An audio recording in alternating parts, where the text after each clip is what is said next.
Sergeant, ring the quorum bell.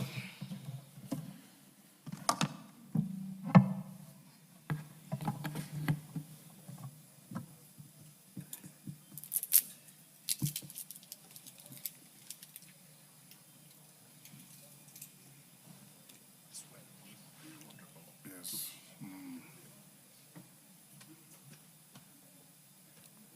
Yes, Martin.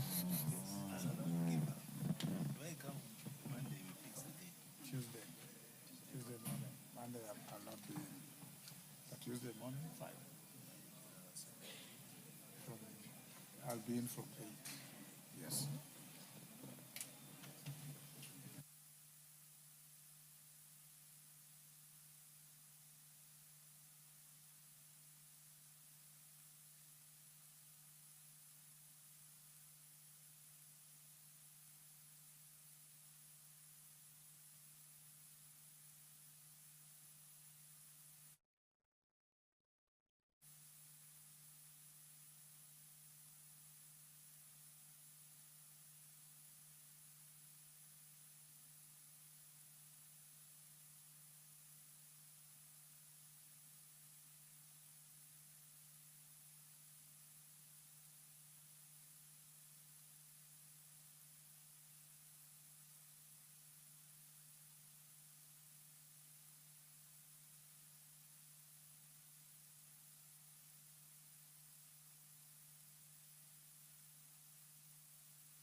Honorable members, we now have quorum to transact business.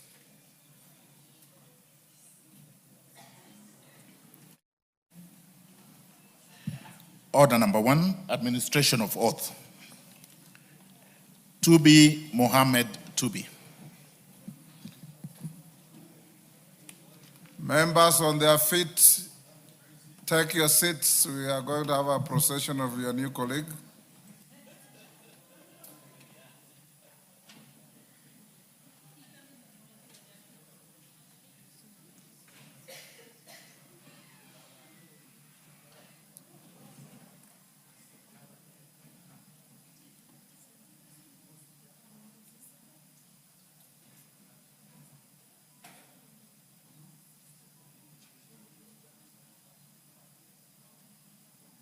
Proceed.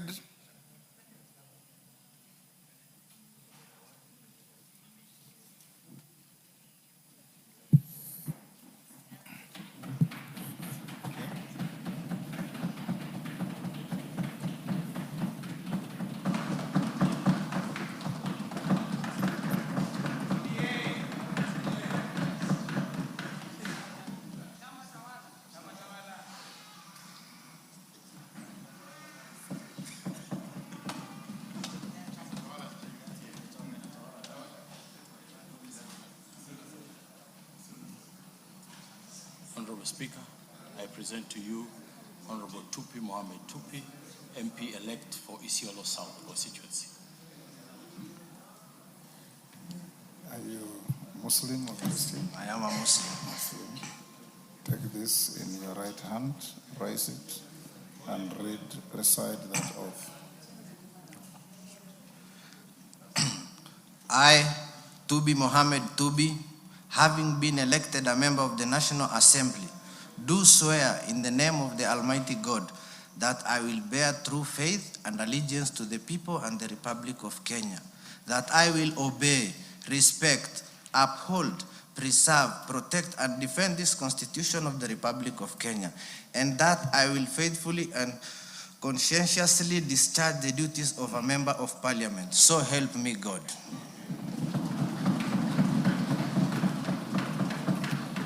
Congratulations. Thank you very much, Mr. Speaker. You may proceed now to sign to your oath of office.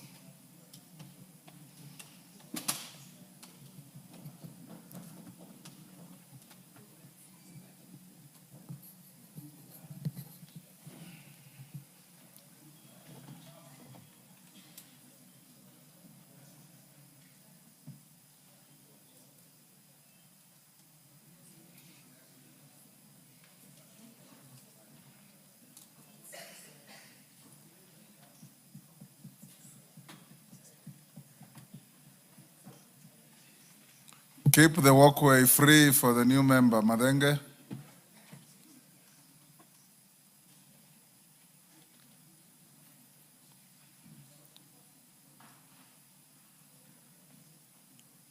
Those are the instruments with which you'll be working for the people who elected you, this House, and the Republic of Kenya.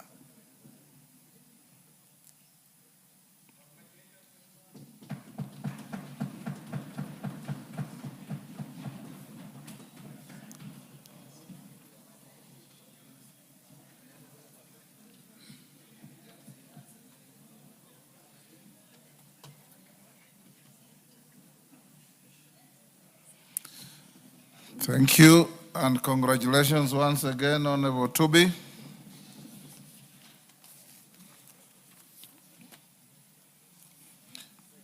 Before we call the next order, honorable members, we have in the Speaker's Gallery Senior Chief Koinange Girls School from Kiamba, Kiambu.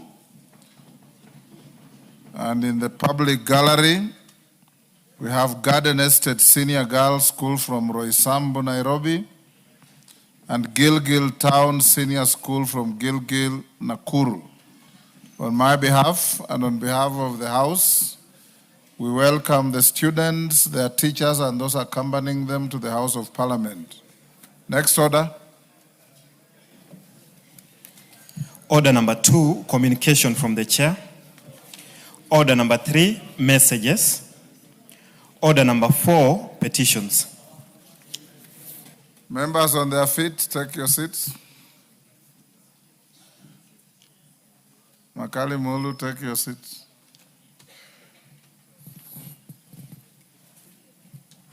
Honorable members have a petition to convey regarding management of hemophilia and other bleeding disorders among patients and children in the country. Honorable members, Article 119 of the Constitution accords any person the right to petition Parliament to consider any matter within its authority. Further, Standing Order 2252B requires the Speaker to report to the House any petition other than those presented by a member.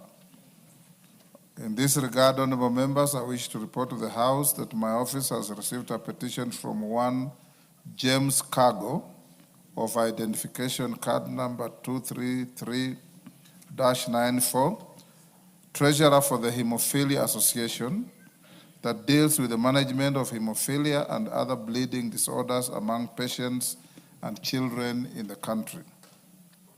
The petitioner states that the right to health is a fundamental human right guaranteed under Article 43(1)A of the Constitution of Kenya 2010, which provides that every person, including children, has the right to the highest attainable standard of health, which includes the right to health care services. Honorable members, the petitioner is concerned that children and adults living with hemophilia experience frequent, unpredictable, and sometimes life-threatening bleeding episodes, which significantly diminish their quality of life and may result in disabling joint disease, chronic pain, missed school or work, and reduced life expectancy. Honorable members, the petition explains that the treatment and management of hemophilia, especially for children who require preventive therapy, prophylaxis, are extremely costly, specialized, and time-consuming, leading to severe physical, financial, emotional, psychological strain on families and caregivers. The petition averts that hemophilia affects approximately 1 in every 10,000 individuals, and of an estimated 4,500 patients in Kenya, including a substantial number of children, and only 1,265, equivalent to 23%, have been identified, demonstrating an urgent need for continuous nationwide screening, early detection, and child-focused outreach. The petitioner further explains that the existing data on hemophilia and bleeding disorders, and in particular among children, is fragmented, uncoordinated, and incomplete, necessitating the establishment of a national patient registry that captures accurate demographic, diagnostic, and treatment information to support planning and service delivery. Honorable members, the petitioner states that donations of clotting factor concentrates currently received are inconsistent and insufficient, providing only 30% of the required factor levels for the 1,265 diagnosed patients and children, at times forcing families to rely on blood-derived products that require hospital admission and carry risks of complications. The petitioner is concerned that the existing donation program supplying clotting factor concentrates has a 70% deficit and is expected to end within 2 years, creating a looming treatment crisis that will particularly endanger children who rely on prophylactic factor replacement to prevent life-threatening bleeds. The petitioner further states that only a few fully operational hemophilia treatment centers exist across the country, insufficient for the needs of both adult and child patients nationwide. Therefore, there is a need for more centers in all referral hospitals equipped with diagnostic machines for coagulation, testing, and supportive services such as physiotherapy and child-focused care. The petitioner's efforts to adequately address the plight of hemophilia patients and children living with bleeding disorders in the country have not yielded meaningful or sustainable progress. Honorable members, the petitioner therefore prays that the National Assembly inquires into this matter and, 1, recommend for the formal recognition of clotting factor concentrates as essential medicine for the treatment of hemophilia in both adults and children, and ensuring sustainable availability within the Kenyan markets. 2, recommend to the Minister of Health to establish additional hemophilia treatment centers nationwide, enhancement of diagnostic capacity, improved training and healthcare workers, including pediatric specialists, review of medical curricula to incorporate the management of hemophilia and bleeding disorders, and increased funding for awareness, particularly for early childhood screening. 3, recommend recognition of hemophilia as a disabling condition to enable registration of both adult and child patients with the National Council for Persons with Disabilities, and support the inclusion of hemophilia under the Social Health Insurance Fund, SHIF. And 4, to make any other further recommendations it deems fit to address the plight of adult and child patients living with hemophilia and other bleeding disorders in Kenya. Honorable members, having established that the matter raised in the petition is well within the authority of this House, and further that the matters raised in this petition are not pending before any court of law, constitutional or legal body, I hereby commit the petition to the Public Petitions Committee, but I think I've changed my mind on this. This matter is too complicated for the Public Petitions Committee. I want to refer it to the committee of Dr. Nyikal, the Committee on Health. Dr. Nyikal himself, having been a DMS, PS for Health, and a medic of long standing, I think would understand better and deal with this matter. The committee is required to consider the petition and report its findings to the House and the petitioner in accordance with the Standing Order 2272. So Dr. Nyikal and your committee, kazi kwenu. Yes. Yes, Karemba. It is not an assault on the integrity of your committee. I know for sure that you are not a medic, and I want to ease your burden by giving this petition to the committee that is well aligned to deal with a complicated medical situation raised here. Thank you, Honorable Speaker. Actually, I was rising in protest.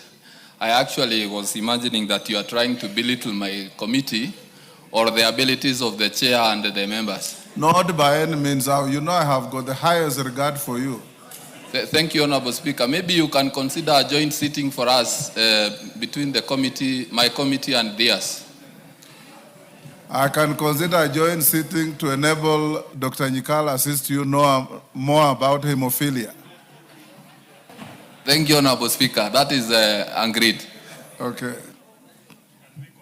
Yes, Dr. Bukose. Thank you, Honorable Speaker. Honorable Speaker, hemophilia is a very complex disease.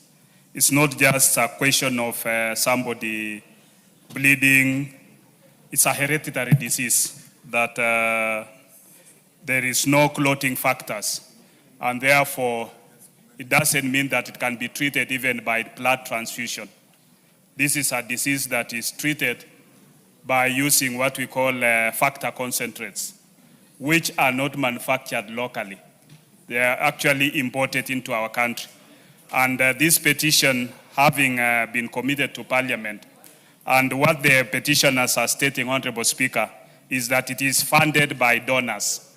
And the donor support is going to end in the next 2 years. That means our hemophiliacs in the country will be exposed.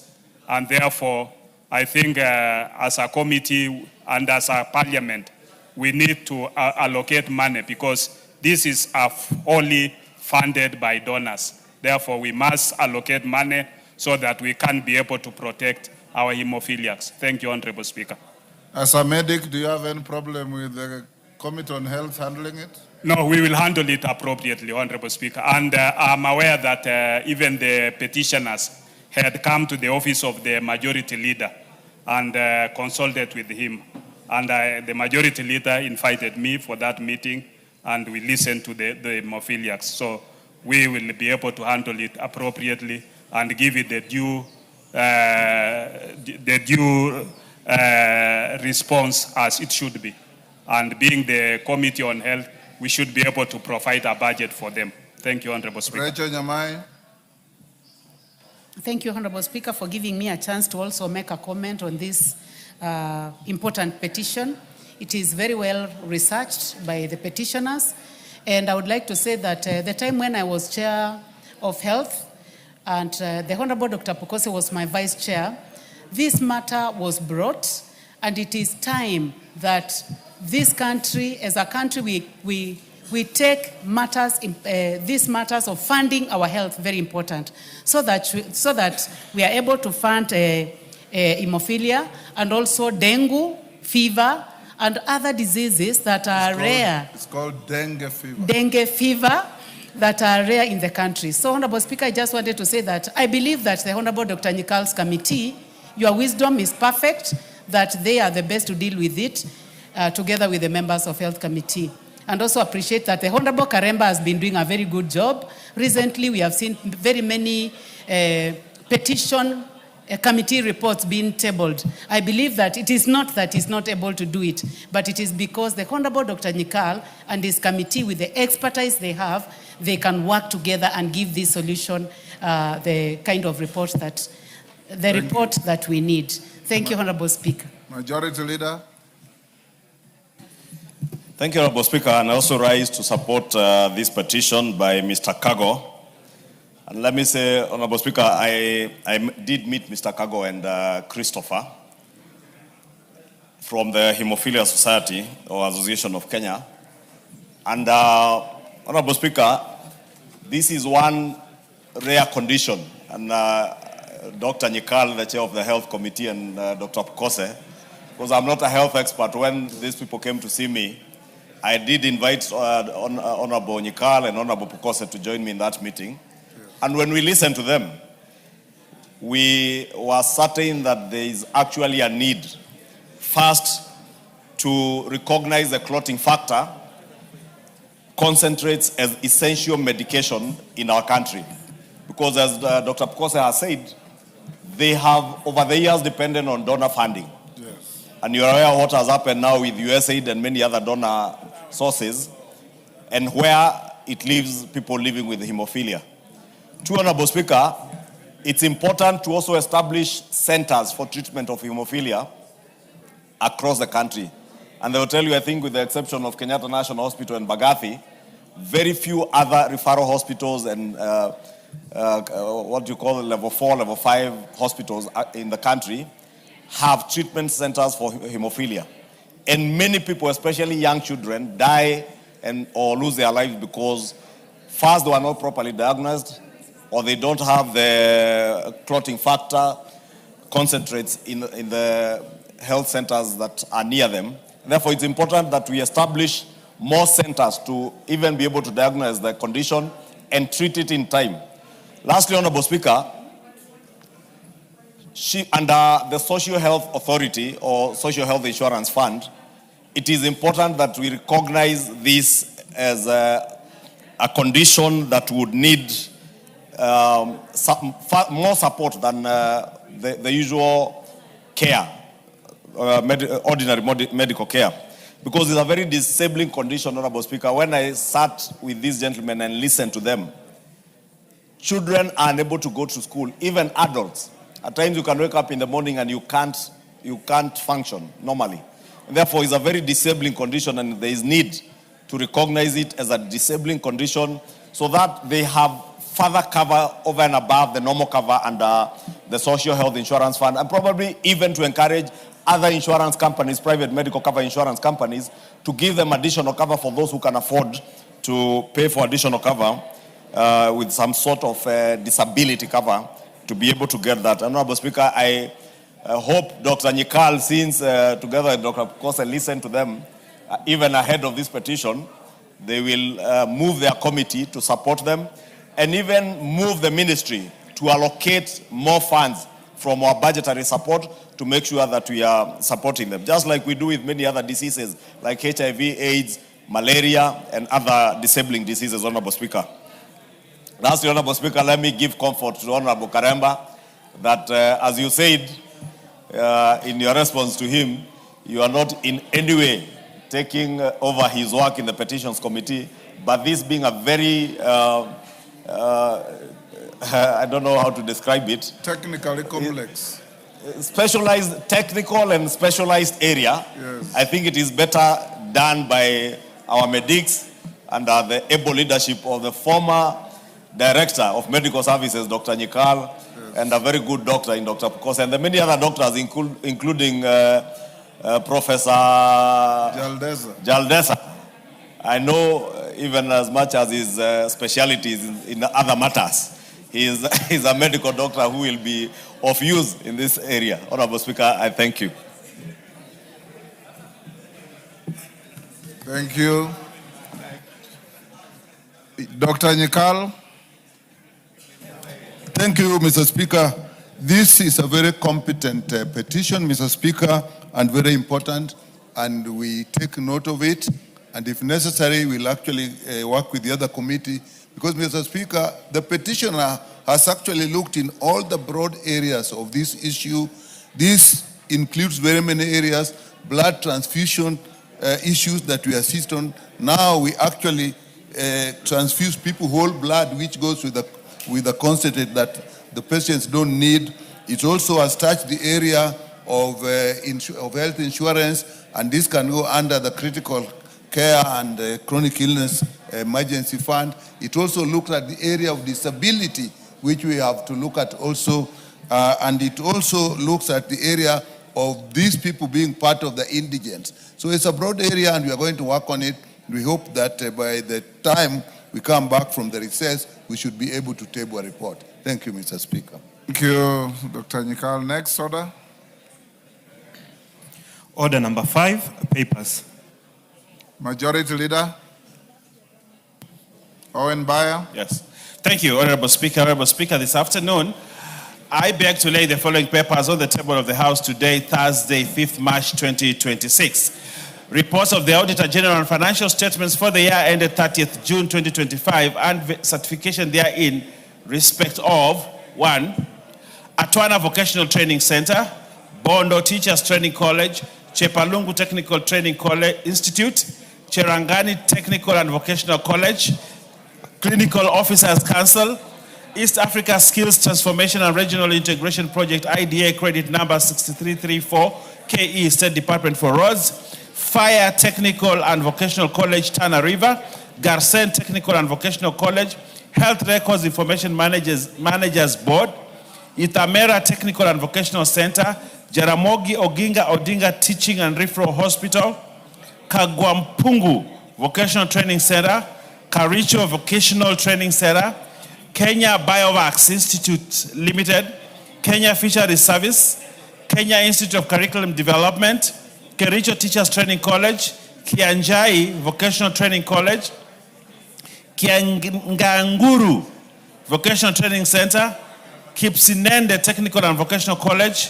Kiroone Vocational Training Center, Laikipia East Technical and Vocational College, Laikipia West Technical and Vocational College, Masai Mara Technical and Vocational College, Magarini Technical and Vocational College Kilifi, Merti Technical and Vocational College, Molo Technical and Vocational College, Mwarondu Technical and Vocational Center, Muitera Vocational Training Center, National Cereals and Produce Board Staff House Mortgage Fund, National Industrial Training Authority Staff Mortgage and Car Loan Scheme, 33 North Hor Technical and Vocational College, 34 Nuclear Power Energy Agency Staff Car Mortgage Loan Scheme Fund, Nyakach Technical and Vocational College, 36 Postal Corporation of Kenya, 37 Ruri Vocational Training Center, 38 Samburu Technical and Vocational College, 39 Theta Vocational Training Center, 40 Turkana North Technical and Vocational College, 41 Ugenya Technical and Vocational College, 42 Ulinzi Prime Health Services Fund, 43 Unclaimed Financial Assets Authority, 44 United Democratic Movement, and 45 Weru Technical and Vocational College, Kilifi. I thank you, Honorable Speaker, and I beg to lay. Thank you. Next. Next order. Order number 6, notices of motion. Rahab Mukami. Thank you, Honorable Speaker. Honorable Speaker, I rise to give a notice of motion, mandatory guidance and counseling program in all primary and secondary schools in Kenya. That aware that learners in primary and secondary schools across the country are increasingly exposed to social, psychological, and behavioral challenges, including drug and substance abuse, indiscipline, school unrest, and academic and performance, noting that there has been a disturbing rise in case of sexual violence against children, including incidents where minors are abused or killed by individuals known to them, including relatives and caregivers, thereby exposing learners to trauma and long-term psychological harm. Further noting that many learners come from homes affected by domestic violence, family instability, economic hardship, and other social pressures that adversely affected their emotional well-being. Safety and concentration in schools concerned that guidance and counseling services in most primary and secondary schools remain informal, inadequately structured, and under-resourced with no standardized national framework to ensure professionalism, accountability, and effective delivery. Appreciating that structured psychosocial support, life skills training, children protection, awareness, and intervention during formative years are critical in safeguarding learners, strengthening resilience, promoting discipline, and improving academic outcome. This House, therefore, resolves that the government, through the Ministry of Education, introduces a mandatory, structured, and timetabled guidance and counseling program in all primary and secondary schools in Kenya. Develops and implements a national policy framework providing for the recruitment, accreditation, and deployment of professionally trained school counselors. Integrate mental health education, child protection awareness, personal safety and training and life skills development into the school's curriculum, allocate adequate resources to support counseling services in schools, and establishes clear coordination and referral mechanism between schools, child protection institutions, and relevant government agencies to ensure effective safeguarding of learners. Thank you, Honorable Speaker. You have a second one? Yes, Honorable Speaker. A report of the Kenya delegation to the third ordinary session of the 6th Parliament of the Pan-African Parliament. Honorable Speaker, I beg to give notice of the following motion that this House notes the report of the Kenya delegation to the third ordinary session of the 6th Parliament of the Pan-African Parliament laid on the table of the House on Thursday, 19th February 2026. Thank you, Honorable Speaker. Soda. Order number 7, questions and statements.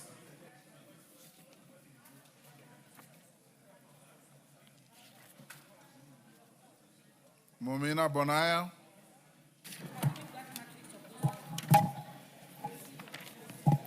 Thank you, Speaker.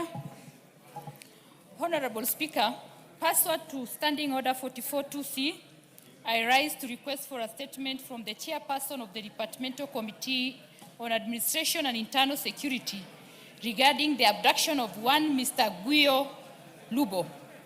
Honorable Speaker, Mr. Guyo Lubo of ID number starting with 30 and ending with 40 was abducted on Friday, 19th December 2025 at approximately 1:04 p.m. in Isiolo town by unidentified civilian men driving a Toyota Probox motor vehicle. Information obtained by the family following scrutiny of CCTV footage from nearby premises indicates that the vehicle registration number is suspected to bear the prefix KDP.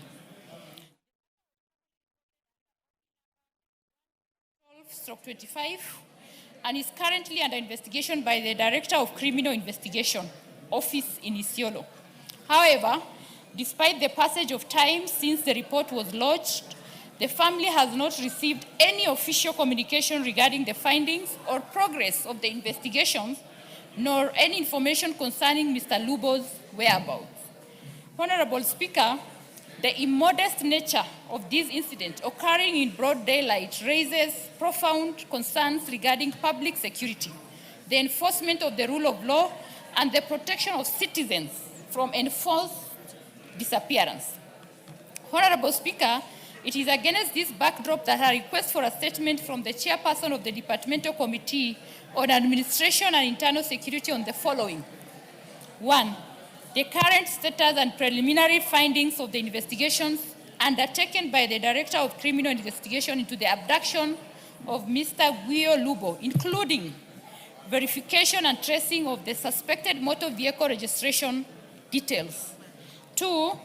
The measures being undertaken by security agencies to establish Mr. Lubo's whereabouts and secure his safe recovery. And 3, the interventions being implemented to strengthen response mechanism in cases of abductions and to ensure timely and transparent communication with affected families. I thank you, Honorable Speaker. Thank you. Tongoyo, that statement is to your committee.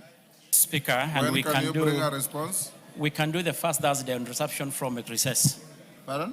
The first Thursday. Okay. On return from recess. Thank you. Abdul Haro. Abdul Haro. What? Sorry? What? Sorry, Honorable Speaker, I'm not... You look bewildered. You are on the order paper.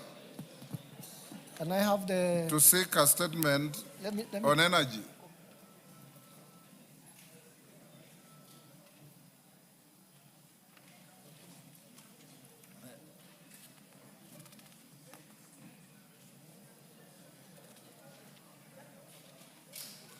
While Haro is organizing himself, Lydia Haika.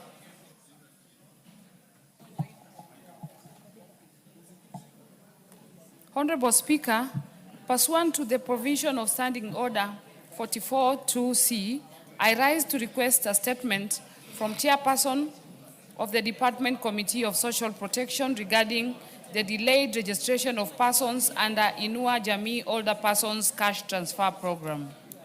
Honorable Speaker, in 2007, the government rolled out an Older Person Cash Transfer OPTC program to provide regular and predictable cash transfer to older persons aged 70 years and above, who are not in receipt of civil servant pension. The objective of the program is to cushion older persons against poverty and to ensure their welfare. However, there has been delay in timely registration of older persons under the OPCT program, which has led to many of them not being eligible to receive the cash transfers despite attaining the required age. By a resolution passed on Wednesday, 8 March 2023, this House approved a motion sponsored by a member for Kilome, Honorable Engineer Zambia, MP, resolving that the Ministry of Labor and Social Protection to undertake continuous and timely registration of elderly persons under the OPCT program. Despite this, many older persons across the country continue to experience undue delays in registration. Honorable Speaker, it is against this background that I request for a statement from the chairperson of the Department Committee of Social Protection on plans by the Ministry of Labor and Social Protection to ensure timely registration of elder persons who have attained the age of 70 years under the OPCT program, including measures to prevent future delays. I thank you, Mr. Speaker. Thank you. And on the same breath, Mr. Speaker, if you can allow me to pass my condolences to the family of Ngeno. Mr. Speaker. Order. You are out of order.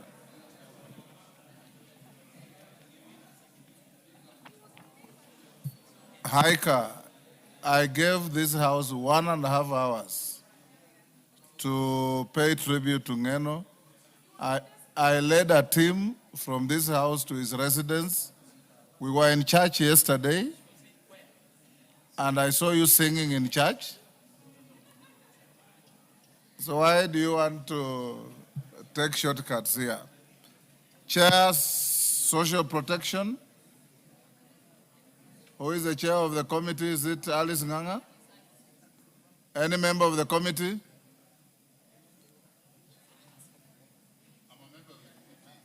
Yes, Honorable Koyo, tell your chair and your committee to bring a response within the first week after recess. That will be done, Your Honor. Thank you. Abdul Haro, are you now better organized? Give Abdul the mic.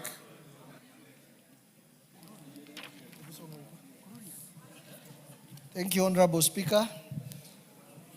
I stand to request for a statement regarding the status of electricity connectivity in Kutulo Sub-County, Mandera County.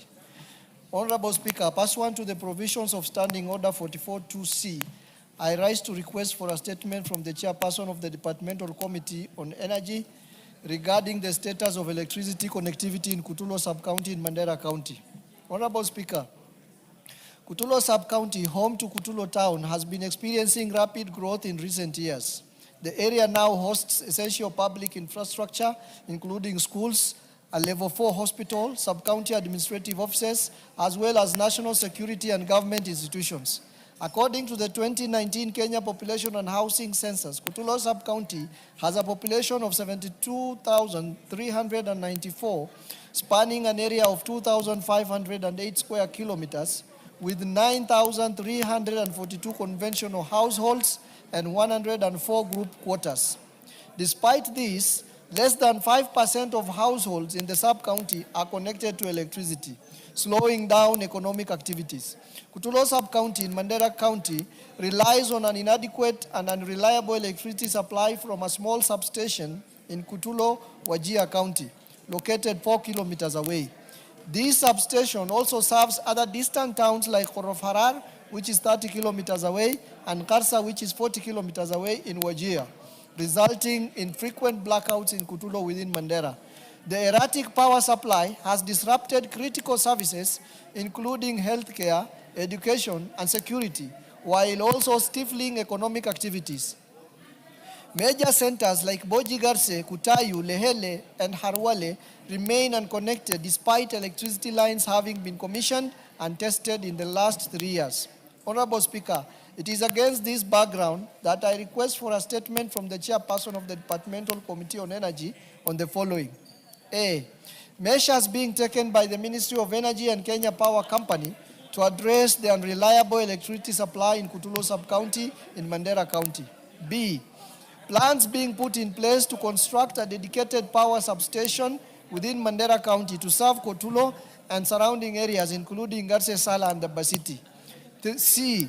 Steps being taken to fast-track connection of commissioned lines in Bojigarse, Kutayu, Lehele, and Arwale, using targeted subsidies to lower costs for low-income households. And D.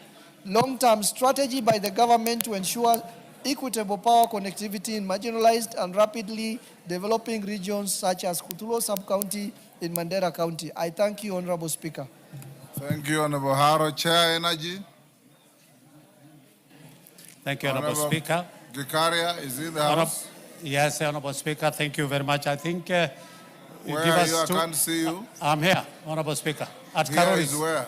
At Karuri's place. Oh. Sorry, Honorable Speaker. Because you normally sit where where Karani is sitting. DM has taken. Thank you, Honorable Speaker.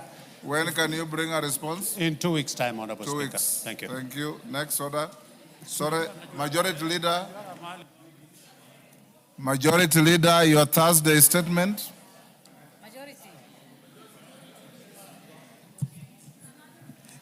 Your Thursday statement. Sorry, Honorable Speaker, I was consulting with the Chair Budget and Trade. Honorable Speaker, the usual Thursday statement, pursuant to the provisions of Standing Order 44.2a, I rise to give the following statement on behalf of the House Business Committee. Honorable Speaker, if you can protect me from Honorable Haika behind me. Order, Honorable Haika and the Majority Whip, that Kamkunji is unlawful. They can consult behind. Yes. I rise to give the following statement on behalf of the House Business Committee, which met on Tuesday, 3rd March 2026, to prioritize business for consideration during the week. As members are aware, the House approved the 2026 medium-term debt management strategy, which is linked to the 2026 budget policy statement. And in this regard, the House is scheduled to commence the consideration of the budget policy statement as indicated in today's order paper. Honorable Speaker, with regards to business scheduled for Tuesday next week, the House is expected to consider the following bills at Committee of the Whole House. A, the National Infrastructure Fund Bill 2026, if not concluded today, Thursday, 5th March 2026. And 2, the T Amendment Bill, Senate Bill number 1 of 2023. And C, the Miscellaneous Fees and Levies Bill, Amendment Bill of 2026. Additionally, Honorable Speaker, the House will continue with the consideration of the 2026 budget policy statement and also undertake debate on the following motions, some of which are listed in today's order paper. One is report on the audited accounts for the Judiciary Mortgage Scheme Fund for the financial year 2011-2012 to 2021-2022. 2 is consideration of sessional paper number 6 of 2024 on the National Aviation Policy. 3, report on the audited accounts for the Commodities Fund for the financial years 2018-2019 to 2021-2022. 4, ukaguzi kwa asasi zisizo huru kikamilifu za Jumuiya ya Afrika Mashariki na ushoroba wakati katika Jamhuri ya Muungano wa Tanzania. 5, report to the Kenya delegation to the 147th Assembly of the Interparliamentary Union IPU and related meetings. 6, report of the Kenya delegation to the 148th Assembly of IPU and related meetings.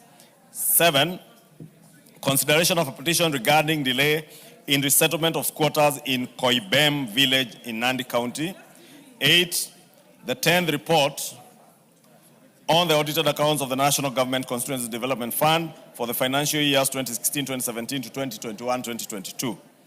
9 is the 5th report on the audited accounts of various state corporations, Western Region, for the financial years 2018-2019 to 2020-2021.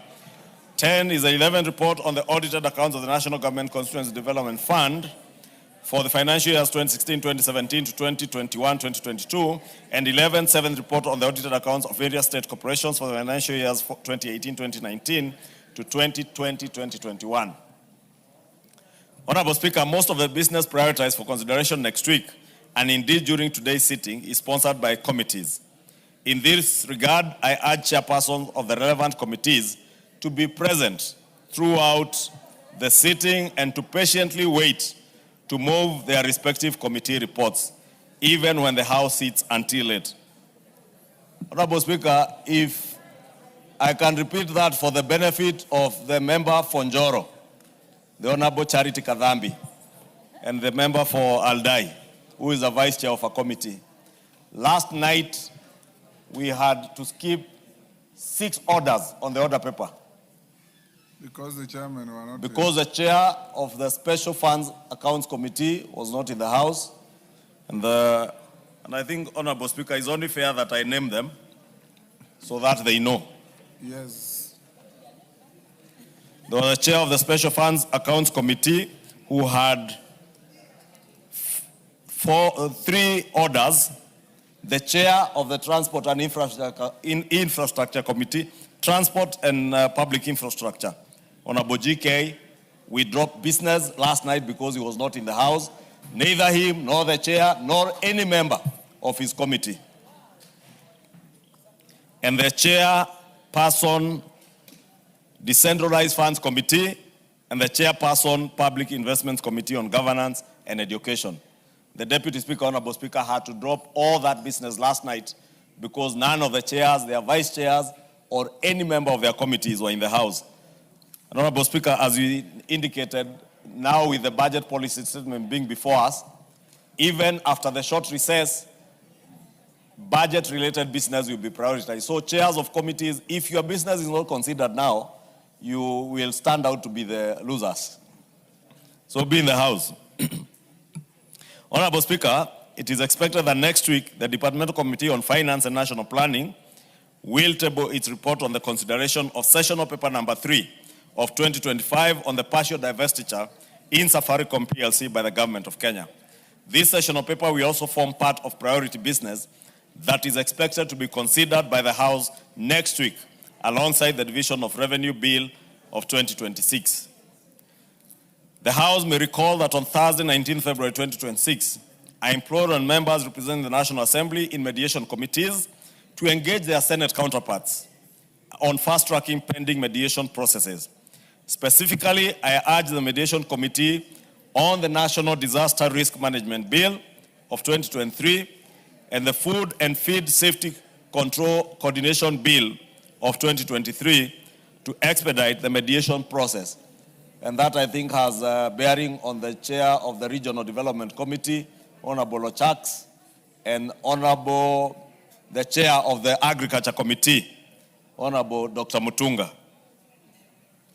These are 2023 bills that are still pending in mediation because those mediation committees are yet to sit. Just as a reminder, the National Disaster Management Bill of 2023 is critical to providing the government with a legal framework for effective coordination of disaster management activities in the country. Further, the Food and Feed Safety Control Coordination Bill of 2023 is key for ensuring coordinated control of food and feed safety to guarantee the supply of safe food and feed to consumers. Finally, Honorable Speaker, in accordance with the provisions of Standing Order 42A5 and 6, I wish to convey that the Prime Cabinet Secretary and Cabinet Secretary for Foreign and Diaspora Affairs will appear before the House on the afternoon of Wednesday, 11th March 2026, to provide a report on the status of implementation of the Interagency Technical Committee report on the review of designated hardship areas and payment of hardship allowance in the public service. Honorable Speaker, I hope those members who have been raising questions on hardship areas, be it for our teachers or the police or other public servants, will be here on Wednesday afternoon when the Prime Cabinet Secretary appears in the House on that matter. In conclusion, Honorable Speaker, the House Business Committee We'll reconvene again on Tuesday, 10th March 2026 to schedule business for the rest of the week. I now wish to lay this statement on the table of the House. Thank you. Thank you, Honorable Majority Leader. Honorable members, before the next order. Honorable Mulyungi, you're out of order.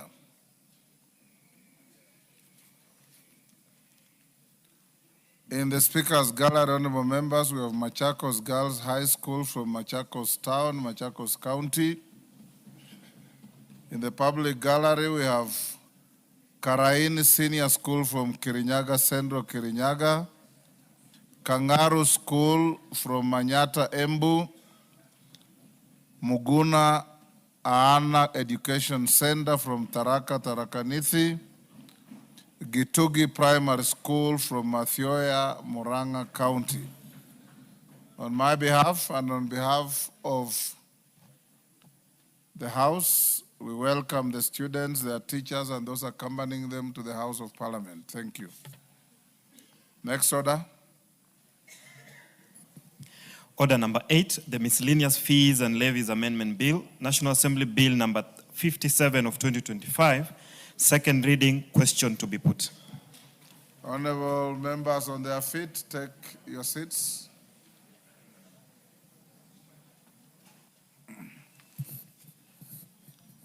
Honorable members, I'll now put the question at order number 8. Order, Honorable Pukose.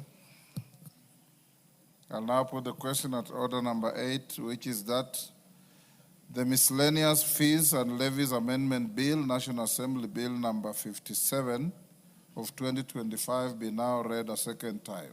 As members of that opinion say aye. Will those of the contrary opinion say nay? The ayes have it. Next order. A bill for an act of Parliament to amend the Miscellaneous Fees and Levies Act and for connected purposes. Thank you. Next. Order number 9, Committee of the Whole House. Honorable members, will you be upstanding?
Honorable members, we are in the Committee of the Whole House to consider the National Infrastructure Fund, National Assembly Bill number 1 of 2026. Honorable members, those who wish to participate in this bill, please, you may take your seats. Clause 3. I propose the question that clause 3 be part of the bill. Mover, please move amendment.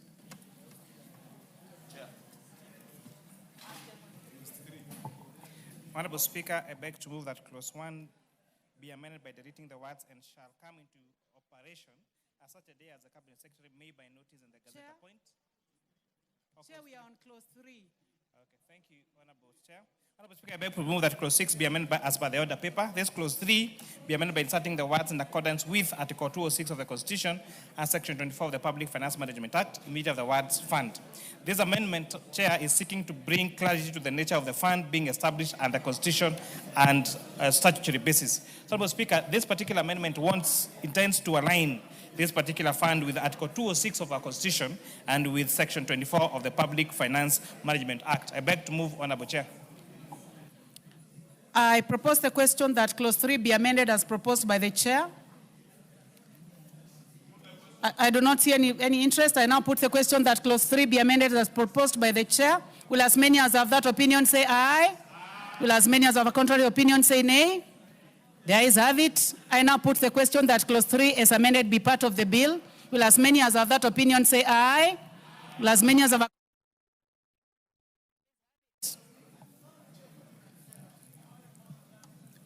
Clause 4. I propose the question that clause 4 be part of the bill. Mover, you have an amendment?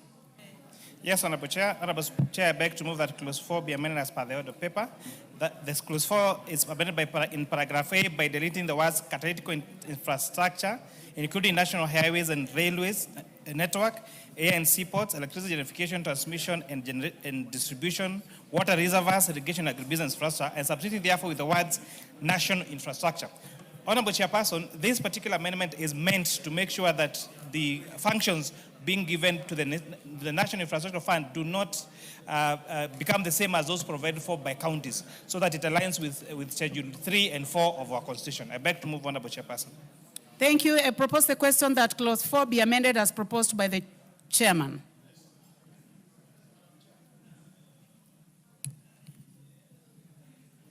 Honorable Makali Mulu. Yeah, thank you, Madam Chair. Madam Chair, I've looked at this amendment, and I've also looked at clause 2. I think it would be important, Honorable Chair, when you use a term like catalytic, that such terms are defined for purposes of clarity. So when I look at clause 2, Honorable Speaker, although we are not there, I don't see any attempt to define that terminology. Please go. We are on clause 4. That's what I'm saying. Generally, we have been here for long enough, Honorable Chair. We know divination of terms is always under 2. So even before you get there, I'm imagining this, because this word was not in the original bill. This is an amendment. How I wish the chair could tell us, because this word can easily be misinterpreted, Honorable Chair. I submit. Though if the chair can promise us that you, at some point when you go to 2, you can bring an amendment to that, to define the word he has used. That would be okay, Honorable Chair. Chair, do you want to comment on that before I put the question? So, Honorable Chair, I see where the Honorable Dr. Makawi is coming from, and there is no harm when you come to clause number 2 later to seek how else we can properly define this particular term so that there is no ambiguity in law. Honorable members, I now put the question that clause 4 be amended as proposed by the chair. Will as many as have that opinion say aye? Will as many as have a contrary opinion say nay? The ayes have it. I now put the question that clause 4 as amended be part of the bill. Will as many as have that opinion say aye? Will as many as have a contrary opinion say nay? The ayes have it. Clause 5. I propose the question that clause 5 be part of the bill. Chair? So, Honorable Chair, I beg to move that clause number 5 be amended as per the order paper by deleting subsection 2, in the amendment that clause 5 be amended subsection 2 by deleting paragraph C. Honorable Chairperson, this particular amendment seeks to align gaps in the management of the fund to align to the Article 206 of the Constitution and to and to align with also the Public Finance Management Act, Cap 412A. I propose the question that clause 5 be amended as proposed by the chairman. I now put the question that clause 5 be amended as proposed by the chairman. Will as many as of that opinion say aye? Will as many as of a contrary opinion say nay? The ayes have it.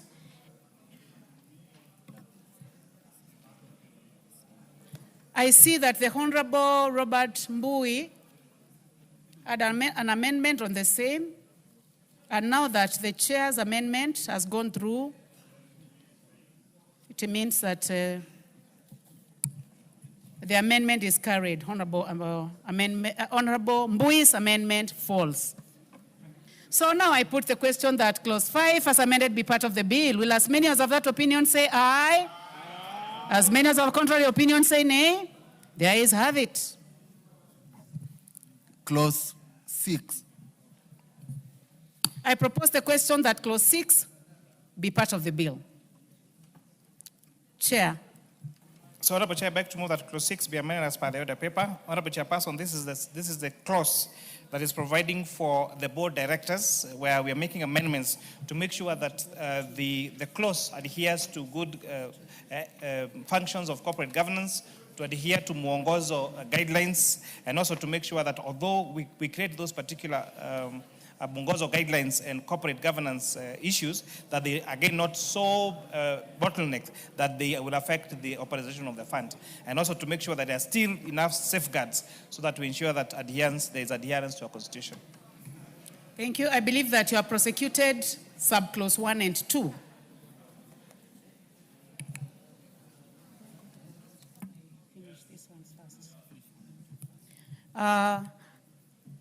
I propose the question that clause 6 be amended as proposed by the chair.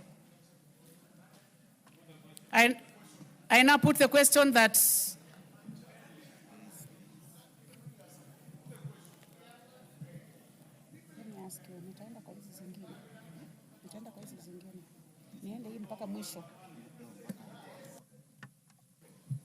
I propose the question that clause 6 be amended as proposed by the chair. Will as many as of that opinion say aye? Will as many as of a contrary opinion say nay? The ayes have it. We have a proposed amendment by the Honorable Onesmus Gogoyo. You may proceed with your amendment. Thank you, Chair. I wish to move an amendment that clause 6 of the bill be amended in subclause 3 and insert the word upon approval of the National Assembly immediately after the word gazette. Madam Speaker, the thinking behind this is that this is a very sensitive board and needs the nod of this National Assembly, and therefore I move this amendment so that the nominees or whoever would be appointed would be subject to this National Assembly. This, Madam Speaker, is just the correct position.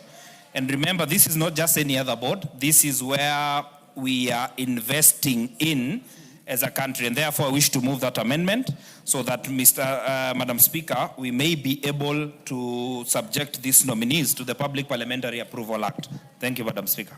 Thank you. I propose the question that clause 6 be amended as proposed by the Honorable Gongoyo.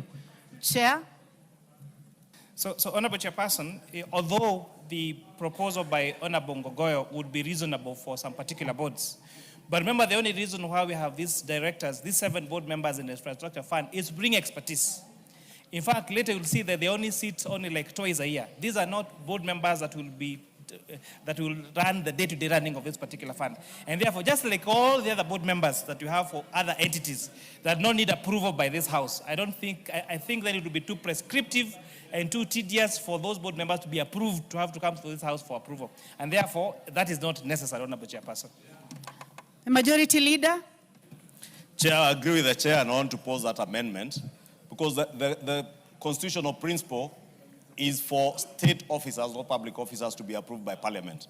And there is no other board except one, which I don't want to name here for obvious reasons. But Ngogoyo named it here. And if you want to name, I can name only NGCDF that is approved by the House. No other board member, KRA, even SHA, the Social Health Authority, which we enacted the law here. There is no such other provision in the law. And therefore, would be setting a very dangerous precedent if we were to go that. I therefore oppose. The Honorable Pukose. Chair, I stand to oppose because I don't think many of the boards have not been approved by this House. And this is not state officers, neither are they public service, state officers.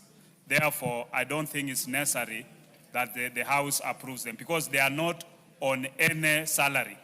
They are only on allowances. And therefore, I don't think it will be necessary for us to approve. Professor Oundo. The Honorable Member for Kathiani. Chair, I want to support Honorable Onesmus Ngogoyo's proposal because, I mean, if you look at the fund that we are coming up with, this is a fund that will have so much money, I mean, and investing in the whole country. And the amount of money itself will even go beyond our national budget. So I think Parliament must have a say in exactly what goes on there. So I believe that it makes a lot of sense for us to be, I don't know why members will be refusing to take a responsibility of controlling resources. So I want to support that we make sure that there is a point of order. Support. Order, Honorable Member for Kathiani. There is a point of order by the Honorable Member for Entebbe. Dr. Pukose. Chair, I don't think it's true that the member for Kathiani is saying Parliament has no role, because Parliament is an oversight body, and we will also look at the audited accounts of this organization. And the PIC will also be able to look at day-to-day investment in terms of this organization. So I don't think Parliament has no role. The chair has a point of order? Or it was the majority leader? Well, the majority leader takes precedence. We share names with the chair. Honorable Chair, I like the way Robert Mbui presents presentations that he knows are not true, but makes them look true. Because he has just asserted that this fund will have more money than our national budget.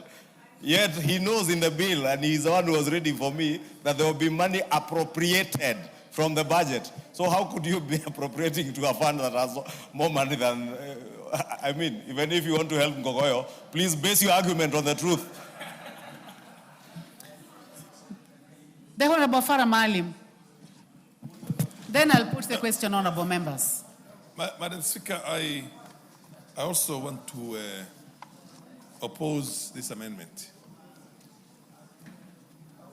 The primary function of an executive in a democracy like ours, which has got the three arms of the government, is for them to decide on their priorities in terms of development. And the role of Parliament itself is scrutiny and oversight. If you're going to bring every issue that has got every development that has to be done in the country for Parliament to vote on that, then Parliament will be usurping the role of the executive itself. So I oppose this amendment, and I think the body that's constituted would be able to stand up to the position, because if you want to get a road in Marsabit, and Mbui and many other friends here from the relatively better developed regions of this country would want to overdevelop theirs, we don't have the numbers to oppose it here. Thank you. Or we don't have the numbers to pass it here. So let the executive determine where the priorities are, and let this country be equalized in terms of development. Thank you. Thank you, honorable members. You have really expressed yourselves on this. Now I put the question that clause 6 be amended as proposed by the Honorable Ngogoyo. Will as many as have that opinion say aye? Aye. Will as many as have a contrary opinion say nay? Nay. The nays have it. We have subclause 4. Subclause 4. The chair, you have subclause 4. You have subclause 4 on the same. Order members. The chair has subclause 4, which he has also proposed an amendment. Honorable Chair, I beg to move that that clause 4 be amended. Honorable Ngogoyo almost got us there. Honorable Chair, I beg to move that clause 4 be amended as per the order paper. This is where, Honorable Chairperson, the question of what constitutes an infrastructure fund or what constitutes a Catholic national infrastructure is what is being taught to be defined properly in clause 4, and therefore the committee is proposing an amendment to define Chair, for the purpose of record, make reference to subclause 4 within clause 6. Okay. You may proceed. Wait a minute, I need to consult it. Clause 6. No, in clause 6.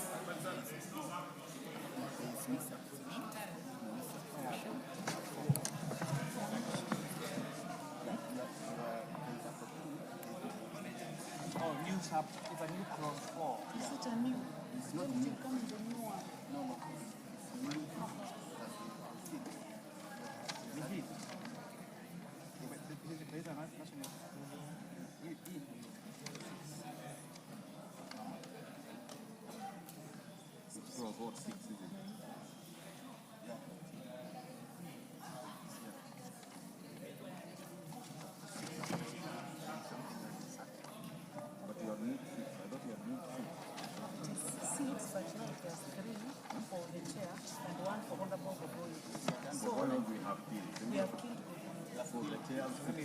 The chair is remaining just one.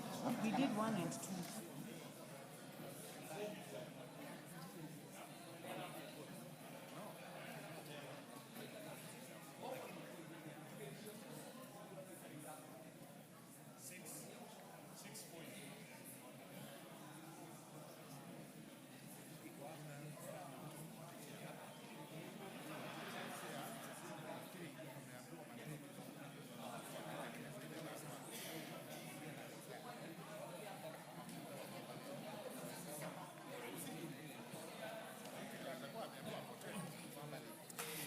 Thank you, Honorable Chair. Honorable Chair, I beg to move that we amend clause 6 as per the order paper by inserting a new clause 4.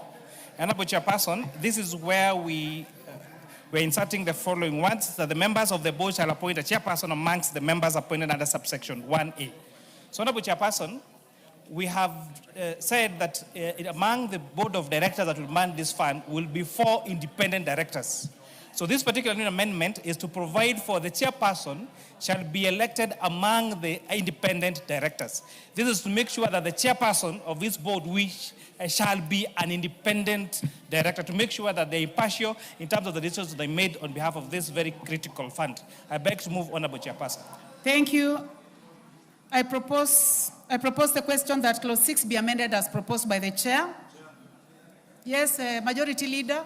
Chair, let me support that particular amendment because it is also in line with what we already did in the Government-Owned Enterprises Act to make sure that there's proper corporate governance in all these companies that are owned by government, and including a fund like this to dispel the fear of those who had fear that Treasury will have an overbearing control of this fund's board. The board will now elect their own chair, not unlike before where they would be nominated by the Cabinet Secretary and appointed by the Cabinet Secretary, and I support. Thank you. Honorable Makali Mulu. You have no issue. The Honorable Professor Oundo. Chair, I support, and as I support, Honorable Chair, allow me to commend the committee and the Majority Leader that at least they listened to the concerns we raised, and they have literally done justice to the bill, and we continue doing justice to the bill. May the Almighty God bless you and increase the number of children in your compound. Thank you, Honorable Speaker. There is a point of order by the Majority Leader. You know, Honorable Speaker. What is out of order, Majority Leader? Honorable Speaker, you know, now, Chair, Honorable Undo is learning very well from Honorable Robert Mbui in speaking untruths. You know, we are legislating, Honorable Speaker. And if Honorable Undo listened, and I remember I was reacting to something that had been raised by the Honorable Makali Mulu yesterday or the day before, I did aver that those who had cared to read the committee's report, many of the issues that people were speaking to had already been covered by amendments proposed by the committee, because the committee had done a very rigorous public participation exercise and engaged with stakeholders. And all the issues actually, and I may dispel your fears, Honorable Makali, all the issues you spoke to, the public had spoken to them, other stakeholders had spoken to them, and they were covered by the amendments by the committee. And therefore, the Honorable Oundo is out of order to be saying that we are now listening, because, you know, Honorable Chair, why I'm saying we need to be careful, the things we say here. In 2024, during the finance bill, if you remember, Kenyans told us, do not amend, reject, because Kenyans did not understand the process of lawmaking. That the bill comes, goes for public participation, then amendments come. And we have a duty and an obligation, Honorable Undo, to keep educating and informing Kenyans that when amendments come, the final product is what matters, not what was. Thank you. You know, the majority leader was on a point of order, so I cannot stop him. You have been mentioned.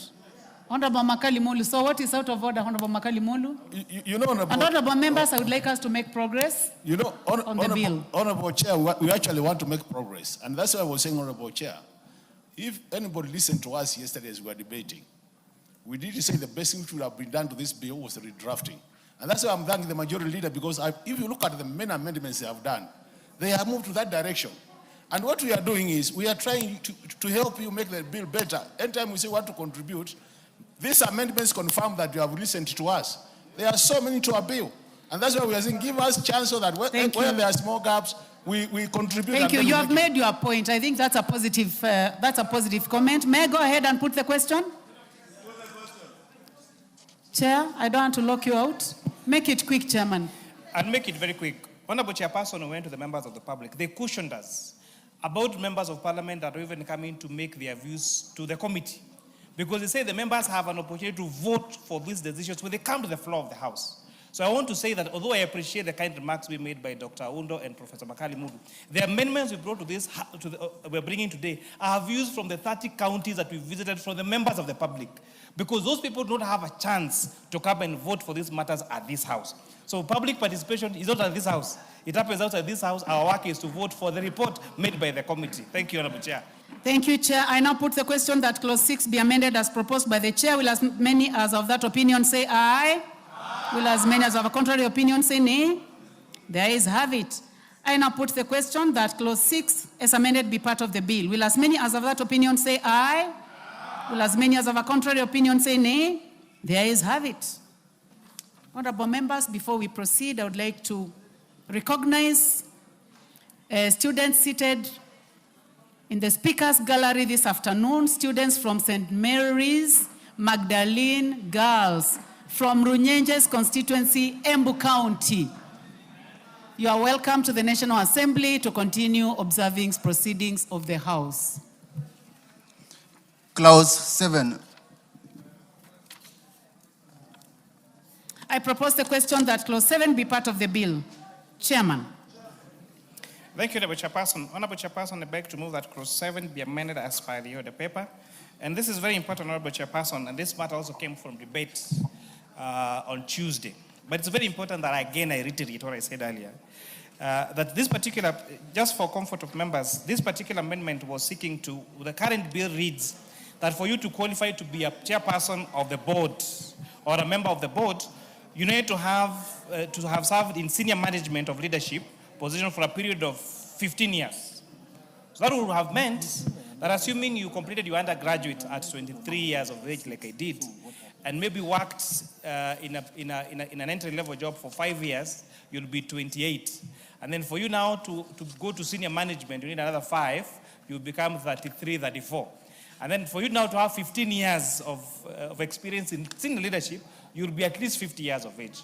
But we had this being brought up in our public participation, and I want to take this opportunity to thank 2 young Kenyans who appeared before us in both Nairobi County and in Homa Bay County, one Joyce Chepkemboi and one Jane Achungu, a member of an organization called We Care, which is a young people's advocacy program, many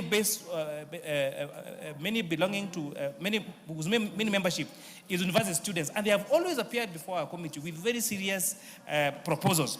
They were the first one to point this out, to point the edges to us, and that's why we accommodated that in our report. And now we are now seeking to amend that to read that for you to be a chairperson or to be a member of the board, you have to have at least 10 years professional experience in infrastructure development, infrastructure finance, project finance, public finance, economics, engineering, risk management, or related field. This at least gives people who have had an experience of at least 10 years a chance to be board members or the chairperson of this particular fund. This recognizes that there are very many young people who are out there doing amazing things, and they don't have to be 50 years of age. They are way less than that, but they are making really shoulders, and they are captains of their field, and therefore those people have an opportunity to contribute as board members, as the chairperson of this very critical fund that will catalytic our infrastructure funds in the country, the National Infrastructure Fund Board. I beg to move, Honorable Chairperson. Thank you. I propose the question that clause 7 be amended as proposed by the chairman. Any interest in this? Honorable Dr. Pukose, I was trying to look to my left. Chair, as much as I support it, you know, this is a fund that will deal with national infrastructure in areas that we are talking about: national highways, railway networks, air and seaports, electricity generation, transmission and distribution, water reservoirs, irrigation, and agribusiness infrastructure. Now, when you limit it to lawyers,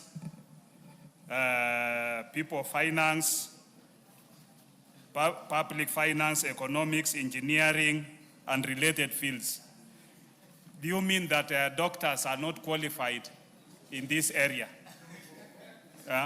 Because I tend to think that at times we do a law that favors maybe the drafters, because most of these laws are drafted by lawyers. So you'll find that you are putting there how qualified is a lawyer compared to a doctor in as far as infrastructure or even agricultural field is concerned. Honorable Dr. Pukose, the majority leader says he would like to inform you. Would like to be informed? Yes, you may proceed, majority leader.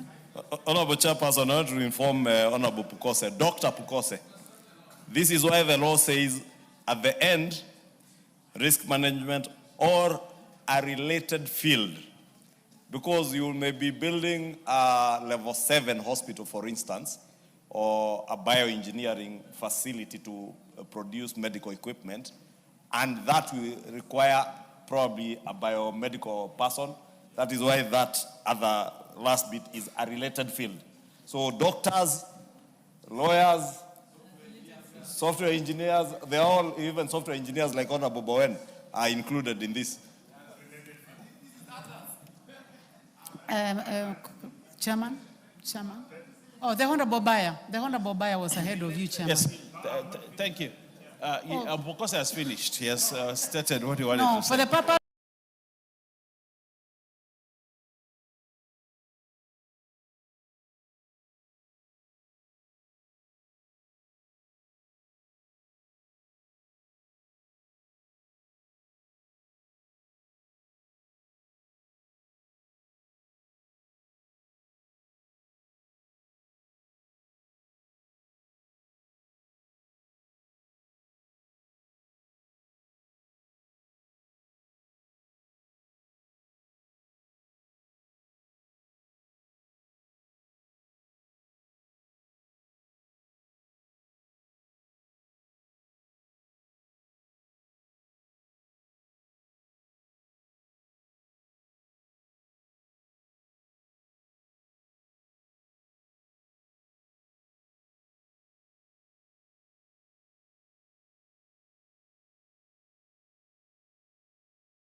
of 2, 23, and 24.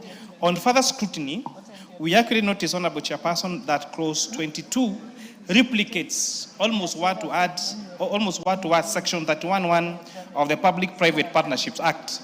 And therefore, this amendment is seeking to avoid duplicity of functions. It is seeking to retain the fund for strategic commercial investment and leave the operation and development role of the PPP Directorate as envisioned by the PPPA Act. And to give an example, Temasek, Singapore's leading global government-led fund, is an ideal benchmark. It has a money to identify a pipeline of investment in sectors from various sources with feasibility study ready projects. Feasibility studies for projects for consideration of the fund and therefore just pending approval. So we do not have to reinvent the wheel.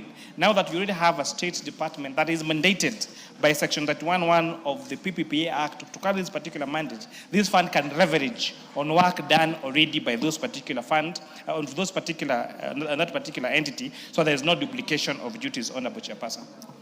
Thank you. I propose the question that clause 22 be amended as proposed by the chair. Majority Leader. Honorable Speaker, Honorable Chairperson, I rise to support this amendment.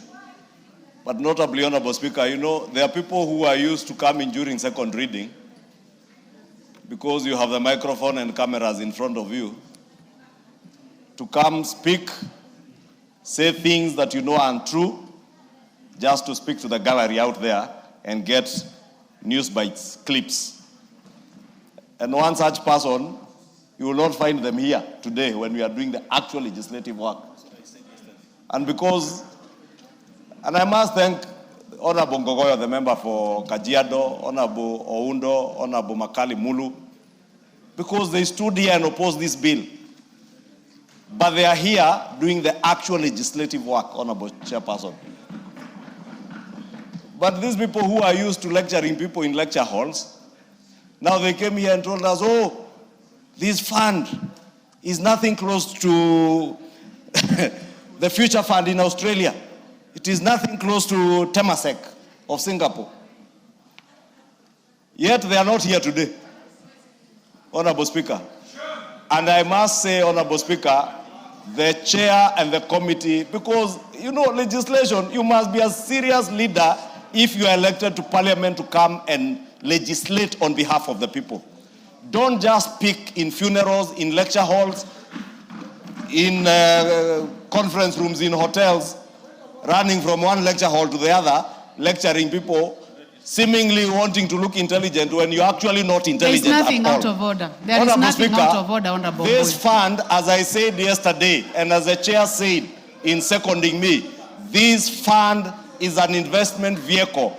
And indeed, this amendment now is buttressing that fact that this fund is like the Temasek in Singapore. It is like the Future Fund in Australia. It is like South Africa's National Investment Infrastructure and Investment Fund, or the Japanese Investment and Infrastructure Fund. So let me tell those people, because they know themselves, I don't need to name names. And you know, when you are a young person and a young leader, don't copy the habits of those older leaders who have no plan, who have no agenda, who have no basis of what they say, to just appear in the National Assembly, get a clip to cut for Citizen TV news in the evening, then you think you are a hero. You actually a villain. You actually a failure as a leader if all you do is speak to the gallery, but you cannot be here to even legislate, Honorable Speaker. And I say that because we have one particular member who, out of bitterness, like those who are also bitter for other reasons, they should copy the Honorable Robert Bui, the Honorable Makali, the Honorable Undo. Even Ngogoyo now today is doing very well. He's here legislating. I wish you could foot them for those members. I support this because this particular amendment is buttressing the fact that we are creating a national infrastructure fund that will be an investment vehicle to make investments in commercially viable infrastructural projects that we'll be able now to lift off from our budget. So when somebody stood here the other day trying to lecture us, oh, it is nothing close to Temasek. Temasek is an investment company. And you know, I heard Honorable Junet telling them the other day, please don't bring your lecture notes to Parliament. Parliament is about making laws, it's about legislation. I hope they have heard me, Honorable Speaker. Thank you. And they grow up. Honorable members, I propose the question that... It's not putting the question. I now put the question, honorable members, that clause 22 be amended as proposed by the chair. Will as many as have that opinion say aye? Will as many as have a contrary opinion say nay? The ayes have it. I now put the question that clause 22 as amended be part of the bill. Will as many as have that opinion say aye? Will as many as have a contrary opinion say nay? The ayes have it. Clause 23. I propose the question that clause 23 be part of the bill. Chairperson, Finance and National Planning. It's a deletion. Oh, yes, Honorable Chairperson, I beg to move that clause 23 be deleted. And Honorable Chairperson, clause 23. The purpose of this deletion, Honorable Speaker, is to conduct, it's the same agreement that I gave above. The conduction of the feasibility studies doesn't need to be duplicated. If it's been provided for by the PPPA Act and it has already been carried out, then it doesn't need to be duplicated, as also explained by my leader of majority. Thank you. I now propose the question that clause 23 be amended as proposed by the chair. I now put the question that clause 23 be amended as proposed by the chair. Will as many as have that opinion say aye? Will as many as have a contrary opinion say nay? The ayes have it. I now put the question that clause 23 is amended. Since this is a deletion, honorable members, I'll not be putting the question.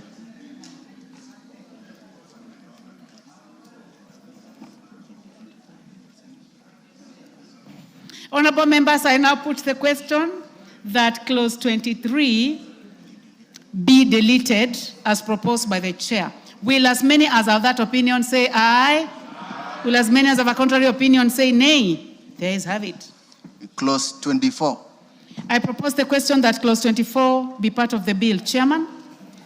Honorable Chairperson, I propose that clause 24 be deleted as contained in the order paper. Honorable Chair, again, this deletion is in line to make sure that the infrastructure fund, as much as possible, takes use of already established laws, and that is, for example, the PPA Act, Section 31, that gives particular mandates for this particular transaction. So I beg to move, Honorable Chairperson. I propose the question, honorable members, that clause 24 be amended as proposed by the chair.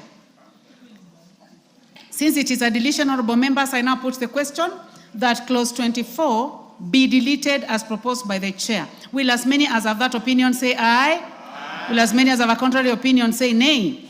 The ayes have it. Clause 25. I propose the question that clause 25 be part of the bill. Honorable Robert Mbui, you have an amendment.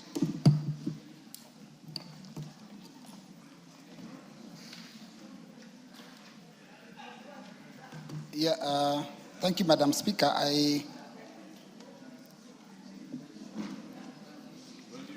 Yes, 25. Madam Speaker, I want to propose that it reads, the Cabinet Secretary may issue government support measures to investment projects of the fund. My proposal is that we introduce the board in that decision so that it reads that the Cabinet Secretary may, with the approval of the board, issue government support measures to investment projects of the fund. My intention was just to ensure that the CS is working in consultation with the board. Thank you, Madam. I propose the question that clause 25 be amended as proposed by the Honorable Mbui. Chairman, you have the first opportunity. Yeah, I find the proposal by the Honorable Leader of Minority to be, again, too prescriptive and administrative. We do not need to have a clause to or a section of the law to train the relationship between the Cabinet Secretary and the board, because there are already guidelines on corporate governance that guides that, and therefore I oppose that amendment. Honorable members, I now put the question that clause 25 be amended as proposed by the Honorable Mbui. Will as many as have that opinion say aye? Aye. Will as many as of a contrary opinion say nay? Nay. The nays have it. Clause 26. I propose the question that clause 26 be part of the bill. Honorable Chairman, Finance and National Planning. Honorable Chairperson, I beg to move that clause 26 be amended as per the order paper. And one of the key amendments on 26 clause 2 is where the bill was saying that the Cabinet Secretary may make half-yearly reports. And you're replacing that to the Cabinet Secretary shall, because Honorable Chair, the people shall. And therefore, the proposed amendments are seeking to correct also clerical errors and to provide for comprehensive details of which reports of the funds will contain. The information will help shed light on the operations of the fund, and thus boosting investor confidence and securing monies for the funds. One of the requirements also is prescribing how those particular reports will be tabled to this House for scrutiny by this Honorable House. I beg to move, Honorable Chairperson. I propose the question that clause 26 be amended as proposed by the chairman. Yes, Honorable Sabina Chege. Thank you, Chair. I want to support that amendment. Chair, if you look at the flow of things, even from 1, the fund shall make quarterly and annual reports. So even in the second one, it is important that we say shall so that it becomes compulsory, not optional. I support, Madam Chair. I now put the question that clause 26 be amended as proposed by the chair. Will as many as have that opinion say aye? Aye. Will as many as have a contrary opinion say nay? The ayes have it. On the same clause 26, we have an amendment by the Honorable Duncan Madenge. You may prosecute your amendment. Yeah, thank you, Chair. Chair, I propose to amend clause 26 to include that the Cabinet Secretary will make reports, half-yearly reports to this House of the fund to the Cabinet and a quarterly report to the National Assembly. The intention here is to have full earlier disclosure in the course of the commitment of the funds and projects, as opposed to the normal disclosure to Parliament when everything has already happened through the reports of the Auditor General. I propose the question that clause 26 be amended as proposed by the Honorable Duncan Madenge. Chairman. Honorable Chairperson, in terms of the flow of activities and approvals, remember by the time we are coming now to these particular reports or particular plans, this House has already approved the investment policy. And that investment policy cannot be implemented without the approval of this House. We must also be careful not to be too overreaching of the mandate of the executive, because our role is to oversight. So if you have the one now to approve every stage of implementation, then we become party to the decisions of the executive, whereas our role should be to oversight the decisions of the executive, since we already approved the investment proposal. The Honorable Morungara. Thank you very much. Honorable Speaker, Chairperson, the role of Parliament is actually to oversight what the executive does. And we can only oversight where an action has been taken so that we are able to weigh it against the principles set down. Every 3 months, then this board will not be able to work. Let us have annual reports as is norm of this House. We will look at them, and where the executive has done anything contrary to the law, then this House has the power to take action. I therefore do not agree with that proposal. The Honorable Beatrice Elachi. You know, Chair, while I want to agree with the Chair, but I want us to think through. You can see how Shai is really pushing us. And sometimes it ends up eating us in this House. So this is a very important fund. And Chair, let us not just push because we would want it to be the way it is. Let us think through, because in the end, Parliament again will be brought in with all the issues we've had. So I agree with Madenge, but we just need to see how to reorganize it, to have it better. Chair. Honorable David Boni. Chair, thank you very much. Chair, as a member of Finance Committee, this is something which we really discussed. And, you know, we are talking about multi-billion projects, not a small project. Let's say, for example, we are doing an airport. Do you want a report on a quarterly basis on construction of an airport? I think that is too much. So I think annual reports are more adequate than a quarterly report. Thank you. Last one, the Honorable Russell. Last one. Thank you very much, Madam Chair. I am opposed to that amendment. One, you cannot attempt to micromanage the big projects. Secondly, if you are going to say that a committee will be getting maybe a quarterly report, monthly report and all that, then inevitably it is as if you are going to be part of that project. For that reason, let us look at just the annual report. Thank you, Chair. I now put the question, honorable members.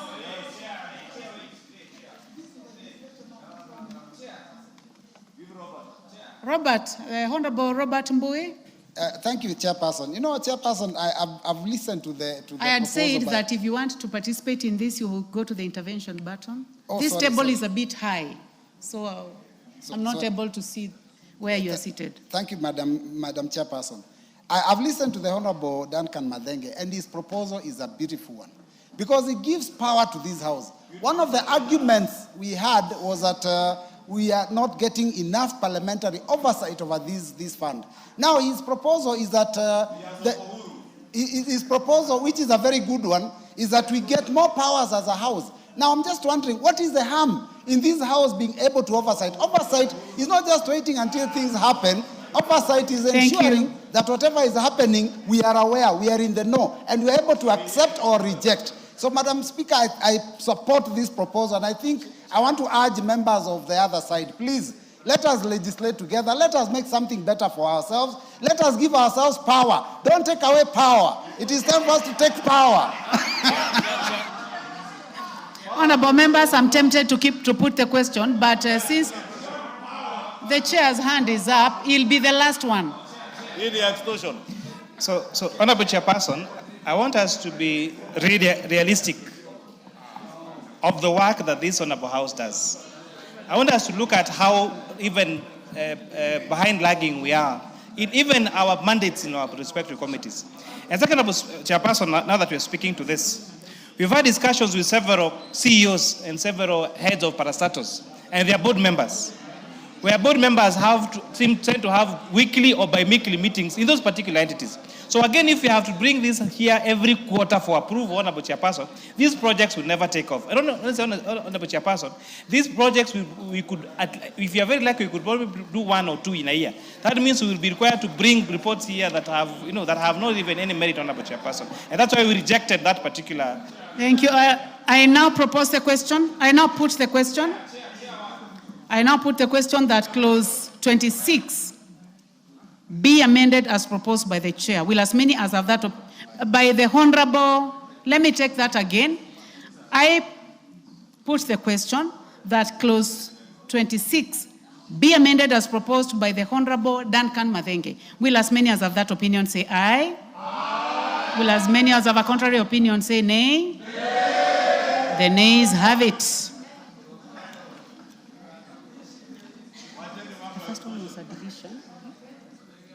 I now put the question that clause 26 as amended be part of the bill. Will as many as have that opinion say aye? Will as many as have a contrary opinion say nay? The ayes have it. Clause 27.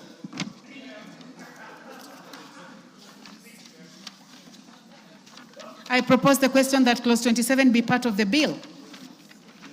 Chair. Honorable Chairperson, I beg to move that clause 27 be amended as per the order paper in subsection 1 by deleting the word make before adding the word publish. So that would read that the Cabinet Secretary shall publish and publicize on the National Treasury website and all that. So, Honorable Chairperson, this amendment is seeking to correct these clerical errors and to remove redundancies, since we already acknowledge the role of EACC on matters of anti-corruption. I don't have to repeat that as repeated in subsection 2, therefore deleting paragraph C.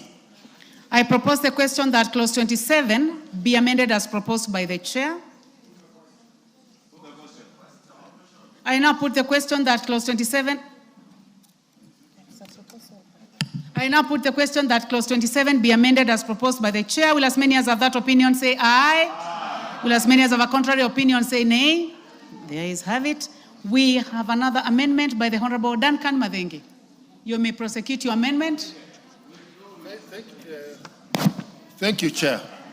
Please do not give him time to make a decision on whether he wants to proceed. Yeah, I am proceeding, Chair. My work in this house is to contribute to legislation. Honorable Chair, once again, transparency and public scrutiny by citizens of investment, the right to information, and also being able to track how taxpayers' funds are being utilized. I would like you to just go direct to the amendment. Do not debate. I propose that clause 27 of the bill be amended in subsection 2 by inserting the following new paragraphs immediately after paragraph C. The infrastructure projects under the fund, E, procurement documents and contract awards issued, C, contractors and beneficial ownership information, and C, payments made and progress of the projects.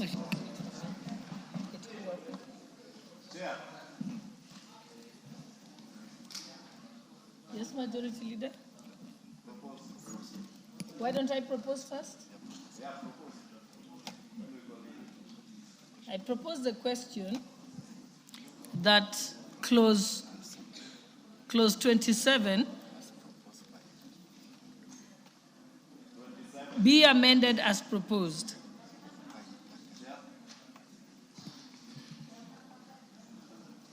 Yes, please. No, I can't see you people. Yes, Honorable Chairperson, I beg to oppose. And if you know, you know. If you read the kind of things the Honorable Member for Nyeri Town is proposing, if you know, you know. Payments made and progress reports on projects, if you know, you know. We must oppose this because it is dangerous for this house. Very, very dangerous, and we must oppose. And I have said, if you know, you know. And I would advise the member for Nyeri Town not to trend along the lines he's trending. It is a very dangerous, slippery path that you are trending on. If you know, you know.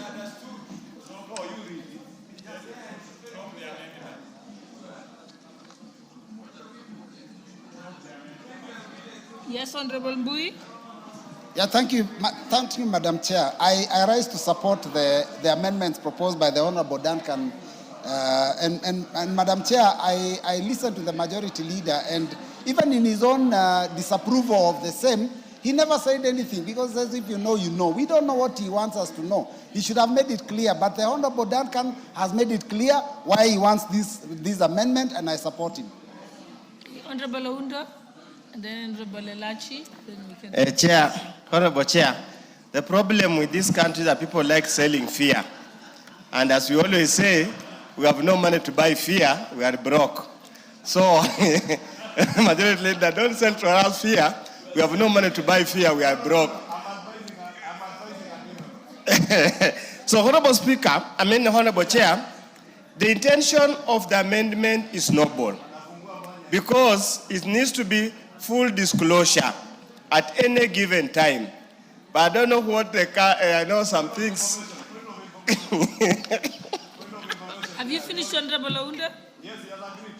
Okay, yes. Proceed. You know, Honorable Ounda is a very good debater, and I like to inform him. And he knows that if it is disclosure of information, that is adequately covered for in the bill. And that's why I advise my younger brother, Honorable DMM, because he knows what I know, and I know he knows I know. And we all know. I just don't want to say it. But if he dares me to say it, I will say it, and I will. Honorable Elachi. Yes, Honorable Ounda, please speak. Mm-hmm. I have received the information gladly, and probably as we debate, normally, at any given time, all committees, departmental committees, are expected to receive reports on a quarterly basis on budget performance and output. Probably we need to tie up around that line so that probably as we legislate, we don't double legislate what already exists. That's why I said nobly it's a very good idea, but we need to discuss and see how best to put it to avoid over legislation. Thank you. Honorable Elachi. Thank you, Madam Speaker. Madam Speaker, this will tie us. I think that amendment of my brother of Nyeri will not be a right amendment for our House, because already it will be breach of conflict. We will have a lot of challenges if we try and do such a thing. Yes, let's not have it. Thank you, honorable members. I now put the question that clause 27 be amended as proposed by Honorable Mathenge. Will as many as of that opinion say aye? Aye. Will as many as of the contrary opinion say nay? Nay. Thank you. The nays have it. Clause 28.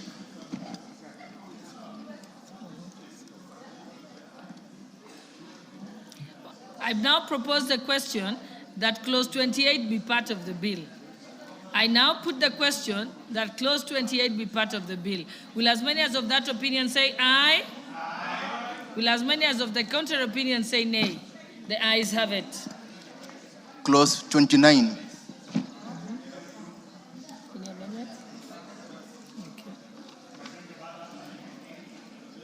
I now propose the question that clause 29 be part of the bill. There is an amendment. Mover. Honorable Chairperson, I beg to move that clause 29 be amended as per the order paper.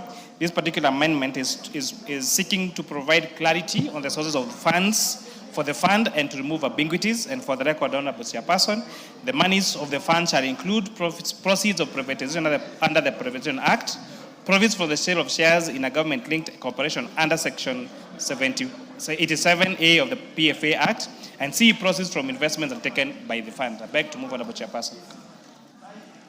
I propose the question that clause 29 be amended as proposed by the Honorable Chairperson. Yes? Yes, proceed, Honorable Makali.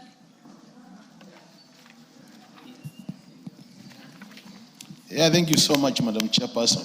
Madam Chairperson, I want to support this amendment. And this is what we were saying yesterday, that we need to appreciate that this money will form part of our public debt. I support. Yes, Honorable Ounda. Once again, I support, and once again, I want to ask the Almighty God to bless Majority Leader and Chair. And for record purpose, Honorable Chair, what we normally debate here is the bill as published. The committee report just to support and widen our thinking. Asante sana, Mwenyezi Mungu awabariki. Okay. Honorable members, I now put the question. Yes, Majority Leader. Chair, now that Oundo keeps blessing me and the chair, I don't know, he's just being mischievous, Honorable Chair, because Oundo has been here long enough to know that the committee reports usually also serve to inform debate in the House.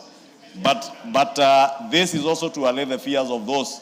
You know, Honorable Chair, I'm saying that because Oundo had told us yesterday, if he has forgotten, that we should shred this bill and republish it. And I told him, if you read it together with the committee report, many of the issues you are speaking to have been addressed, including that fear or that fear that the fund could be used to borrow. And we are saying this fund will not be used to borrow. This fund is an investment fund. And I think, Honorable Oundo, I thank you for blessing me and the chair and the members of the Finance Committee. And may the Lord also bless you and guide you in all the ways that every time you speak the truth. Thank you. Honorable members, I now put the question that clause 29 be amended as proposed by the Honorable Chairperson. Will as many as of that opinion say aye? Aye. Will as many as of the contrary opinion say nay? The ayes have it.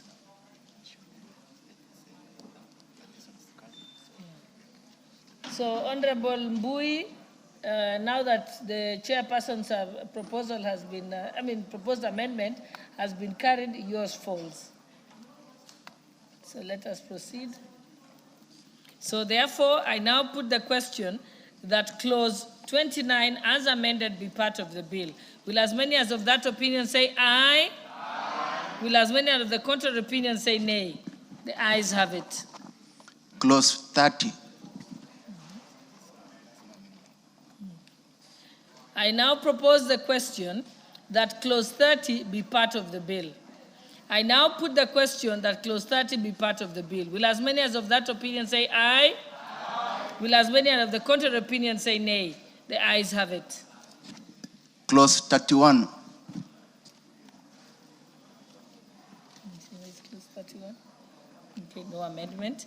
Oh yeah, there is here. I now propose the question that clause 31 be part of the bill. Amendment. Chairperson. Honorable Chairperson, I'd like to amendment. move that clause 31 be amended as per the order paper. This, Honorable Chairperson, is going to provide clarity on where these funds are going to be held. Because, Honorable Chairperson, we are amending the clause to read that the bill amended by dating clause 31 subjecting therefore the following new clause: the monies of the fund shall be held in a bank account at the Central Bank of Kenya. Because the area, as what was read in the bill, was that the amount, this is clause 31, that the bank, the remission of the fund shall cause a bank to be opened in the name of a fund and be opened in a bank regulated by the central bank. That would mean that these monies would have been operated by a bank regulated by the central bank.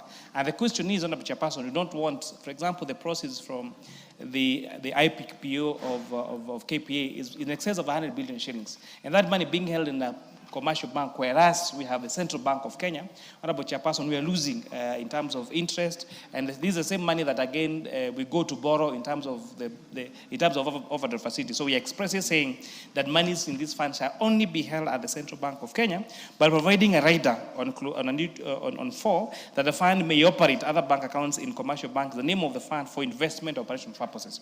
So again, they need to pay for their office rent or for their board allowances, then those monies then can be operated in a bank, but the main account of the bank shall be the Central Bank of Kenya. I beg to move, Honorable Chairperson. Thank you.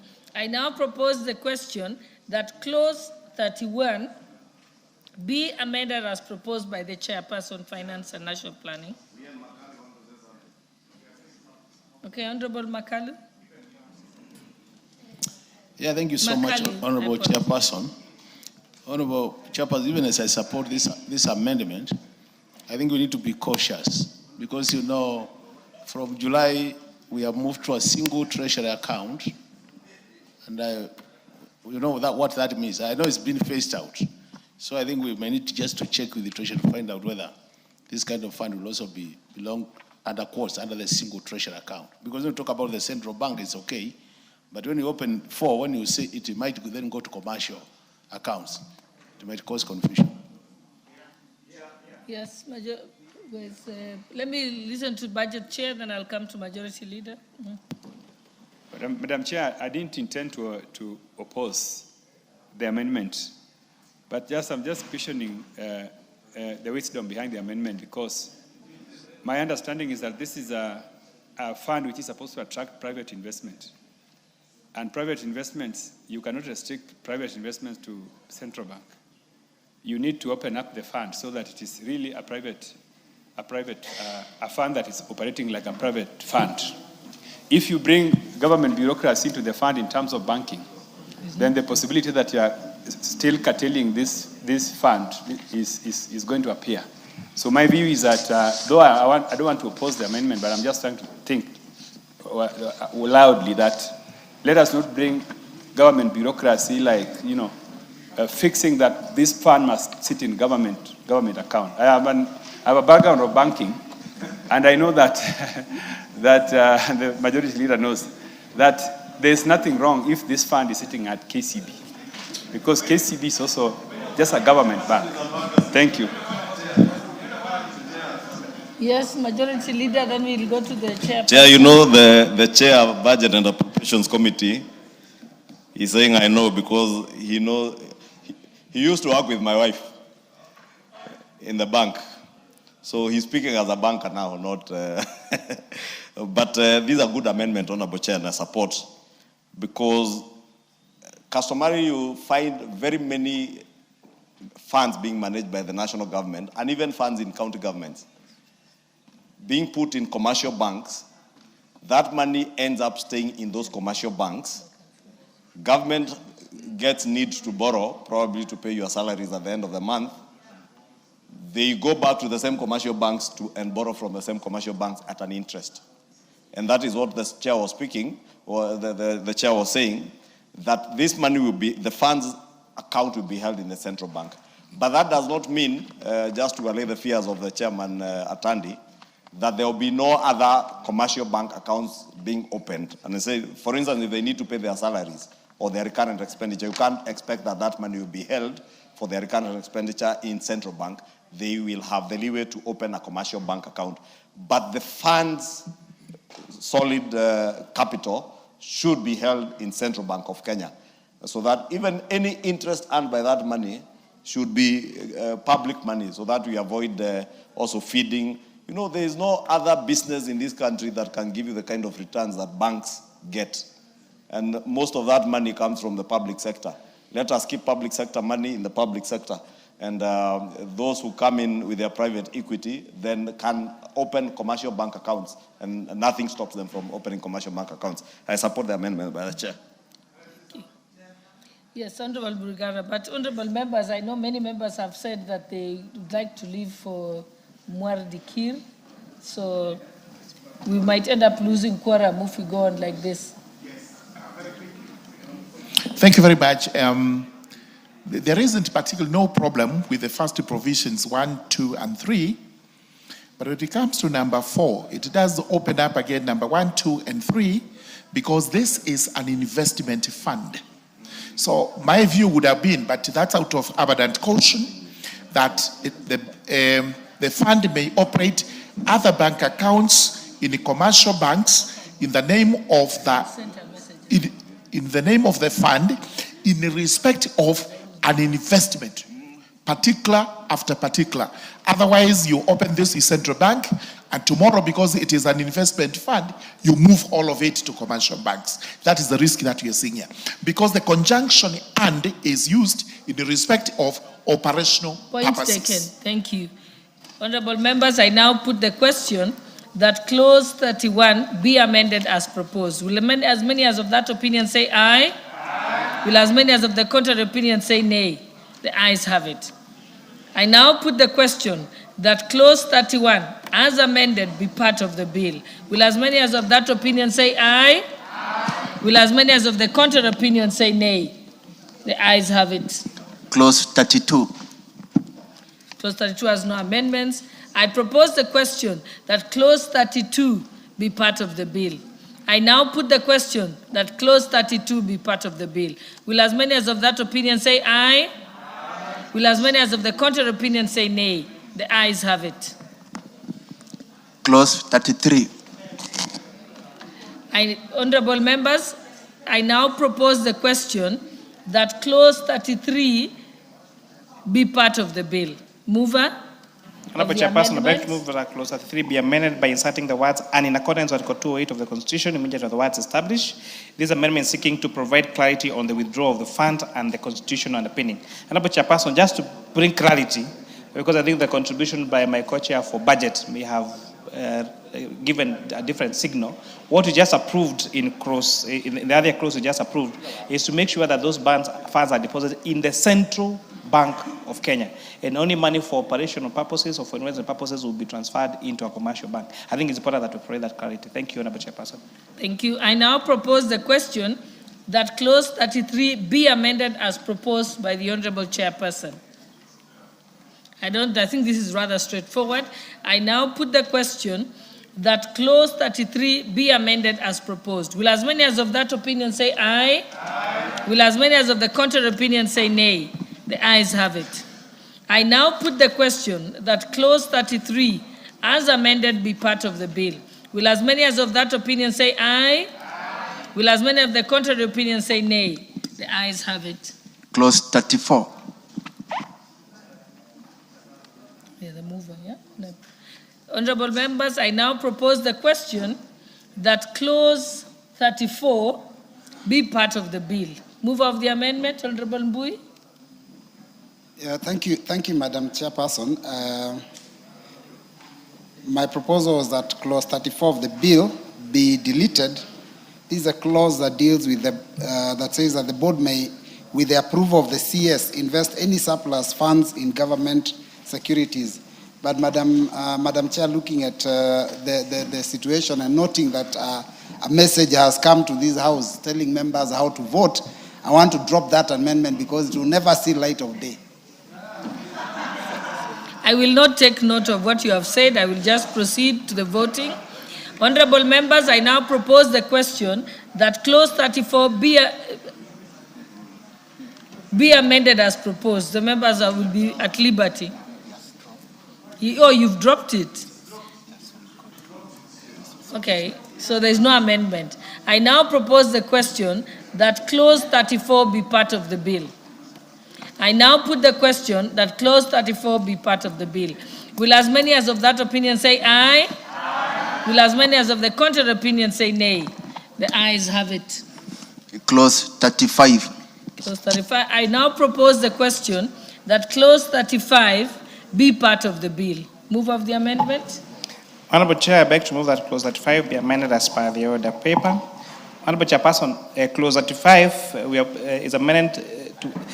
The proposed amendment of clause 35 is seeking to provide clarity on the annual estimates of the fund in accordance with the Constitution and in accordance with the Public Finance Management Act. In short, Honorable Chairperson, all the operations of these funds, including the expenditures and the incomes, will have to follow the rules as per the PFM Act in terms of their preparations and their submission to this House. I beg to move, Honorable Chairperson. I now propose the question that clause 34 be amended as proposed. 35, sorry, let me repeat that. I propose the question that clause 35 be amended as proposed. I now put the question that clause 35 be amended as proposed. Will as many as of that opinion say aye? Aye. Will as many as of the contrary opinion say nay? The ayes have it. I now put the question that clause 35 as amended be part of the bill. Will as many as of that opinion say aye? Aye. Will as many as of the contrary opinion say nay? The ayes have it. Clause 36. Clause 36 is a proposed amendment. Honorable members, I propose the question that clause 36 be part of the bill. Move of the amendment. Honorable Chairperson, I beg to move that clause 36 be amended as per the order paper. This is also, Honorable Chairperson, to reiterate that this fund will still be subject to the Public Audit Act, and therefore there is an express provision that their financial statements must and shall be audited by the Auditor General.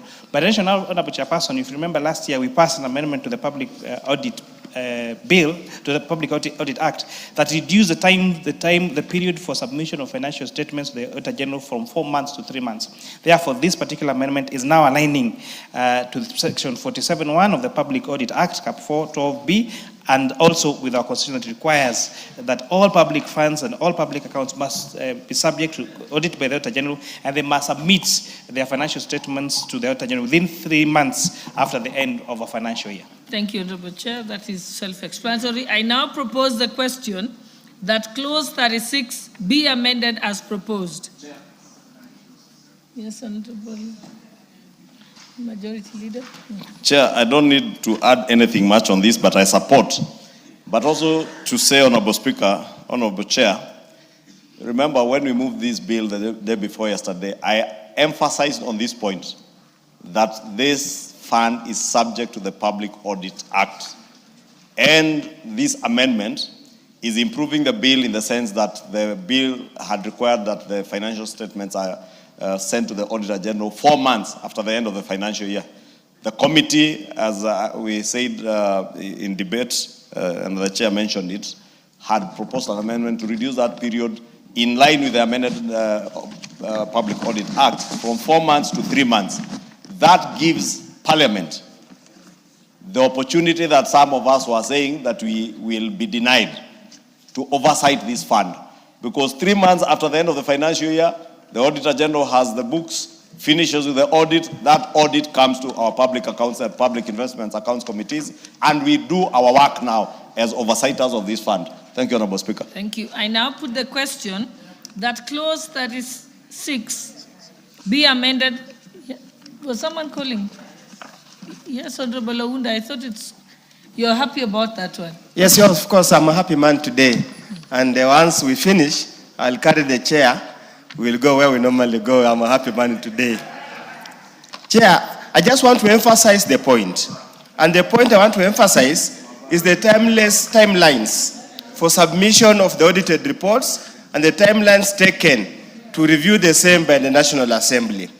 You remember there has been a court case that has made very far-reaching judgment in respect to the timelines. So I just urge the National Assembly to do all that we can to make sure that the audit reports that we submit here are updated and are as current as they can be. Thank you for the amendments. But I think following that lawsuit, it was actually, they've speeded up the work of the various committee, and the clerk has given them ample support for them to be able to make it on time. So I don't think we still have that mischief anymore. It's already been mitigated. So allow me now, I now put the question that clause 36 be amended as proposed. Will as many as of that opinion say aye? Aye. Will as many as of the contrary opinion say nay? The ayes have it. I now put the question that clause 36 as amended be part of the bill. Will as many as of that opinion say aye? Aye. Will as many as of the contrary opinion say nay? The ayes have it. Clause 37. I now propose the question that clause 37 be part of the bill. I now put the question that clause 37 be part of the bill. Will as many as of that opinion say aye? Aye. Will as many as of the contrary opinion say nay? The ayes have it. New clause 5A.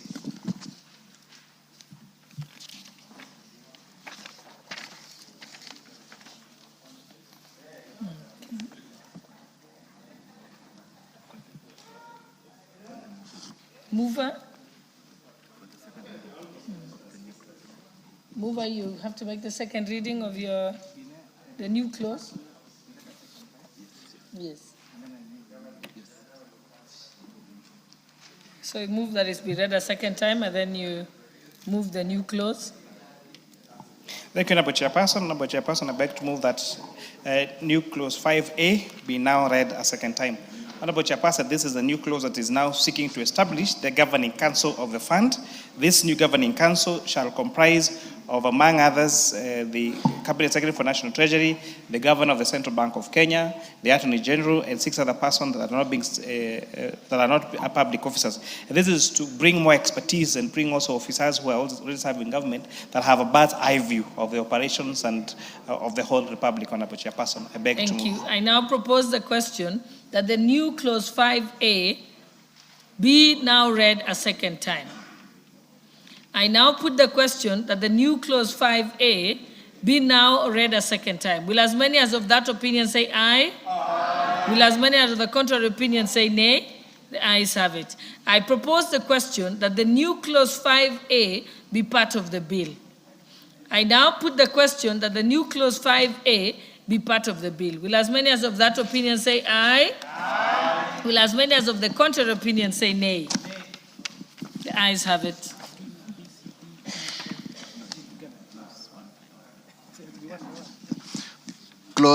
New clause 5B. Mover. Honorable Chair, I beg to move that new clause 5B be now read a second time.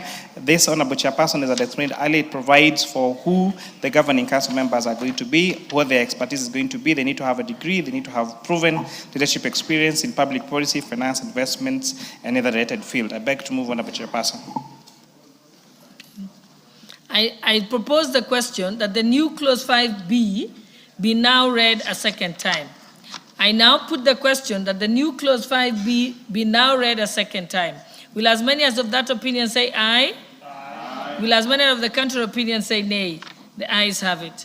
I propose the question that the new clause 5B be part of the bill. I now put the question that the new clause 5B be part of the bill. Will as many as of that opinion say aye? Aye. Will as many as of the contrary opinion say nay? The ayes have it. New clause 5C. Mover. Honorable Chairperson, I beg to move that new clause 5C be now read a second time. Clause 5C reads that the member of the Governing Council under Section 5BD shall be appointed by the President and shall serve a period of 3 years, renewable once. So these are, apart from, the members of the Governing Council are the Cabinet Secretary, National Treasury, the Governor of the Central Bank, the Attorney General, and 6 persons not being public officers. So this now provision is providing that these 6 persons are the ones that will be appointed by His Excellency the President. I beg to move, Honorable Chairperson. I now propose the question that the new clause 5C be now read a second time. I now put the question. Yes, Honorable Owundo, I think this is self-explanatory. Yeah, I just wanted to draw to the attention of the chair and the majority leader. Majority leader, probably could have been a bit neater in view of the importance of this fund or the board if those being appointed at 5BD are staggered, so that there will remain some kind of institutional memory, so that we don't, it's a bit of continuity. That will just be a suggestion. Probably we can pick it up later as we proceed. I now put the question that the new clause 5C be now read a second time. Will as many as of that opinion say aye? Aye. Will as many as of the contrary opinion say nay? The ayes have it. I now propose the question that the new clause 5C be part of the bill. I now propose the question that the new clause 5C be part of the bill. I now put the question that the new clause 5C be part of the bill. Will as many as of that opinion say aye? Aye. Will as many as of the contrary opinion say nay? The ayes have it. New clause 5D. Chairperson. Honorable Chair, I beg to move that new clause 5D be now read a second time. This is a provision that's providing for how these members under 5BD can be removed, the 6th person. They can be removed if they have committed a criminal offense, if they are declared bankrupt by a court of law, if they resign, or if they are otherwise found unfit to discharge the function of the office, and they can be removed just by the pen of the office of the President. Thank you, Honorable Chairperson. I now propose the question that the new clause 5D be now read a second time. I now put the question that the new clause 5D be now read a second time. Will as many as of that opinion say aye? Aye. Will as many as of the contrary opinion say nay? The ayes have it. I now propose the question that the new clause 5D be part of the bill. I now put the question that the new clause 5D be part of the bill. Will as many as of that opinion say aye? Aye. Will as many as of the contrary opinion say nay? The ayes have it. New clause 5E. And Chairperson, because we still have the BPS, yes. If something is already captured in the sections, then we don't have to read them out. Honorable Chairperson, I was seeking indulgence if we could have passed 5A, B, C, D, E, F, G, but I was told this procedure we must approve one. So I beg to move that, Honorable Chairperson, that clause 5E be now read a second time, and this is providing that this Council of Governors can only meet twice in a year or any other meeting that may be found necessary, but they have to give notice. So this makes sure that they don't become an impediment. Sorry. Honorable Chairperson, let me try again. They have a copy of the bill. I beg to move that clause 5E be now read a second time. This is providing for the Governing Council shall only meet twice a year, so that they don't become an impediment to the running of the board. I beg to move, Honorable Chairperson. I propose the question that the new clause 5E be now read a second time. I now put the question that the new clause 5B be now read a second time. Will as many as of that opinion say aye? Aye. Will as many as of the contrary opinion say nay? The ayes have it. I propose the question that the new clause 5E be part of the bill. I now put the question that the new clause 5E be part of the bill. Will as many as of that opinion say aye? Aye. Will as many as of the contrary opinion say nay? The ayes have it. New clause 5F. Honorable Chairperson, I beg to move that new clause 5F be now read a second time. This providing for allowances paid to the Governing Council be as per the consultation with Salaries and Remuneration Commission. I beg to move, Honorable Chairperson. I propose the question that the new clause 5F be now read a second time. I now put the question that the new clause 5F be read a second time. Will as many as of that opinion say aye? Aye. Will as many of the contrary opinion say nay? The ayes have it. I propose the question that the new clause 5F be part of the bill. I now put the question that the new clause 5F be part of the bill. Will as many as of that opinion say aye? Aye. Will as many of the contrary opinion say nay? The ayes have it. New clause 5G. Honorable Chairperson, I beg to move that new clause 5G be now read a second time. This providing that for a clause that prevents these kinds of governance from engaging in activities that would lead to conflict of interest. I beg to move, Honorable Chairperson. I now propose the question that the new clause 5G be read a second time. I now put the question that the new clause 5G be now read a second time.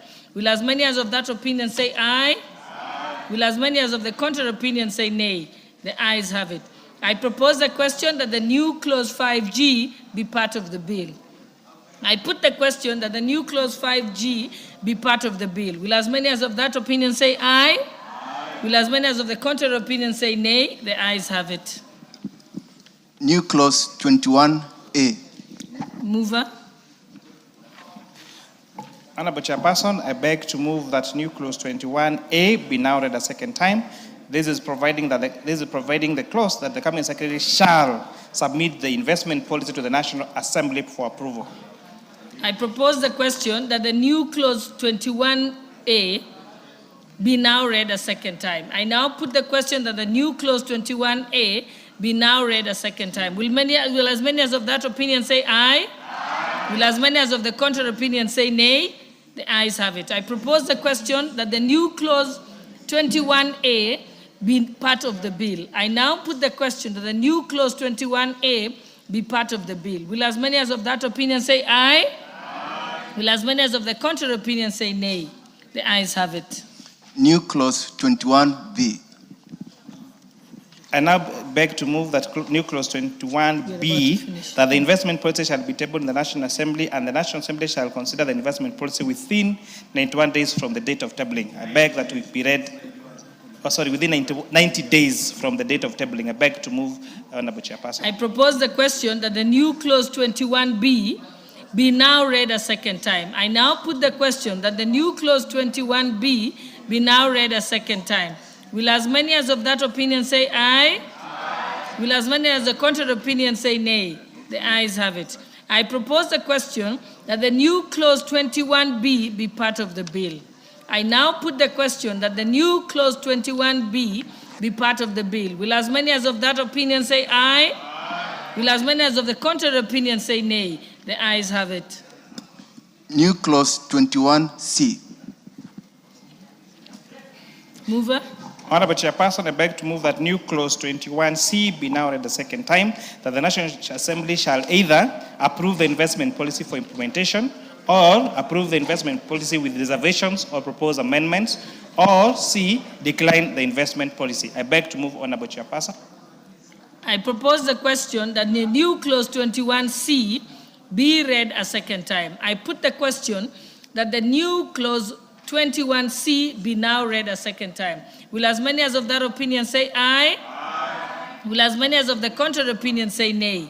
The ayes have it. I propose the question that the new clause 21C be part of the bill. I now put the question that the new clause 21C be part of the bill. Will as many as of that opinion say aye? Aye. Will as many as of the contrary opinion say nay? The ayes have it. New clause 21D. Mover. So, Honorable Chairperson, I beg to move that new clause 21E be now read a second time, that upon receipt of the national notice under section 21D, the Governing Council shall publish the approved investment policy, or in the case where investment policy is approved with reservations. I think you said E instead of D. Oh, D, yes, sorry. I beg to move that new clause 21D be now read a second time, that the clerk shall notify the Cabinet Secretary of the resolution of the National Assembly within 7 days of the resolution, and where the National Assembly approves the investment policy with reservations or proposed amendments, the notice shall state the proposed amendments or reservations made by the National Assembly. I beg to move, Honorable Thank you, Chairperson. But just let's note that the members have the copy, on their order paper. So, honorable members, I now propose the question that the new clause 21D be now read a second time. I now put the question that the new clause 21D be now read a second time.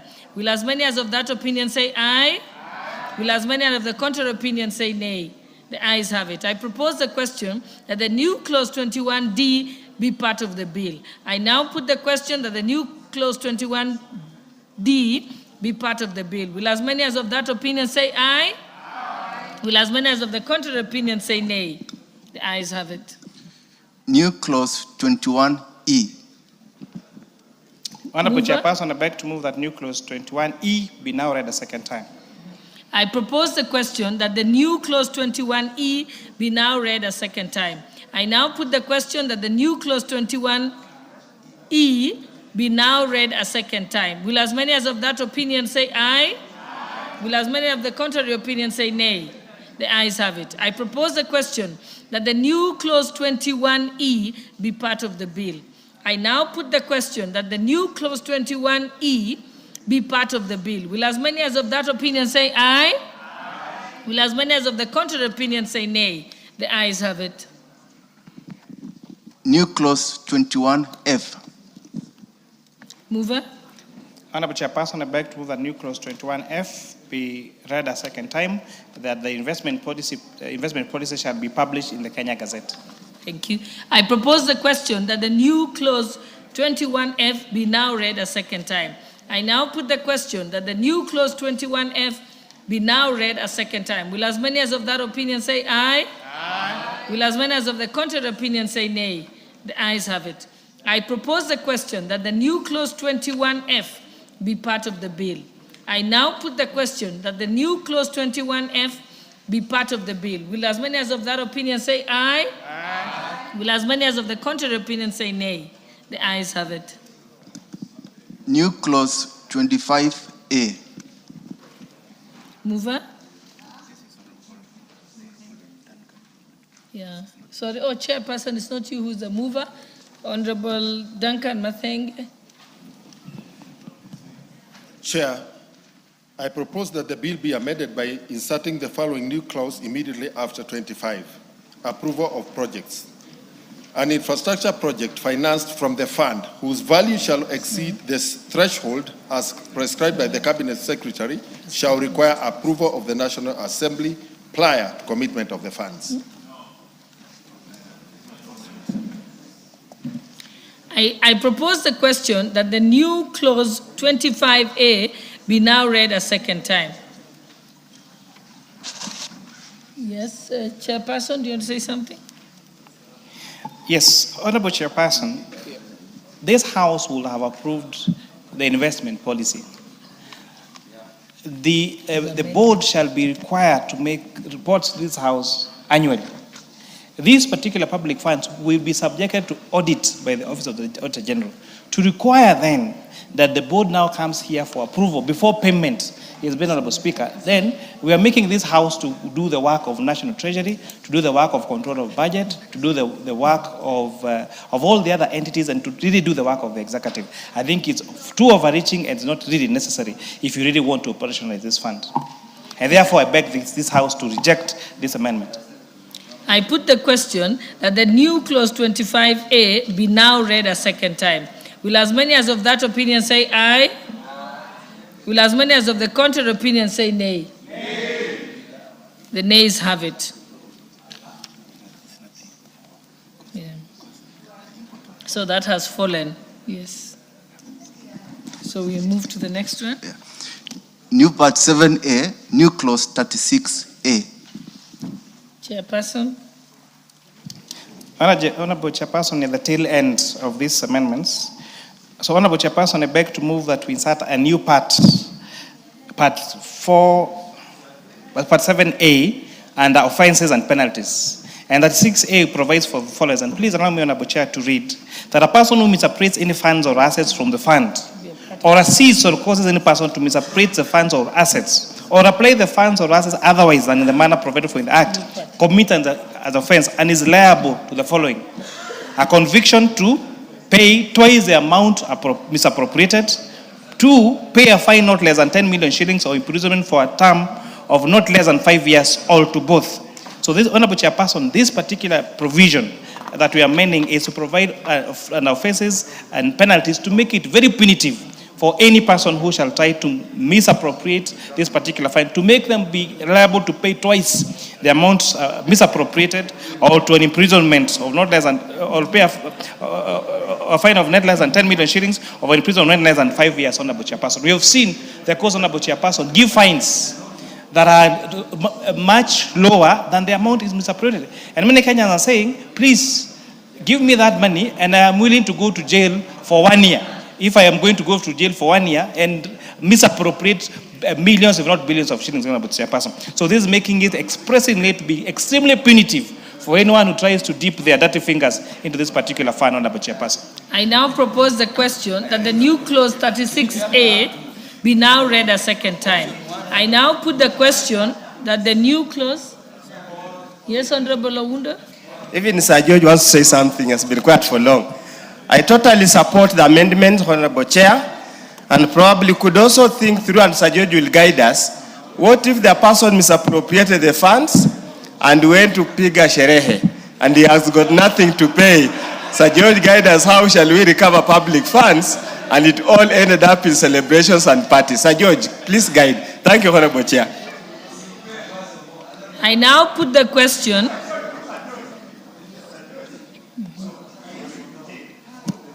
Yes. Thank you, Honorable Speaker. This is interesting form of punishment. It almost goes against the principles of legality on punishment, because you cannot be punished twice. You cannot be punished once. Now, the first punishment appears to be restitution, that you restitute what you took away, you converted in the civil law. Now, if you do that, you can only restitute the exact amount, then after that you get punished. But where it is actually doubled, it means you've already gotten a punishment. Then the second punishment is the fine. So there may be a legal problem with that, but I can assure you it's supposed to be punitive, deterrent. That is the reason it's being made as stringent as it can be. I would support it, but we may have a problem with our courts. I think the courts during their sentencing procedure will pick it out. Yeah, so usually that is judge-made law. So, honorable members, I want to put the question that the new clause 36A be now read a second time. Will as many as of that opinion say aye? Aye. Will as many as of the contrary opinion say nay? The ayes have it. I propose the question that the new clause 36A be part of the bill. I now put the question that the new clause. You want to say something, Chair? Yes. I now put the question that the new clause 36A be part of the bill. Will as many as of that opinion say aye? Aye. Will as many as of the contrary opinion say nay? The ayes have it. New part 7A, new clause 36B. Mover. Mwenyekiti, ningependa kupendekeza kwamba kipengele cha 36B kisomwe kwa mara ya pili. Na mwenyekiti, kama vile chairperson wa Jaila amesema, kama hutaki kulipa hiyo faini, basi usiibe pesa ya umma. Asante, Mheshimiwa Speaker. I now propose the question that the new clause 36B be now read a second time. I now put the question that the new clause 36B be now read a second time. Will as many as of that opinion say aye? Aye. Will as many of the contrary opinion say nay? The ayes have it. I propose the question that the new clause 36B be part of the bill. I now put the question that the new clause 36B be part of the bill. Will as many as of that opinion say aye? Aye. Will as many as of the contrary opinion say nay? The ayes have it. There is no 36, right? No. 38. No, new clause 38. Yes, Honorable Mathenge. Honorable Chair, the intended new clause 38 has been taken care of by the new clause 36B. So I drop the amendment. Thank you. Yeah. So that is duly dropped. Thank you. New clause 39. Mover. Honorable Chairperson, it's good to know that this is the last amendment. This is the last new clause. I beg to move that new clause 39 be now read a second time. This, Honorable Chairperson, is a consequential amendment. As a consequential amendment, since the bill provides that one of the source of the funds will be process of privatization, then there is need to amend Section 54 of the Privatization Act so that it reads as follows: that proceeds from the sale of direct government shareholding, that 54, any proceeds from the sale of direct national government shareholding shall be paid into the consolidated fund. I beg to move, Honorable Chairperson. I now propose the question that the new clause 39 be now read a second. No, 39. Yeah, actually it's 39, not 39A. I propose the question that the new clause 39 be now read a second time. I now put the question that the new clause 39 be now read a second time. Will as many as of that opinion say aye? Aye. Will as many as of the contrary opinion say nay? The ayes have it. I propose the question that the new clause 39 be part of the bill. I now put the question that the new clause 39 be part of the bill. Will as many as of that opinion say aye? Aye. Will as many as of the contrary opinion say nay?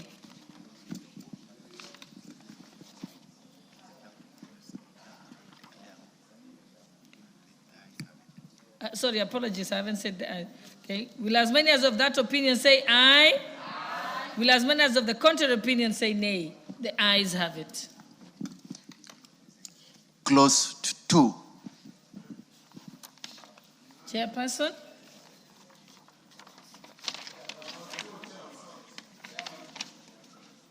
Is that?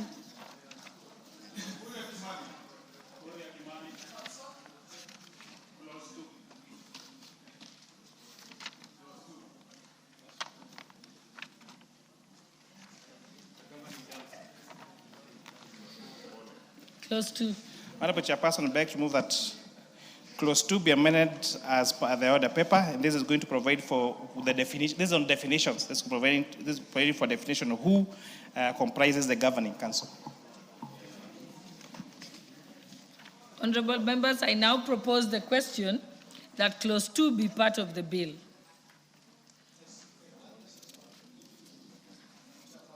I now propose the question that clause 2 be amended as proposed. Yes? Proceed. Yeah, thank you, Honorable Chairperson. I needed to propose the question before I allow you, so now I've allowed you. Okay, Chairman, I think you better listen to this. We had agreed that you need to define catalytic national infrastructure. I don't know whether now, at what point do you do that? Because I think it's important. Okay, Chairperson, that seems to be a valid issue. Let him have a minute to respond. Okay, while we are waiting, Honorable Kangogo, while we wait for the chair to respond to Honorable Makali. Yes, under clause 2, Honorable Chair, the chair has given saying that the definition of governing council, which I don't have a problem, but the definition of national infrastructure means the national highways, the railway networks, airports, seaports, electricity generation, transmission and distribution infrastructure, water reservoirs, and irrigation, and the agri infrastructure. I'm wondering, Honorable Chair, where is the ICT infrastructure in this infrastructure fund? When we are laying the fiber cable as a country, we are less than 20%. Where is our ICT infrastructure in this fund? The assumption is that ICT is also infrastructure. And yes, and also the definition energy is infrastructure, transmission of power is infrastructure, fiber cables, even the internet connectivity is infrastructure. Yeah, so it must come out because these are the items defined here, Honorable Chair, including even the national highways must be defined properly. Okay, Honorable Chairperson, what do you have to say? And also respond to Honorable Makali. Honorable Chairperson, first of all, to respond to my good friend Honorable Makali, in our amendments in definition of national infrastructure, we have removed the word catalytic. so that national infrastructure means national highways, railway networks, airports, seaports, electricity generation, transmission and distribution infrastructure, water reservoirs and irrigation, and we have also added agribusiness and ICT infrastructure to take care of the concerns of Honorable Kagwebo. And so I'm moving further that we amend the definition to include ICT infrastructure as per the definition of national infrastructure. Thank you, Honorable Chairperson.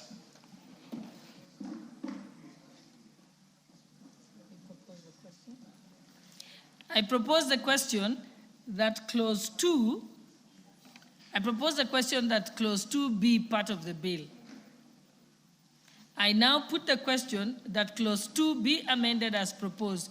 Will as many be further amended as proposed? Will as many as of that opinion say aye? Aye. Will as many as of the contrary opinion say nay? The ayes have it. I now put the question that clause 2 be further amended be part of the bill. Will as many as of that opinion say aye? Aye. Will as many as of the contrary opinion say nay? The ayes have it. Title. I propose the question that the title be part of the bill. I now put the question that the title be part of the bill. Will as many as of that opinion say aye? Aye. Will as many as of the contrary opinion say nay? The ayes have it. Clause 1.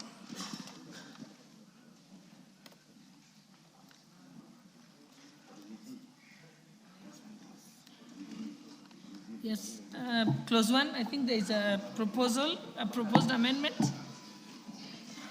Yes, Honorable Chairperson, I beg to move that clause 1 of the bill be amended by dating the words and shall come into operation on such a day as the Cabinet Secretary may by notice the Gazette appoint.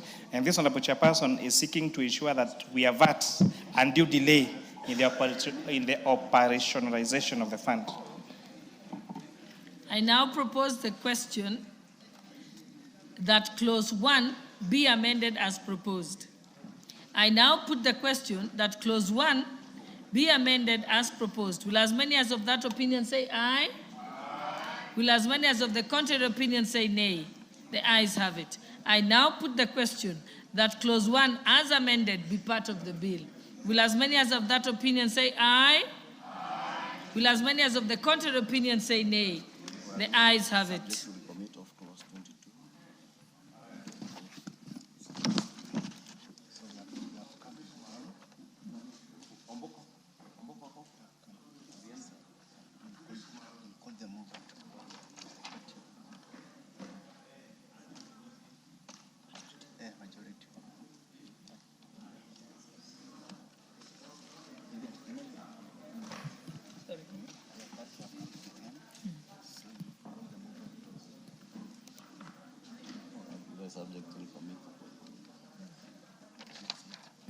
Honorable members, we have come to the end, and now I call upon the mover to reply.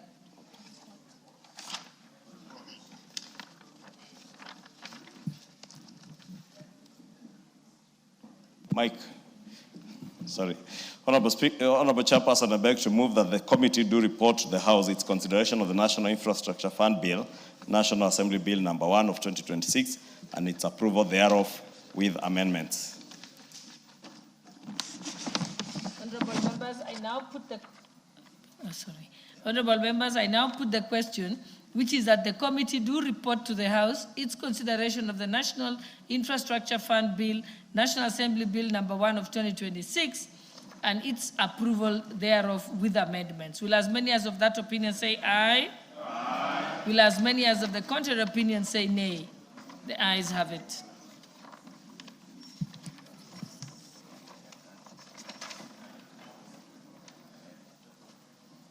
Honorable members, Mr. Speaker.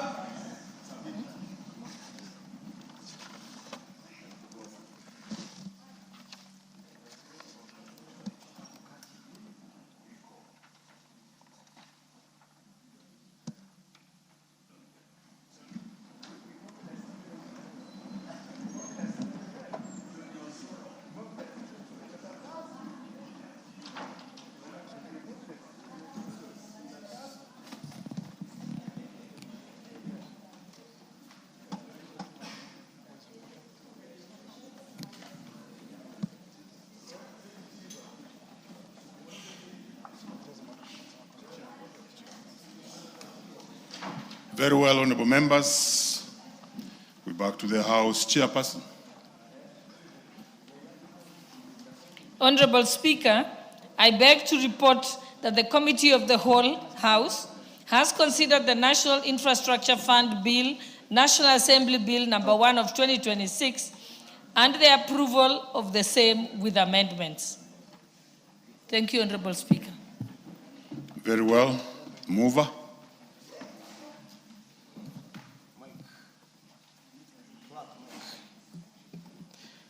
Honorable Speaker, I beg to move that the motion for agreement with the report of the Committee of the Whole House be amended by inserting the words subject to recommit of clauses 22 and 22.1 and clause 23, and also request the chairperson of the committee, Honorable Kimani Kuria, to second the motion.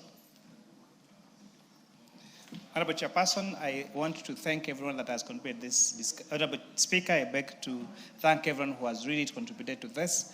I am happy that we've already added value to this piece of legislation. We've made a lot of amendments, and so, Honorable Speaker, I beg to second.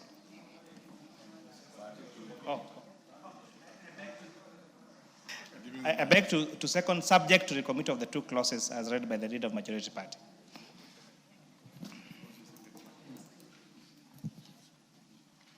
Very well. Honorable members, I propose the question that the House do agree with the committee in the said report.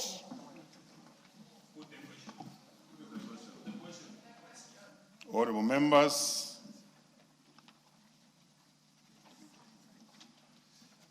I think I heard the sum recommittal. Yes. So therefore, if there's a recommittal, then we need to do the recommittal first.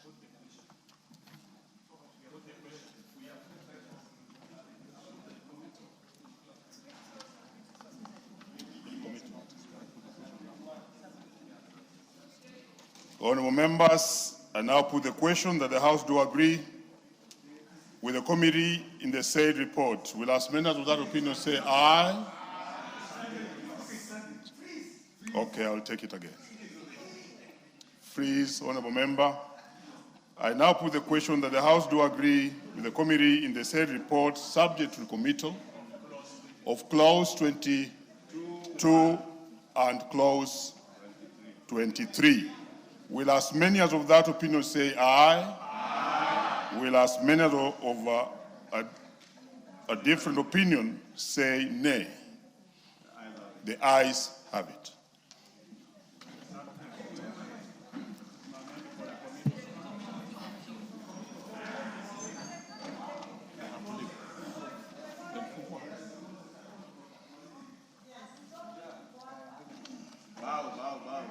Oh.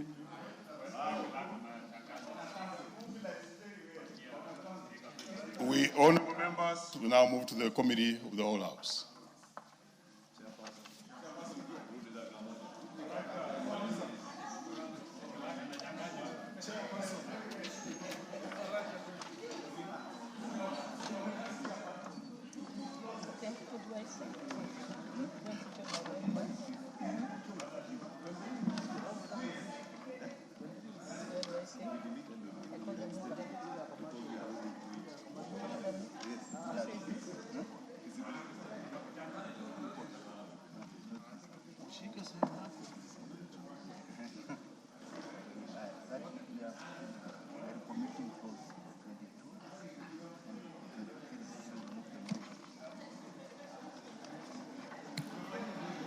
Honorable members, we shall now recommit clause 22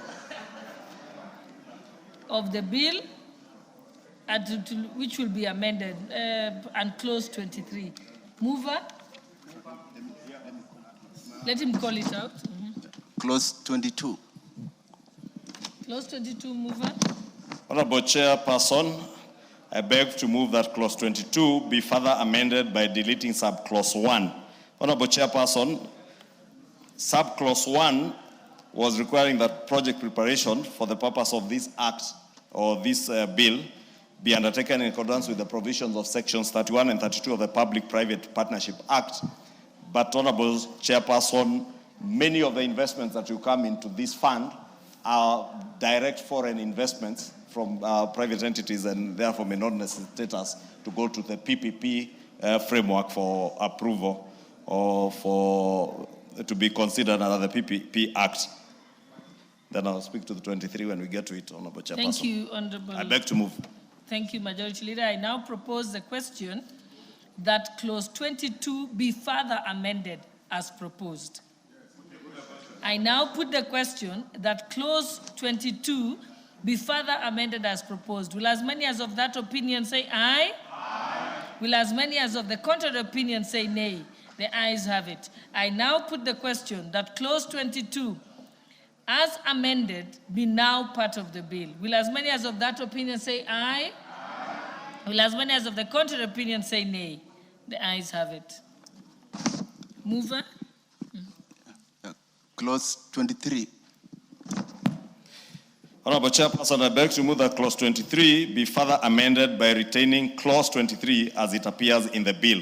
Honorable Chairperson, we had deleted clause 23, and for those who have a copy of the bill, clause 23 is on feasibility studies, and the clause 22, as passed, is alluding to a feasibility study, but we had deleted the subsequent clause that provided for that feasibility study. And I beg to move and ask for your support. Thank you, that was important. I now propose the question that clause 23 be further amended as proposed. I now put the question that clause 23 be further amended as proposed. Will as many as of that opinion say aye? Aye. Will as many as the contrary opinion say nay? The ayes have it. And I now put the question that clause 23 as amended be part of the bill. Will as many as of that opinion say aye? Aye. Will as many as of the contrary opinion say nay? The ayes have it. That brings us to the end of the recommittal stage of the National Infrastructure Bill. Honorable members, Mr. Speaker.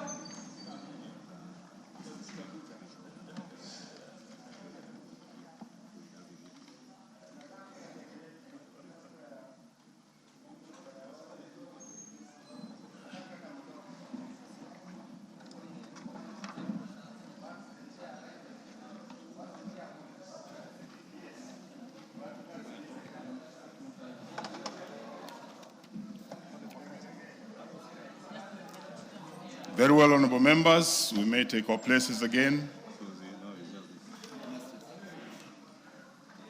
And I call upon the chairperson. Honorable Speaker, I beg to report that the Committee of the Whole House has considered the National Infrastructure Fund Bill, National Assembly Bill number 1 of 2026 and approved the same with amendments. Very well, mover.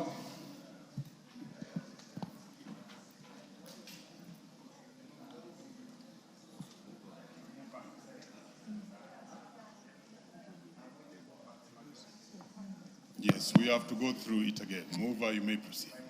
Honorable Speaker, I beg to move that the House do agree with the committee in the said report. I also request the Honorable Osoro to second the motion for agreement with the report of the Committee of the Whole House. Honorable Speaker, I beg to second. Very well. Honorable members, I propose the question that the House do agree with the committee in the said report. Honorable members, I proceed to put the question. And I put the question that the House do agree with the committee in the said report. Will as many as of that opinion say aye? Aye. Will as many as of a different opinion say nay? The ayes have it. Mover.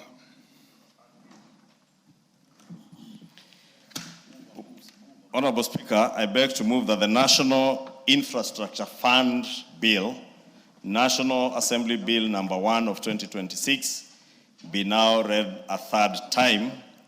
Honorable Speaker, as I request the Chair of the Finance and National Planning Committee to second this motion for reading of this third reading, allow me to take this opportunity to thank all these members present here today and all those who supported this bill in second reading and appreciate the input of those who opposed this bill.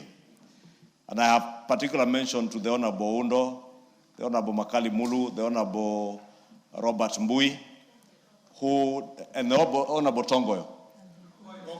Ngogoyo, not Tongoyo. Honorable Tongoyo supported. And I have special mention for these 4 members because they opposed the bill and proposed amendments and have been here to legislate. They were not raising issues they were raising for politics. They were raising issues they raised because they intended to improve the bill, because they know this bill is important for this country. And I want to borrow the words of the Honorable Undo, who said that he is not opposed to the establishment of a national infrastructure fund, but said there were gaps that needed to be filled. And today you have heard he has prayed for us that we may be blessed, because the Committee for Finance and National Planning listened to all those issues, proposed amendments. Honorable Speaker, I'm taking time to say this because I said we have suffered as a House in the past, and especially during the 2024 finance bill, because Kenyans did not understand the process through which legislation goes through before it becomes an act of parliament. And now Kenyans have an opportunity to understand what we do and how we work. That during debate in second reading, even when a bill goes through second reading, that is not the end of everything. It's just debate where we share ideas that improve on the bill or the proposal that is before the House. And I'm thanking these members because also there are members who came here to speak to the gallery, to speak those things that they thought were populist. But you will not see them here today.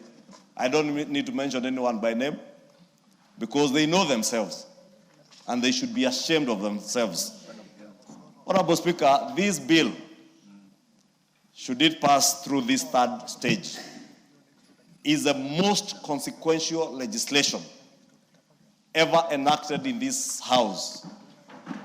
Not in the 13th Parliament, but the most consequential legislative proposal ever enacted in independent Kenya's National Assembly of Parliament of Kenya.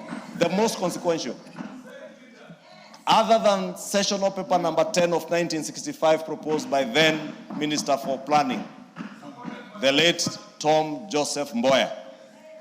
This is the next most consequential piece of legislation that will immensely contribute to the transformation of our country.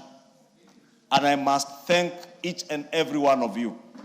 When His Excellency the President during the State of the Nation address told you that your diligence as members of Parliament in the 13th Assembly has secured you a place in the rewritten history of the transformation of our country, this is one such piece of legislation that is redefining your place in the history books of our country. Because generations to come in this country and in the world will look at this law and will thank each and every member who sat in the 13th Parliament of the National Assembly of Kenya for the transformation of Kenya as we move towards a first world country. Lastly, Honorable Speaker, let me say the journey to Singapore has been christened. It is not just real. We can see it. We can see the light at the end of the tunnel. We can see now how clear the vision is. And we have now put that roadmap towards a first world nation on course. Honorable Speaker, as we go to Singapore through Canaan, as we go to Singapore through Canaan, Honorable Speaker, these members of the 13th Assembly of this House have their place not only secured in the history books of our republic, but have a good place in heaven. Because God the Almighty will remember each and every one of you for your contribution in the transformation of this country. And we will be a case study to be studied by other countries in Africa and in the world. May God bless Kenya. May God bless each and every one of you. May God touch the souls of those who have dark hearts and dark souls. May God touch the hearts of those younger ones who may camouflage their dark spirits and souls behind press conferences, behind lectures in lecture halls, behind the rush and the chasing of news bites of how intelligent or unintelligent you are. Today, those of you who have sat through this process of making amendments to this bill to make it better, you are not only the heroes of this country, but you have exhibited that you are indeed great leaders and not just politicians who will speak to the gallery for the sake of speaking to the gallery. Let me finish by saying we have been reminded often that it is not necessarily everything that you hear is popular out there is the right thing. Not everything that is popular is right. And not every right thing is popular. You have done the right thing. I have heard some other group out there purporting to issue a press conference to speak against this bill. How I wish they had taken their time. You know, when we came up with the Kenya Kwanza manifesto, we went throughout the country, we went to 44 out of the 47 counties, and we could have done the 47, is only that we ran out of time. Listening to Kenyans, and I am certain even those who were in Azimio then, and I know members of ODM particularly, went out because the former Prime Minister believed in listening to the people. And he went out and listened to people, and he had an economic council. How I wish those who are in the disunited opposition today, instead of issuing press conferences out there, how I wish you can set up an economic council that can start formulating an agenda for Kenya, an agenda to move Kenya forward. Because it's not enough to just political national infrastructure fund. We ask in the National Assembly to reject. The National Assembly today has listened to the cries of millions of Kenyan youth who have no jobs, who know through this National Infrastructure Fund, we will be able to grow our economy and create jobs for those people who have no jobs. These members of parliament unanimously and working together irrespective of our political affiliation. I may not agree with Honorable Makali or Robert Mbui on everything, politically, or Honorable Undo. But when it comes to doing what is right for our country, I thank you, honorable members, for being there and being counted among us the numbers of those who truly love this country. Thank you and God bless you. I beg to move and request now the honorable chairperson of the Finance Committee to second. Honorable Speaker, when I left my finance career, then at the top of my career, and I can say this because I used to work very closely with the Honorable Chair of Budget, Honorable Atandi, who was my banker then, and joined politics. I was elected at a very young age to lead the people of Molo. The mantra for Molo was you do one term, you go home. But I decided I will do my best and convince them to give me a second term. And 30 years after anyone ever got a second time, was re-elected for a second time. When I joined this house in this 13th Parliament and was privileged to become the chairperson of the Department Committee of Finance and National Planning, I made a commitment with myself and my God that yes, it's going to be difficult, but I will be there to be counted to make responsible decisions for this country. At first, those decisions may not be popular, but I was certain that with time, those decisions will be seen to change the future of this country and the anchor of our finance honorable chairperson. I want it to be known that it's during the time of this parliament that is going to be celebrated not just one road that is referenced called Thika Road, which I agree is a key reform and a key infrastructure project. But honestly, honorable chairperson, honorable speaker, there are going to be highways that are going to be built across this country through this infrastructure fund. That the viability of infrastructure projects does not just mean that they need to be in the city. There can be very key projects in Turkana or in northeastern or in eastern or any other part of this country. And the amendment that we made lastly, honorable chairperson, with the advice of the honorable Kogen Bowen here, we now have included in ICT infrastructure as part of infrastructure fund. And therefore we look forward to when our data will be not held in overseas countries, but we are going to have data centers, this country, Honorable Speaker. We are going to have mega dams. We are going to have all projects that are going to lead to economic development. And most importantly, Honorable Speaker, that I will not have to spend 6-8 hours to go back to Nakuru or to Molo, because the Ronimau Summit Road and other highways will be complete through this National Infrastructure Fund. Thank you, and I beg to second, Honorable Speaker. Well, let me just say one from Makalimulu. He has been very consistent.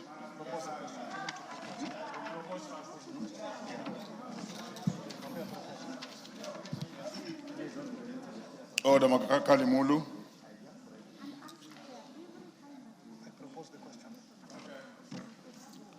Honorable members, I propose the question that the National Infrastructure Fund. Order, members.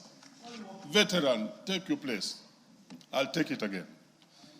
Honorable members, I propose the question that the National Infrastructure Fund Bill, National Assembly Bill number 1 of 2026, be now read a third time.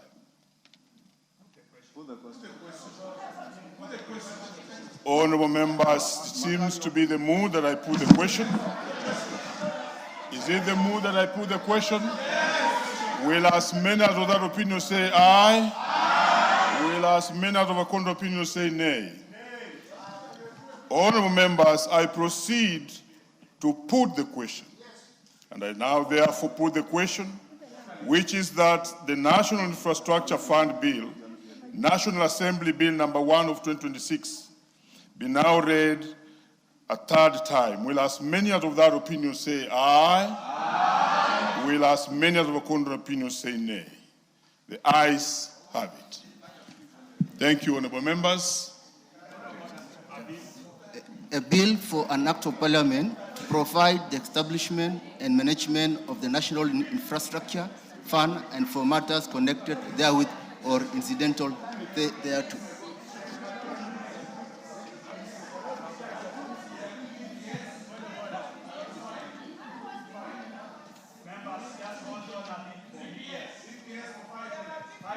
Yes, what's your point of order?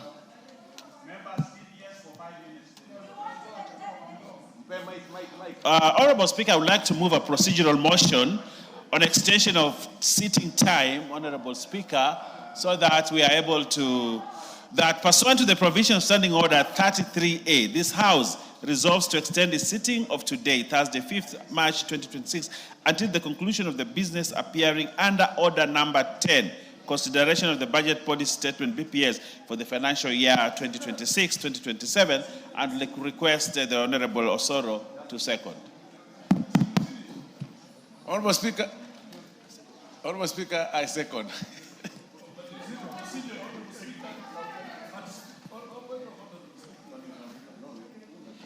Yes, what's your point of order?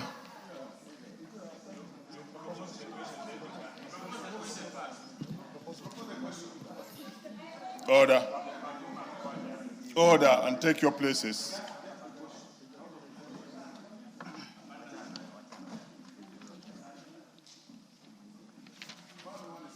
Very well. This is a procedural motion. I now propose the question that pursuant to provisions of Standing Order 33A, this House resolves to extend its sitting of today, Thursday, 5th March 2026, until the conclusion of business appearing under Order Number 10, which is consideration of budget policy statement BPS for the financial year 2026-2027. Honorable members, I proceed to put the question that pursuant provisions of Standing Order 33A, this House resolves to extend its sitting of today, Thursday, 5th March 2026, until the conclusion of business appearing under Order Number 10, which is the consideration of the budget policy statement BPS for the financial year 2026-2027. Will as many as of that opinion say aye? Aye. Will as many as of a contrary opinion say nay? The ayes have it. Next order. Order number 10, motion consideration of the 2026 budget policy statement. Chair, budget. Thank you, Honorable Speaker. Thank you, Honorable Speaker.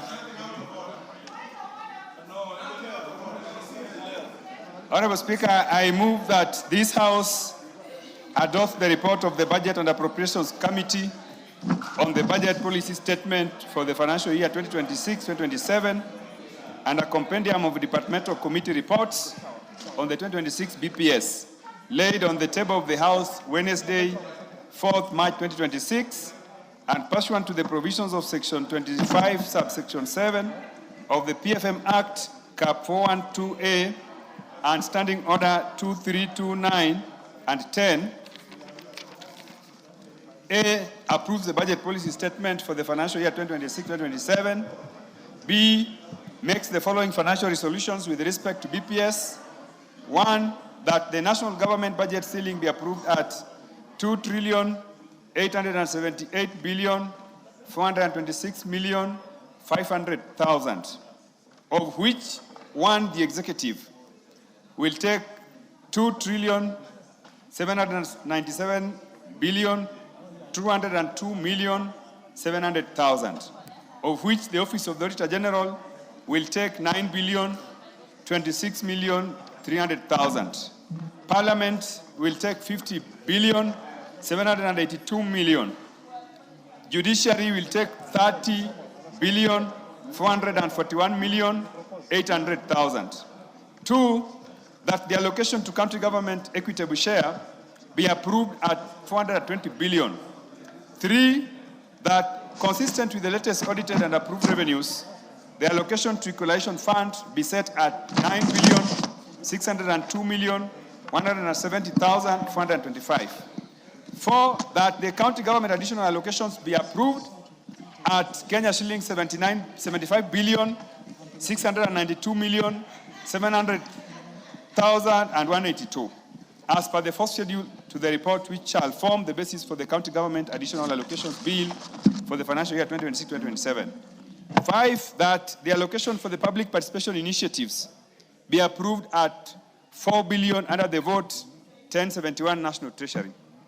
C, resolves that 1, consistent with the resolution of the House of 3rd March 2026 on the 2026 medium-term debt strategy, the fiscal deficit be maintained at 5.3% of the gross domestic product, GDP.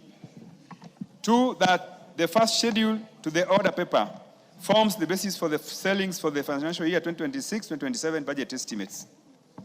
3, the policy resolutions contained in the schedule 2, in the second schedule to the order paper, that is non-financial recommendations relating to the budget policy statement for the financial 2026-2027, shall form the basis for 2026-2027 budget estimates.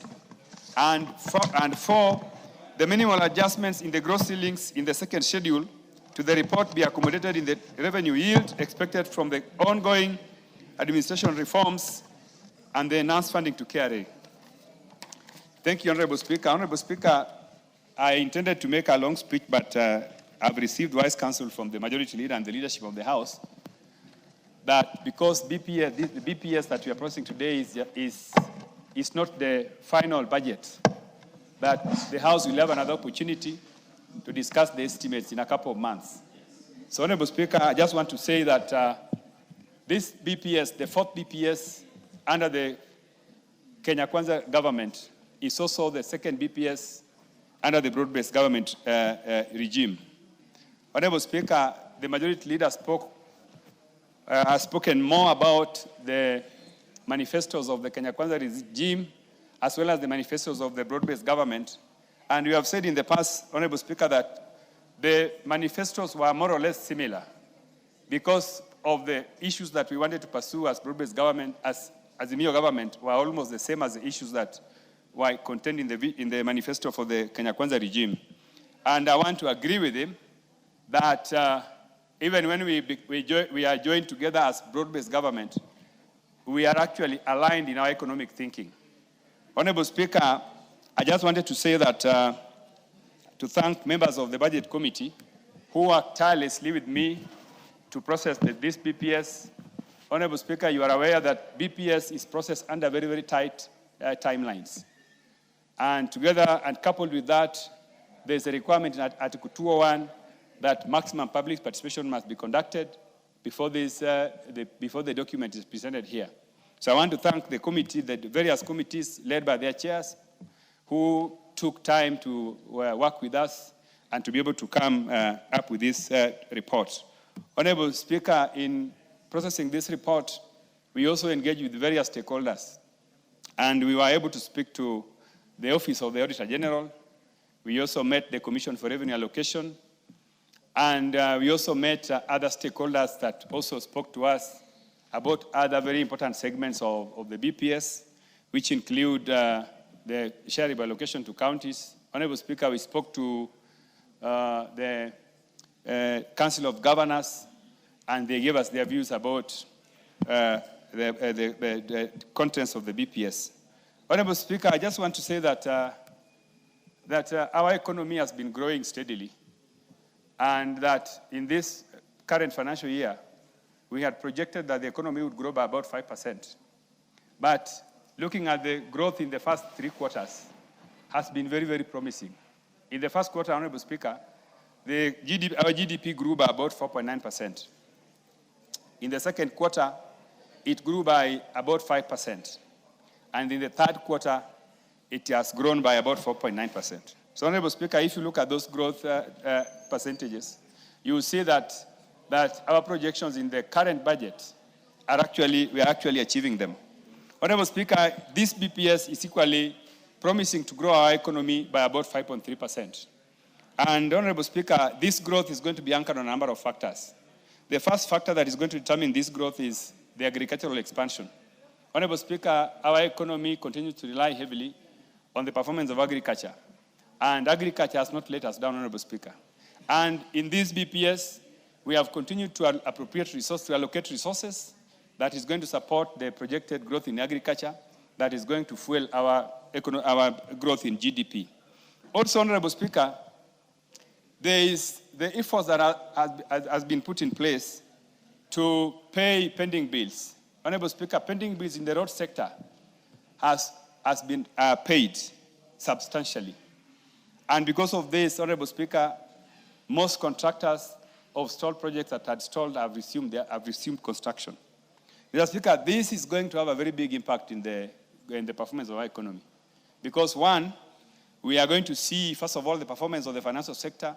Banks are going to begin to release funds to the private sector, and this is going to also to help us in growing the economy. Honorable Speaker, you know that under the program of securitization of fuel levy, which was really most opposed by a few of our members here, this is now the outcome of that process, that program. And Honorable Speaker, if you walk across this country, you see that most of those roads that were stalled are now working. Now, that is going to give us an impact on the economy. Honorable Speaker, we are also focusing on the MSME sector. And Honorable Speaker, you know that the program called Nyota, which is being spearheaded by the President, is not just a program. We are focusing that this program is going to give us a rebound in the economic performance. And it is something that I want to tell the House that even in this budget, we are in this BPS, we have some money that we have put to enhance that program. Honorable Speaker, the other issue that I would like to talk about is housing. Honorable Speaker, the housing program, the affordable housing program, is a very, very important flagship project for this economy. I want to report, Honorable Speaker, as the Chairman of Budget and Appropriations Committee, that the industry sector, which is supported by housing, is rebounding and it is growing steadily, and it is one of the factors that we are going to use to germinate our economy. Honorable Speaker, the biggest problem we have had in the past is revenue, our revenue targets. Honorable Speaker, over the past few years, the revenue projection that we bring to the floor of the House is never realized. And there have been many attempts to be able to, correct this. In the past, Honorable Speaker, there were attempts to increase headcount at KRA, and we were thinking that because KRA needed more staff, that if KRA was resourced to hire more staff, then we would be able to collect more revenues. We realized that this did not give us proper results. So, Honorable Speaker, in this BPS, we have made a deliberate attempt to reorganize KRA, to make KRA, digitize KRA, to make KRA, capable of be able to work and raise for us more revenues. Honorable Speaker, we are doing this because if you look at the percentage of revenues we raise as a percentage of GDP, we are doing about 16%. The total revenue we collect is about 16% to GDP. Honorable Speaker, if you make comparisons to the regional economies, the ones that we compete with, like South Africa, they are doing 25% to GDP. That means, Honorable Speaker, that the structure of our economy is capable of raising more revenues. Honorable Speaker, I'm putting more emphasis on this, on the revenue aspect of my presentation because this is where our problem has been. And Honorable Speaker, the BPS has proposed to allocate 20 billion shillings to KRA for the sake of conducting these reforms. We want KRA to be fully digitalized. We want KRA to be fully automated. We are trying to remove human interface in the process of collecting revenues. We want KRA to be more efficient, and we want KRA to use those resources to expand the tax base. Honorable Speaker, it is true that only a few Kenyans are paying their taxes, that there are so many Kenyans out there, even businesses, that are not paying their taxes. So we want to find a formula that we can use to ensure that we bring more people, we broaden the tax base. Honorable Speaker, if we do this, then we are very certain that for the first time, the revenue projection which we have put at about 2.9 trillion ordinary revenue is something that we can easily realize. Honorable Speaker, in this current financial year, our revenue projection was 2.7 trillion. But to date, we are running at a shortfall of about 100 billion. We are sure that if we improve these systems going forward, then achieving up 20-25% of our GDP as total revenue is something that is possible. Honorable Speaker, I also want to speak about the overall expenditure. The BPS has proposed an overall expenditure of 4.75 trillion. And as I've already read here, Honorable Speaker, this is an improvement of about 300 billion because in this budget, our total expenditure was 4.3 trillion. Honorable Speaker, the national government will continue to take the largest chunk of our revenue, of our budget. And in this BPS, we are proposing a selling of 2.86 trillion for national government. That is an increase of about 317 billion from the approved estimates for this financial year. Honorable Speaker, Parliament, as you have seen, will take about 50 billion. Judicial. So there are overall increases in all these institutions. But Honorable Speaker, you have seen that the transfers to counties will be about 420 billion only. That is an improvement of about 5 billion from this year's estimates. Honorable Speaker, most people that we spoke to have challenged this allocation. They are saying that we need to increase it to about 450 billion. That is a recommendation of CRA, that's a recommendation of the Council of Governors. But Honorable Speaker, we still insist that this is modest and this is achievable. You realize, Honorable Speaker, that when in case of revenue shortages, it is the national government that normally bear that shortage. The amount of resources allocated to counties is never affected. So, Honorable, we have to be very careful also on that so that we do not push more resources to counties. And with the challenges that members of this House are aware of, it is something that we feel is accommodative. Honorable Speaker, I would like to take this opportunity now to take you through the budget ceilings for the various sectors, for members to take note.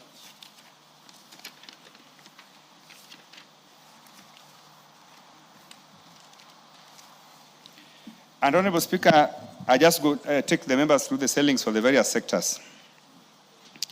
And the sectors are as follows.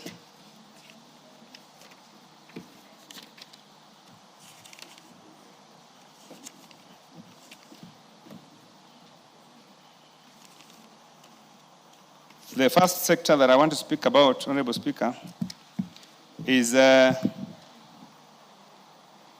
one, the agriculture, rural and urban development sector.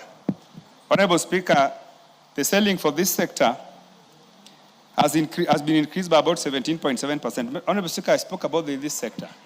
And I said that we are putting a lot of effort in the agriculture sector because agriculture sector, even from the records that we have, has been performing very, very well. And we have been lucky to get the support of favorable weather.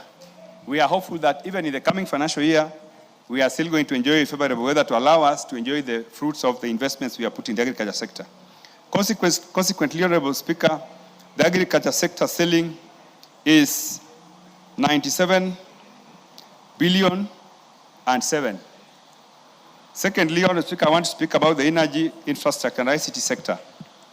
Honorable Speaker, this sector has also proposed an increase of about 11.2%, and the proposed BPS allocation to energy infrastructure and ICT sector is 597 billion.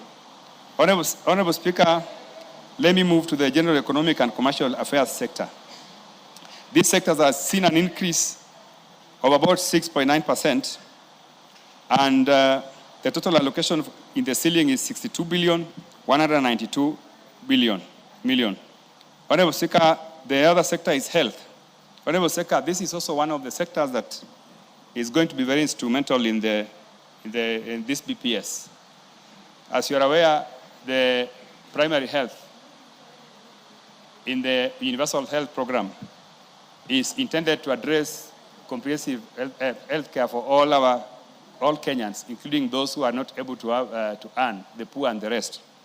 Even though the funding required for universal health care, primary health care, is about 38 billion.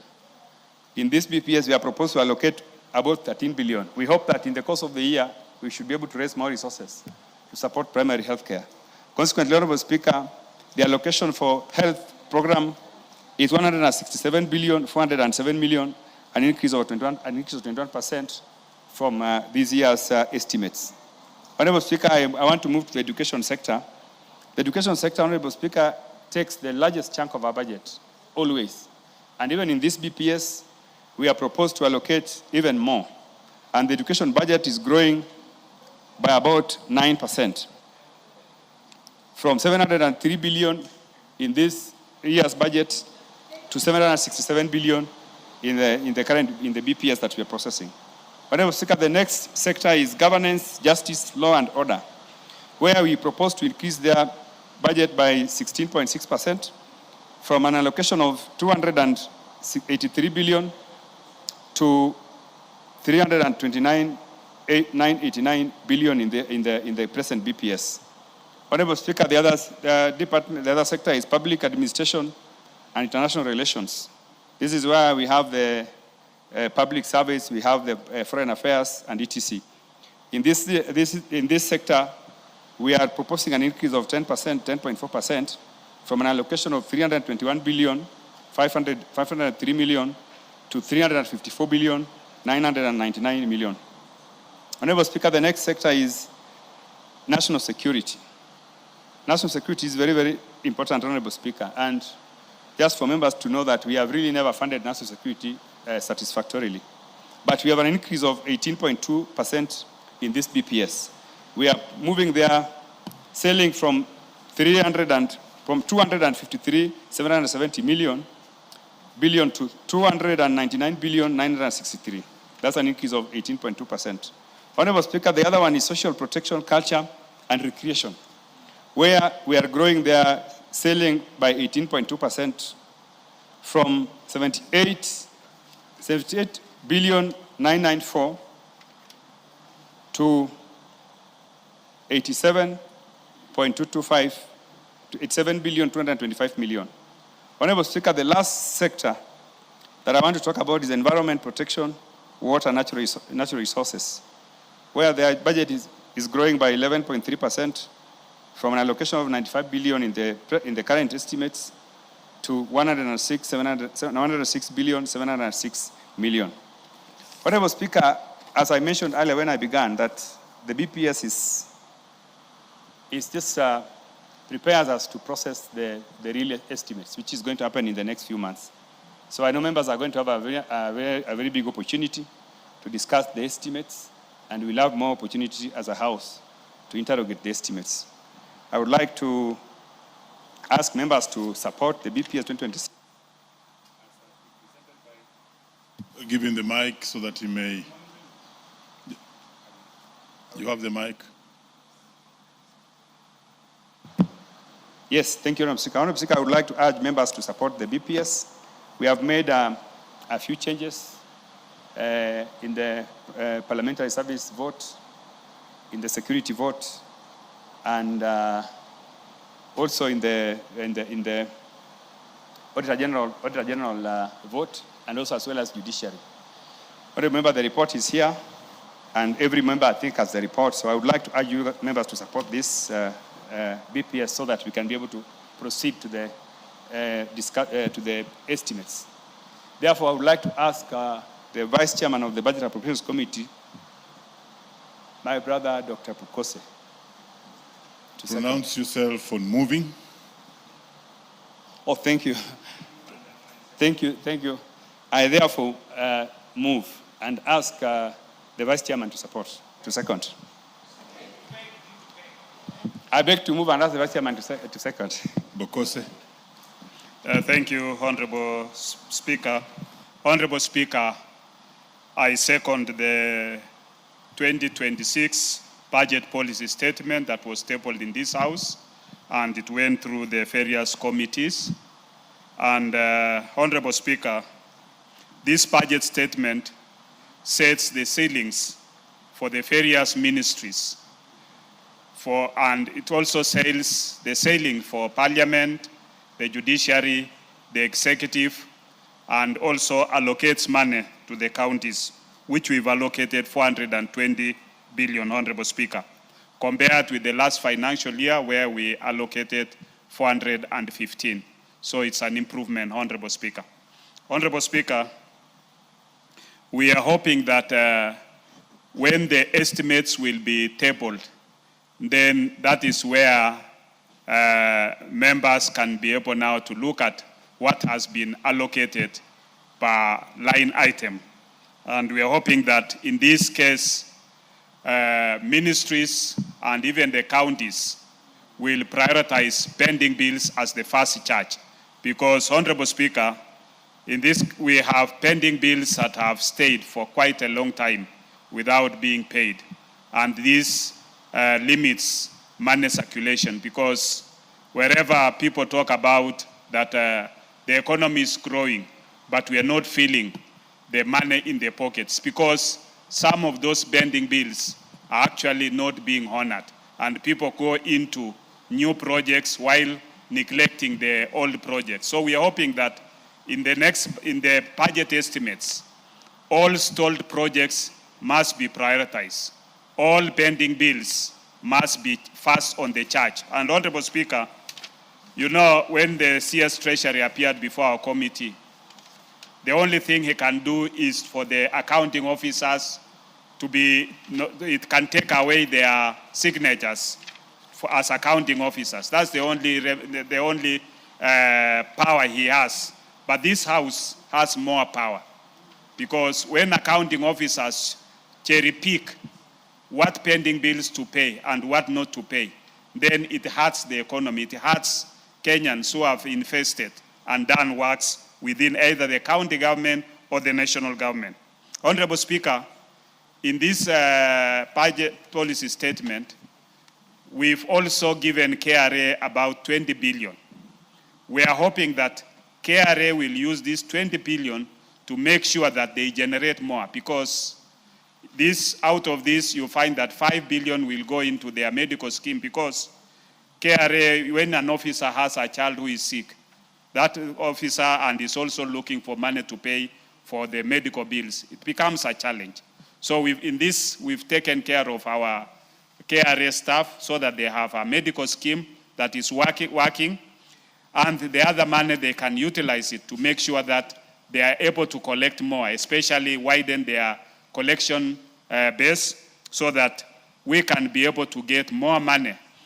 Honorable Speaker, in this bill, also in this estimate also, we've given the universal health care workers who have been agitating for permanent and pensionable.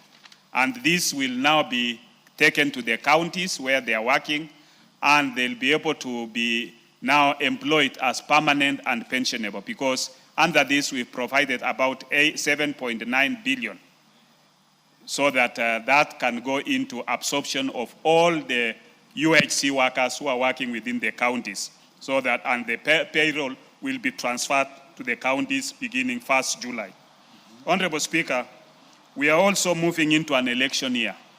And as my chair puts it, the committee has at least looked into that we are moving into an election year, and our national security officers needs to be at least well taken care of to ensure that we are able to secure both our borders and also make sure that we maintain law and order. And in that case, the committee has raised the ceiling by about 3 billion to the national security agencies, so that they are able to make sure that they are well catered for in terms of making sure that they are able to secure both internal and external. Honorable Speaker, this budget of 4.7 trillion, 4.75 trillion, we are hoping that we are able to meet our targets. But should we not meet the target in terms of collection, then it is normally the national government, where the ceiling is about 2.8, that will meet the supplementary. And that informs the decision to give the counties the 420, because whatever goes to the counties is normally a figure that cannot be returned back for supplementary. And therefore, I think it's important that our colleagues within the Senate, the governors use these resources to make sure that devolution works in their various counties. Honorable Speaker, with those few remarks, I second.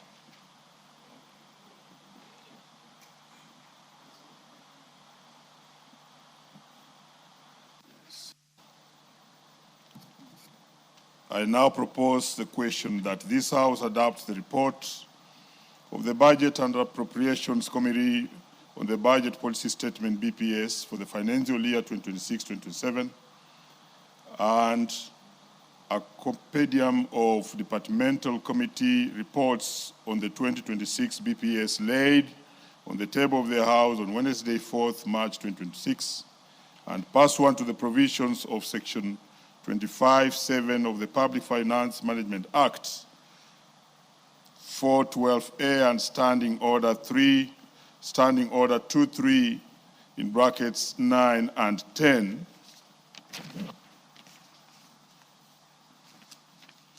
approves the budget policy statement BPS for the financial year 2026-2027.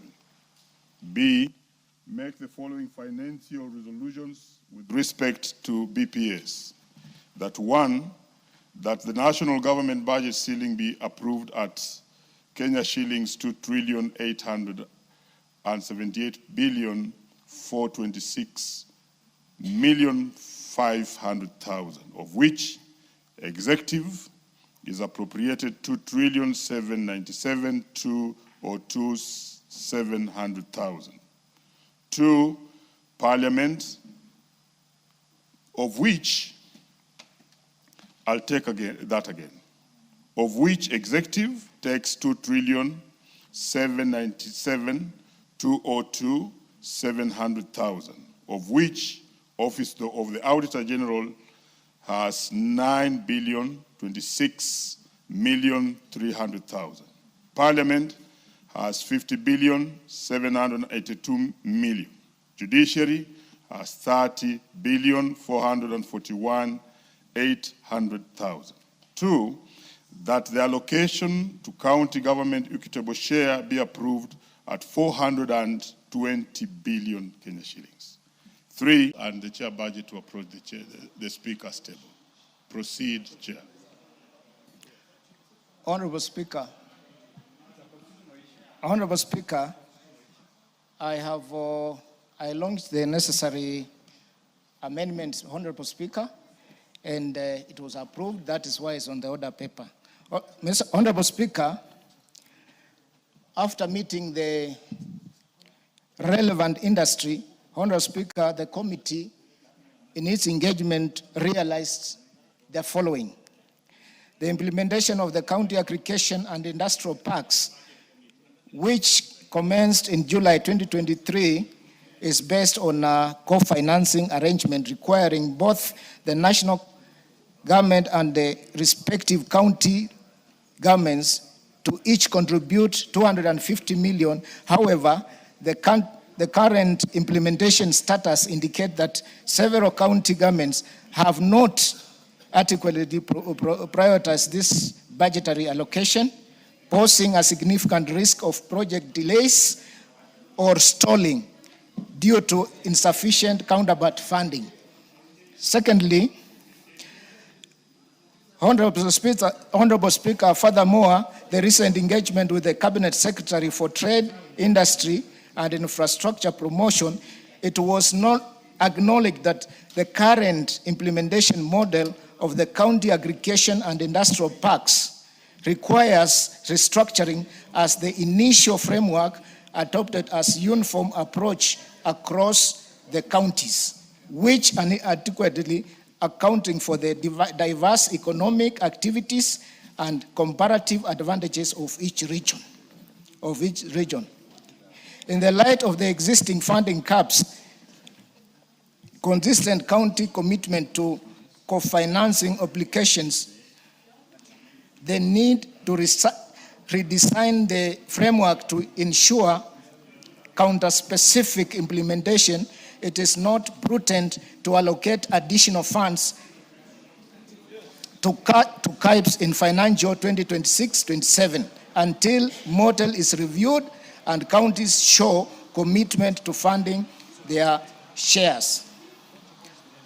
Honorable Speaker, the 13 CAIPs with the nil allocation under the national government had 0 to 5% implementation as per the report submitted to the committee. During the estimates, considering financial year 2024-26, some facing challenges even with land issues like Elgeyo Marakwet and Nairobi. Honorable Speaker, even after funding counties like Vihiga, full amount, it is only at 17%. Funding a county like Siaya is only at 23%, and we have funded full 250 from the national government. Honorable Speaker, there is no way we can oversight this money. One, this goes to the county. There is no framework to oversight the money. Honorable Speaker, as I conclude, Honorable Speaker, the agreement that existed before was only for 18 counties. The other counties have no framework of receiving the money and even, Honorable Speaker, of showing how they have contributed to the fund.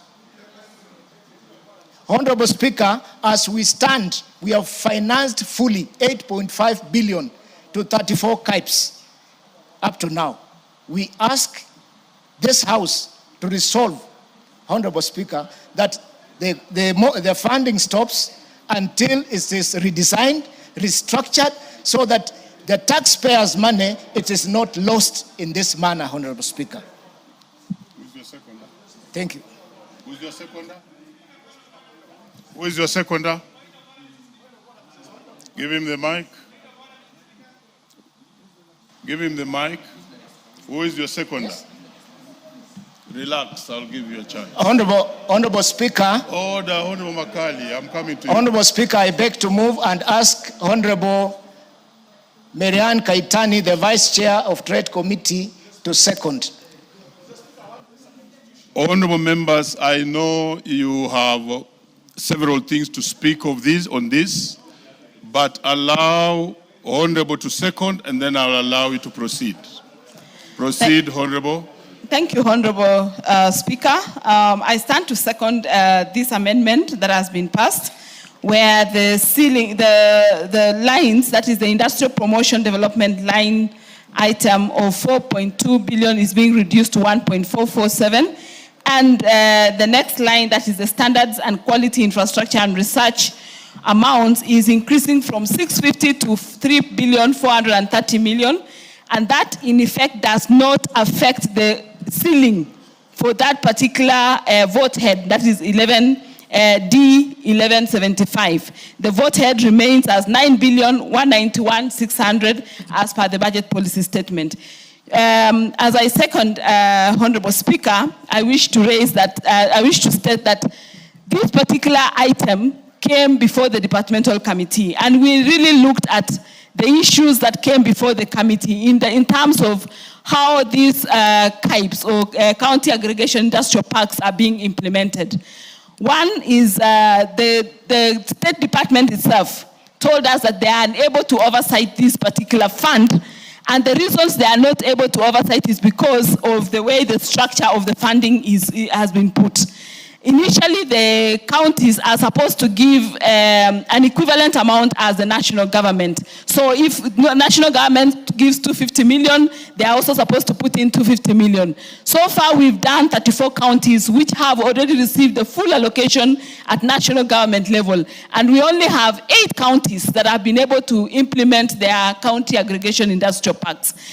Oversight of this funding has become a challenge, even for us as Parliament to be able to oversight these funds, because the funds go to the consolidated fund, and then after that supposed to go to a ring-fenced account. But what counties don't do is they do not take the monies to those county accounts, and when they are asked to account for it, they are unable to give reports to the departmental committee. Hence the reason then we said that until we have a proper mechanism that we can be able to account for these funds, let us move the funds to the other budget line, which is the standards, quality, infrastructure, and research, and then as we put the infrastructures in place. And secondly, as I conclude, is that there needs to be a policy set where we say that we do a matching fund. For every shilling that the national government gives, the county also gives an equivalent, so that these county aggregation parks can actually be done and implemented as it was designed from the beginning. I second. Thank you.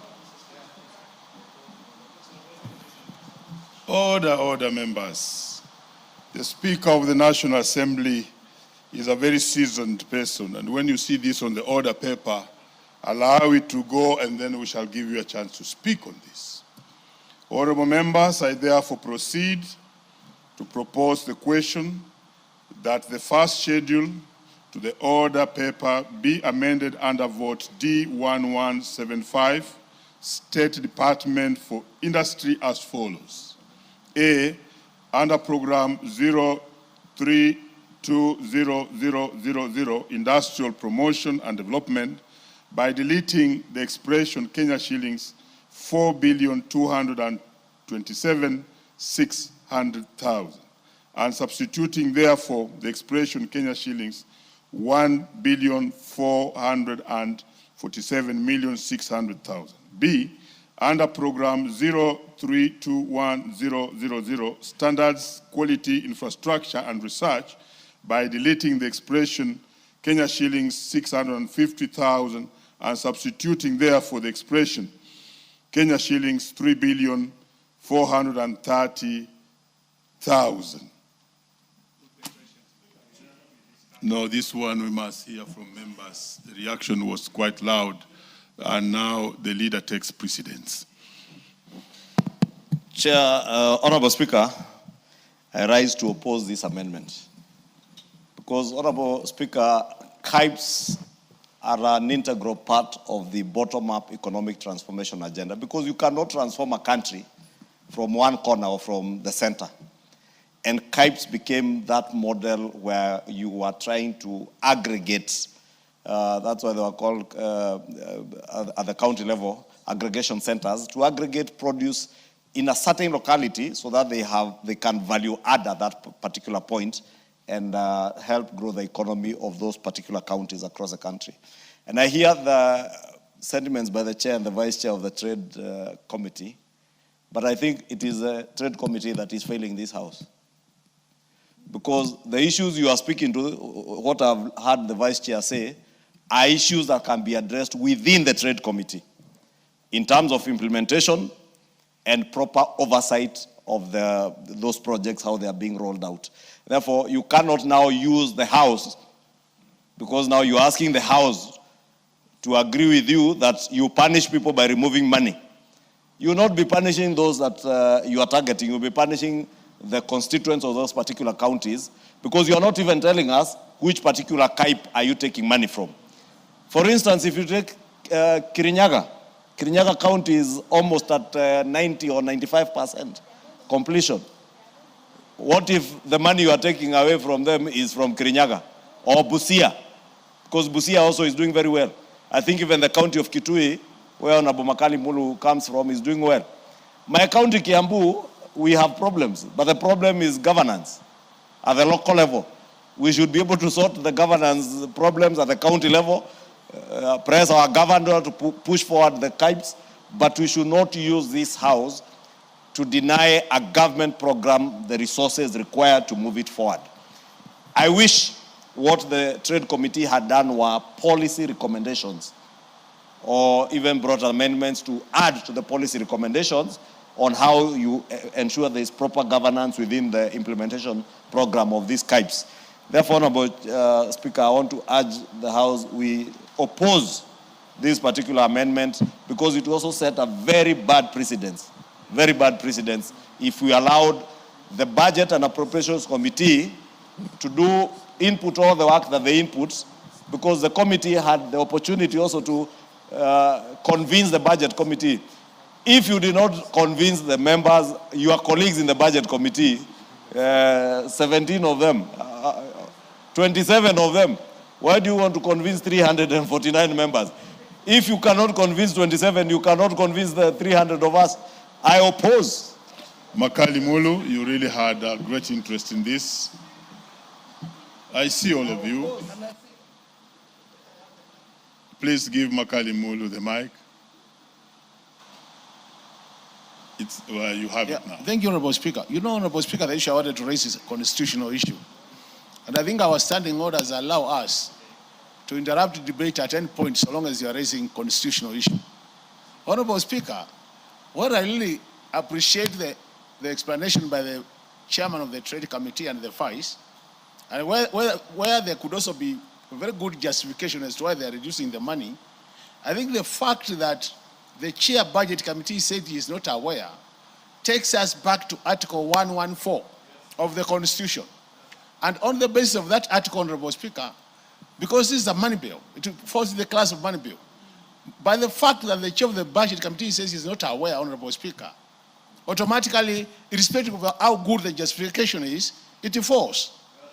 That should be the case. So, it is their work, Honorable Speaker, to make sure that next time they convince the committee before they even come to the House. In that case, procedurally, this amendment is not in the House in the correct manner. I submit, Honorable Speaker. Chair, Finance Committee. So, Honorable Chairperson, Honorable Speaker, the Honorable Makali Mulu has spoken my mind. Because when I saw this amendment at the floor of the House, that's going to the merits and demerits of the amendment. It says that the Assembly may proceed only in accordance with the recommendations of the relevant committee of the Assembly after taking into account the views of the Cabinet Secretary responsible for finance. So I do not want to dwell into the merits, but Article 114 of the Constitution is very clear. Because at the end of the day, this particular amendment will change the numbers. And I know this because heading a committee, sometimes I see amendments and you know the repercussions of now going through those committees. So I think it's only fair as a House, before we bring our amendments to the floor of the House, we consult the respective committees. So when I saw the Honorable Atandi, the Chair of Budget, agitated by this comment, I asked him, are you aware? And then by the virtue that the committee responsible is not aware, and therefore the Cabinet Secretary is not aware of this amendment, then I will say, and the good thing, Honorable Chair and Vice Chair, this is a policy recommendation. We'll have a chance to do that during the estimates. So instead of making this House for the first time to be voting against the Budget Committee and a departmental committee, my advice would be for you to withdraw these particular amendments, rethink how to approach the challenges you are going through in that particular agencies, and now we will support you and the budget committee when you bring these amendments, when you bring the estimates. I beg to yield, Honorable Speaker. Yes, please. You had also shown interest. Maybe that's our last speaker. Honorable Speaker, notwithstanding the good presentations coming on the floor from my seniors, it is also good, regardless of how Honorable Shinali has arrived where we are today.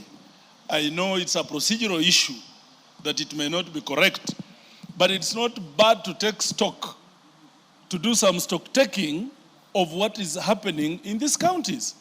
I think it is important, Honorable Speaker, to note that the chairman of trade has a point, regardless of whether he has followed the procedure or not, that these aggregation centers are not working.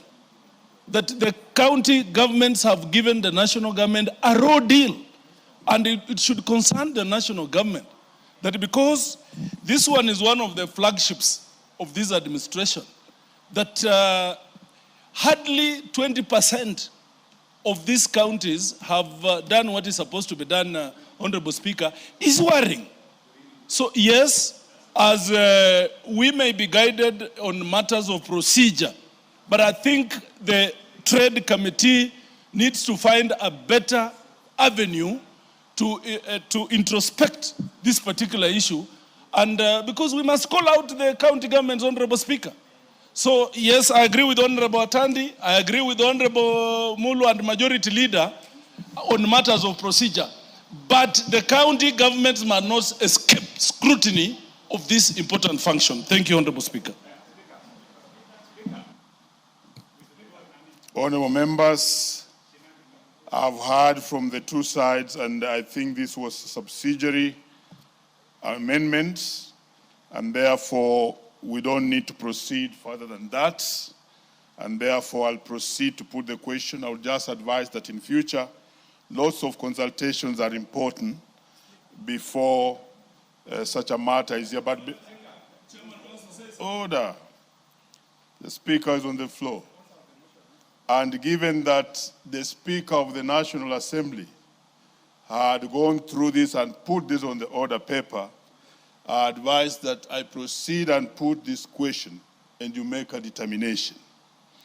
Honorable members, I proceed to put the question that the first schedule to the order paper be amended under vote D1175, State Department for Industry as follows. A, under program 032000 Industrial Promotion and Development, by deleting the expression Kenya shillings 4,222,600,000 and substituting therefore the expression Kenya shillings 1,447,600,000. And B, under program 032100 Standards, Quality, Infrastructure and Research, by deleting the expression Kenya shillings 650,000, that is 650,000, and substituting therefore the expression 3,430,000,000. Will as many as of that opinion say aye?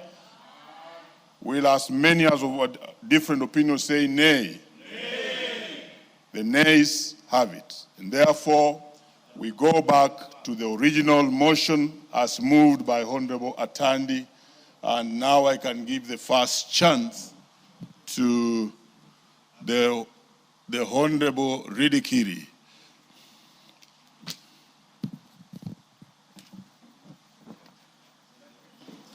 Thank you, Mr. Speaker. The budget policy statement, which we normally do every year, gives direction on what we need to do as a country. Mr. Speaker, it gives us the opportunity to engage the members of the public and to align the resources that we have with the government development agendas. Mr. Speaker, I stand on behalf of the Committee of Housing, Urban Planning, and Public Works, which is in charge of the transformation agenda on the housing sector. This budget policy statement has clearly given a lot of consideration on the intentions of the sector to grow. We therefore support that initiative and say that we are satisfied with the ceiling that was given. Similarly, because we have looked at the requirement on the public works, which also falls under the purview of our committee. Mr. Speaker, it is very important to note that the sector of housing is part of the government better agenda. And therefore, when resources are allocated adequately, it is upon now the implementing agencies to put it into operationalization. Mr. Speaker, we need a lot of money channeled towards satisfying the requirement of housing in this nation. Mr. Speaker, we are short of about 1 million units of houses, and therefore we are looking upon this budget statement to speak to the requirement of our departments.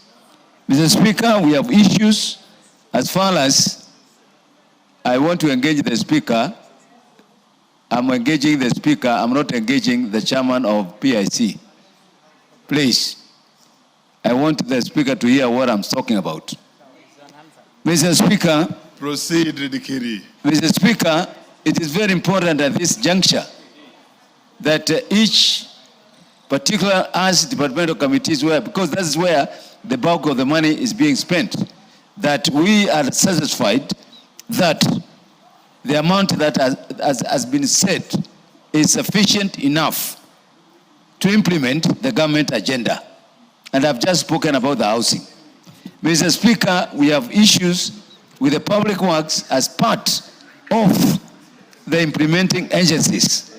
We have issues with NCA, which is part of the implementing agency on the housing sector. We believe that when it comes to the estimate, budget estimates, in May, we should be able to address those shortfalls. And that's why I agree with your decision that we cannot engage with amending the budget policy statement at this point, because we'll have another opportunity to do so in May when we start now discussing the actual budget. But all in all, this is a statement that has gone through a lot of public participation. We have engaged some of the stakeholders. We have engaged the people who are going to implement some of these government projects. And we are satisfied that if we follow the standards that have been set, then we should be able to be speaking with what the government is doing. I want to reiterate this, that the government is committed to providing adequate housing. We are committed to providing a lot of supporting systems and subsidiary requirements that go to enhance the housing sector. So this budget policy statement has given us the opportunity to address the policy matters. And I thank you, Mr. Speaker, and I support that we approve this BPS statement. I thank you, Mr. Speaker. Makali Mulu.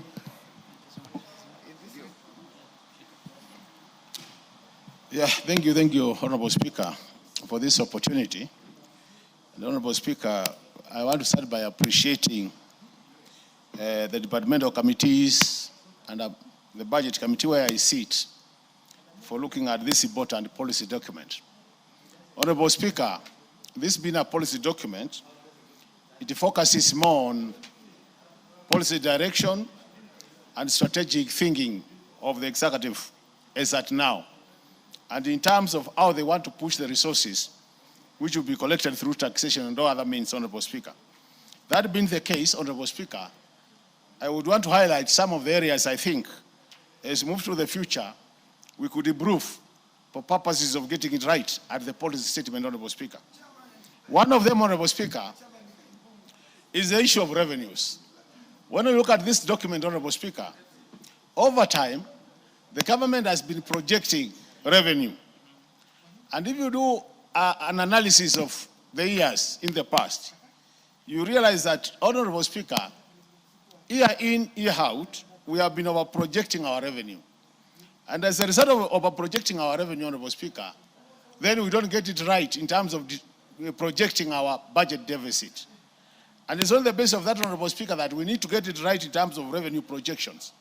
And that's why it's important when they say they are going to give KRA more money so that we improve on tax administration, Honorable Speaker, because there are cases where, Honorable Speaker, it has to be reported that there are cases where even some of the companies are being issued with the tax compliance when they're actually not compliant, Honorable Speaker. And these are some of the areas where these gaps must be addressed if you have to get it right, Honorable Speaker. The second important issue, which is a policy issue, Honorable Speaker, is the public debt, and more so the public debt pressure, Honorable Speaker.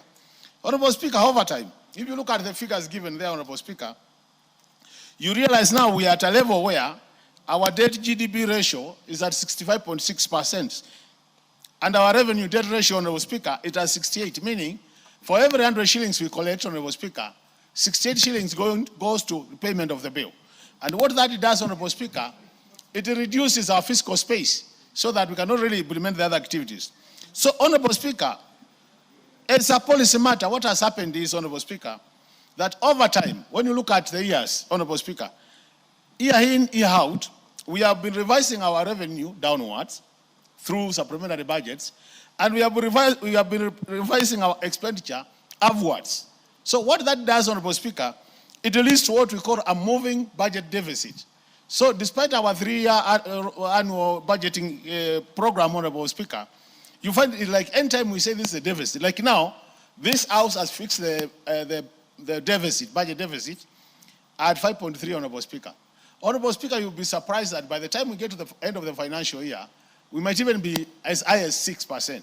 So, Honorable Speaker, matters public debt is another area where issues of policy, we must get them right if we are to get it right in terms of budgeting, Honorable Speaker. The other issue which we picked from the document, Honorable Speaker, is the issue of accounting for contingency liabilities, Honorable Speaker. Honorable Speaker, we have pending bills and we have other contingency liabilities. So it is important that in our accounting documents, Honorable Speaker, and the way we capture them in our books, we get it right. Otherwise, if you don't get it right, Honorable Speaker, then you end up under budgeting. And as a result of that, Honorable Speaker, then you have a challenge. The other matter, which is a policy issue, Honorable Speaker, is the issue of the law development budget absorption. So, Honorable Speaker, you realize over time, when we are budgeting, we do 30%, 70%. 30% development, 70% recurrent. But if you analyze the figures over the years, Honorable Speaker, you realize we hardly eat the 30% for development. And if we really want to grow this economy, Honorable Speaker, we must make a very deliberate move as a country that we achieve the lowest amount of at least 30% development. In that case, then we will be living as per the spirit of the document. But over time, we leave the spirit, implementation, we don't leave it, Honorable Speaker. The other issue, Honorable Speaker, there are very good expenditure reforms proposed. The reforms are based on zero budgeting, Honorable Speaker, and single treasury account. Honorable Speaker, these are very critical reforms, matters expenditure.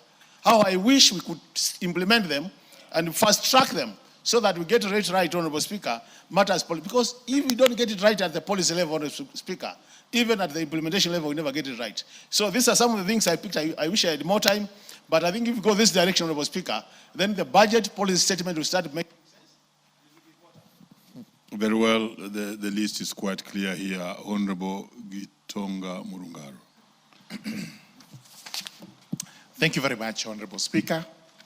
Honorable Speaker, I beg to support this motion that we actually adopt the budget policy statement for the coming financial year. This is a constitutional requirement, really. It's purely for the Treasury to prepare this statement, bring it to the House. The House would consider through the Budget and Appropriations Committee, and it will make a decision. And I'm grateful to Honorable Atande and his committee because they listened to us, they took our views, and they have made the necessary adjustments if that was possible. I must commend that we have seen substantial increments. And when he read to us his notes, or when he took us through his notes, we were able to see there are substantial increments, which means we are possibly collecting more revenue, and more revenue is going to be available both for recurrent and development expenses. For my department, I allowed the increment for the judiciary because for the first time in years, it has actually attained the 30 billion mark. And that was their hue and cry, that they needed to be funded well so that they can dispense justice in this country, because they are not a production unit. Per se, they do not generate much of income apart from the usual fines and deposits that are held by the judiciary. But they do a very important task in the country to deliver justice to the people. Therefore, this is commendable that they have an additional slightly more than 2 billion into their account. And mine would be to implore upon them, when they appear before us during the estimates, to exactly ensure that this money is properly used. Where it is set aside for development, it goes into developing the judiciary and especially courts, because it's a desire of these members of parliament that every sub-county should now have a law court, so that people do not have to travel long distances to actually buy justice in courts to get justice. They should actually be able to move to the next court, just like the way they move to a kiosk to get their sugar, their salt, and everything. The same should apply to justice.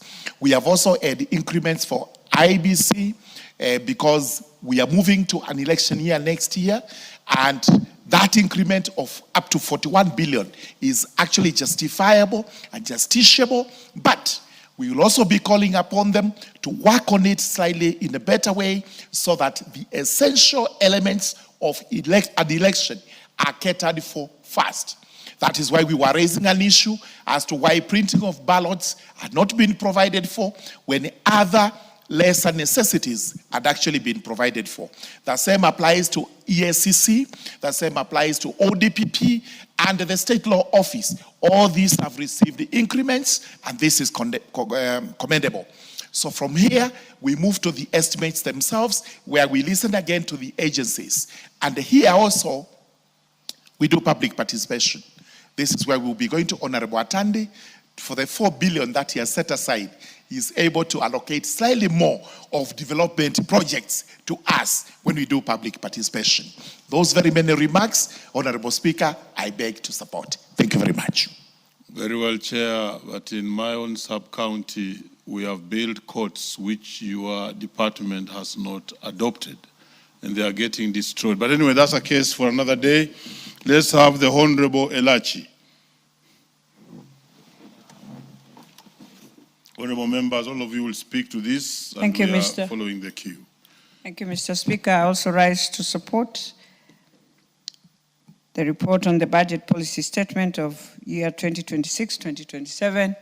Mr. Speaker, I'll be very brief on this. One of the things that I want to appreciate in Atandi's committee is the matter of Kenya Revenue Authority. That indeed in 10 years, Mr. Speaker, we were to have a very good system, but it has been always a challenge of Kenya Revenue to finalize and use a digital system that will strengthen and ensure we have modern systems that are able to collect revenue so that we are able also to look at our projection and understand where the country is going. Mr. Speaker, if you want to have a very good economy, even as we look at the policy statement, let us remember to adjust the focus based on economic conditions that we have. And to have good projections, Mr. Speaker, it should be based on actual past performance. And I think that is one thing also you find for many years we've been crying, even for Treasury.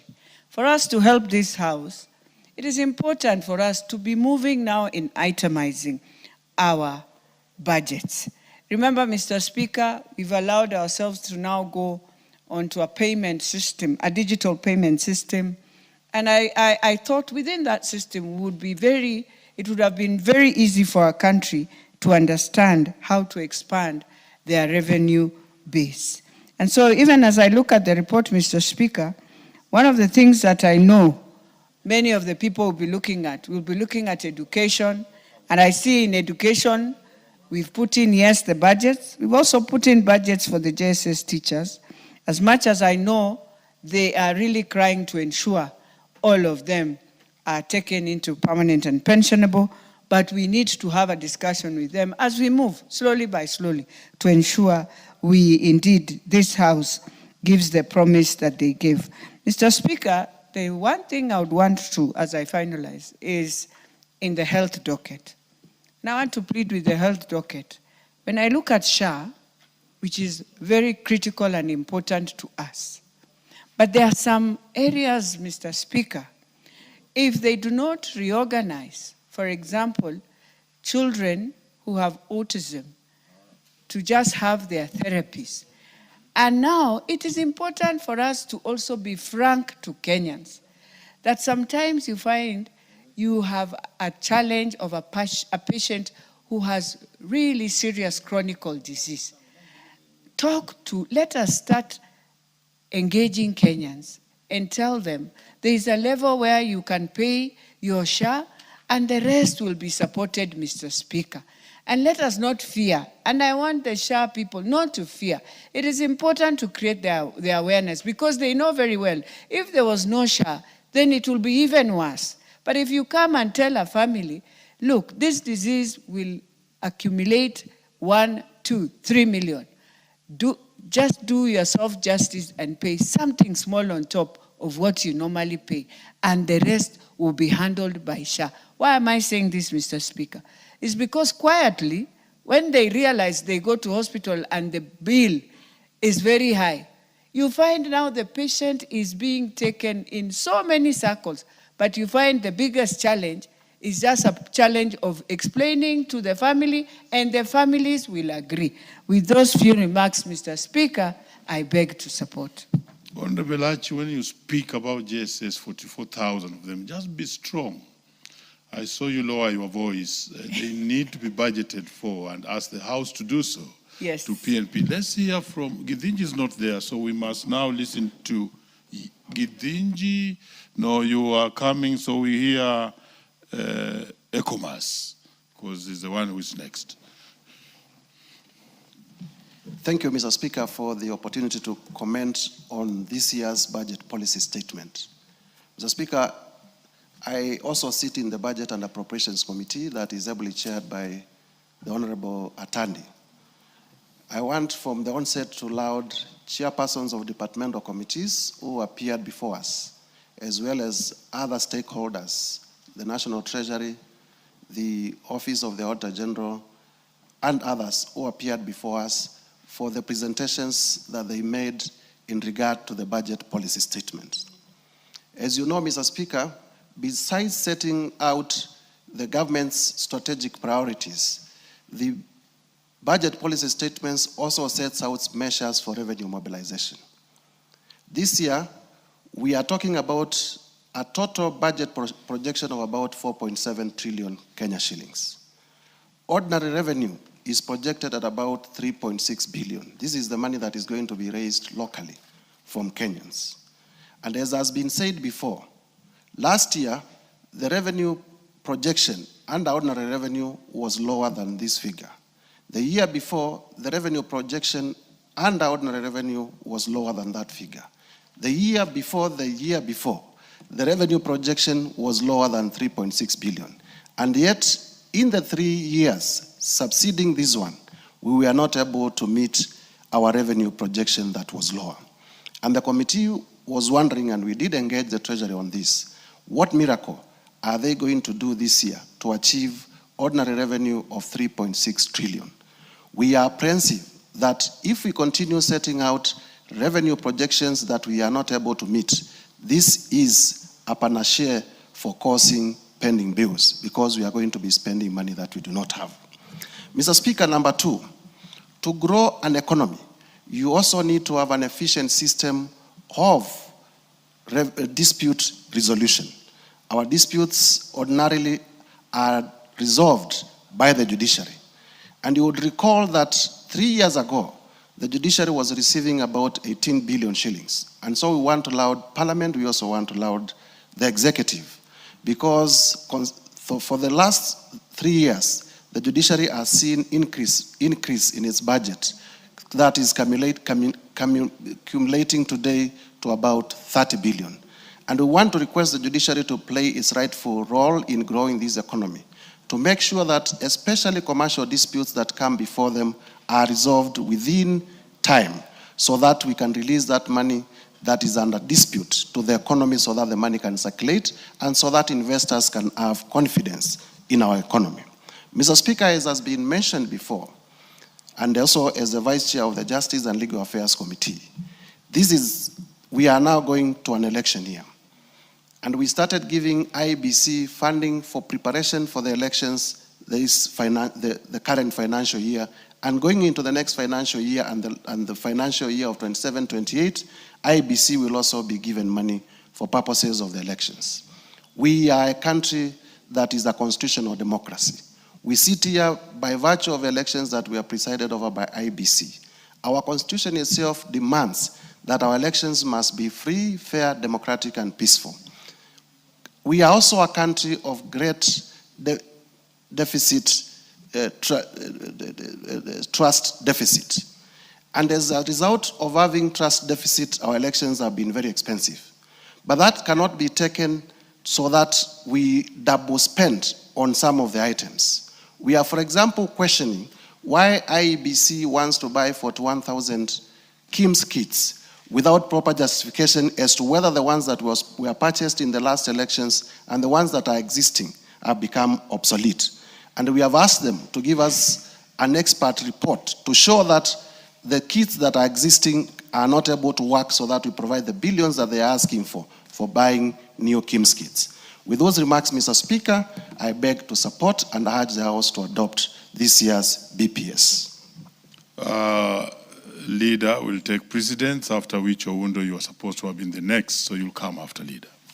Proceed. Thank you, Honorable Speaker. Honorable Speaker, I rise to support this motion for agreement with the Budget and Appropriations Committee on their consideration of the budget policy statement for the next financial year 26-27.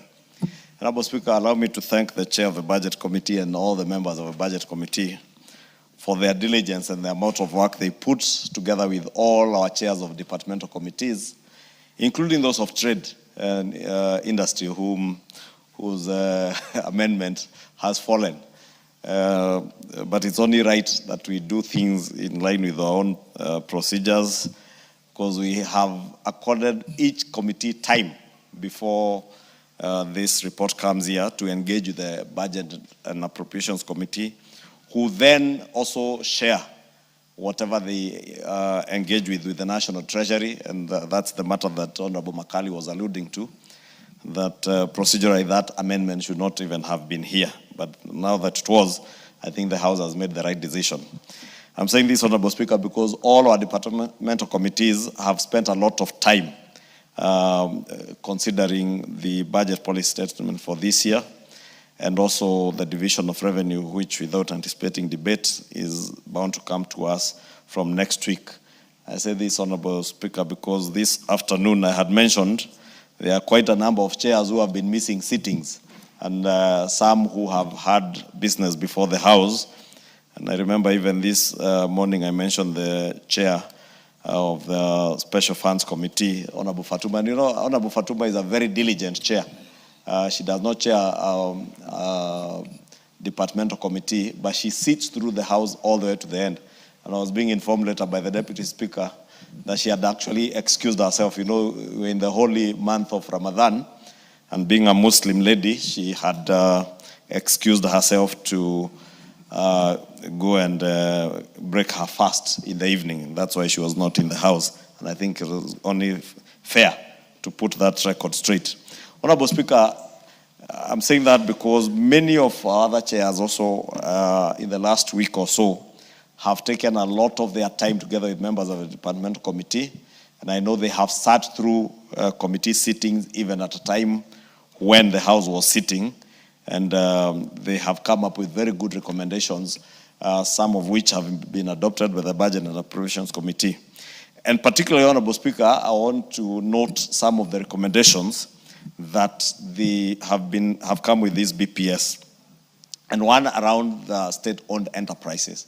Because as I said earlier this afternoon when we were considering the NIF bill, we enacted the government-owned enterprises or the state-owned enterprises GOE Act late last year.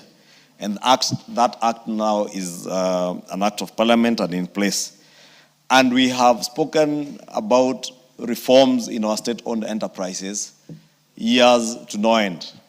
But I note that this time the Budget and Appropriations Committee has given a timeline as to when the CS National Treasury must expedite the rationalization, the merger, and dissolution of all non-viable or duplicative state-owned enterprises. And that is in line with the GOE Act that we passed in this House, that if we have state-owned enterprises that are not viable or some that are duplicative in nature, we merge them and dissolve those that we do not need so that we are able to save on part of the resources that are being appropriated to these state-owned enterprises. Let me also commend the committee, because if you go through the schedules, you see the amount of money that would have gone to many of those state-owned enterprises. They have taken away that money and not appropriated, or rather planned for the appropriation of that money when we come to the estimates and appropriation bill later this year, Honorable Speaker.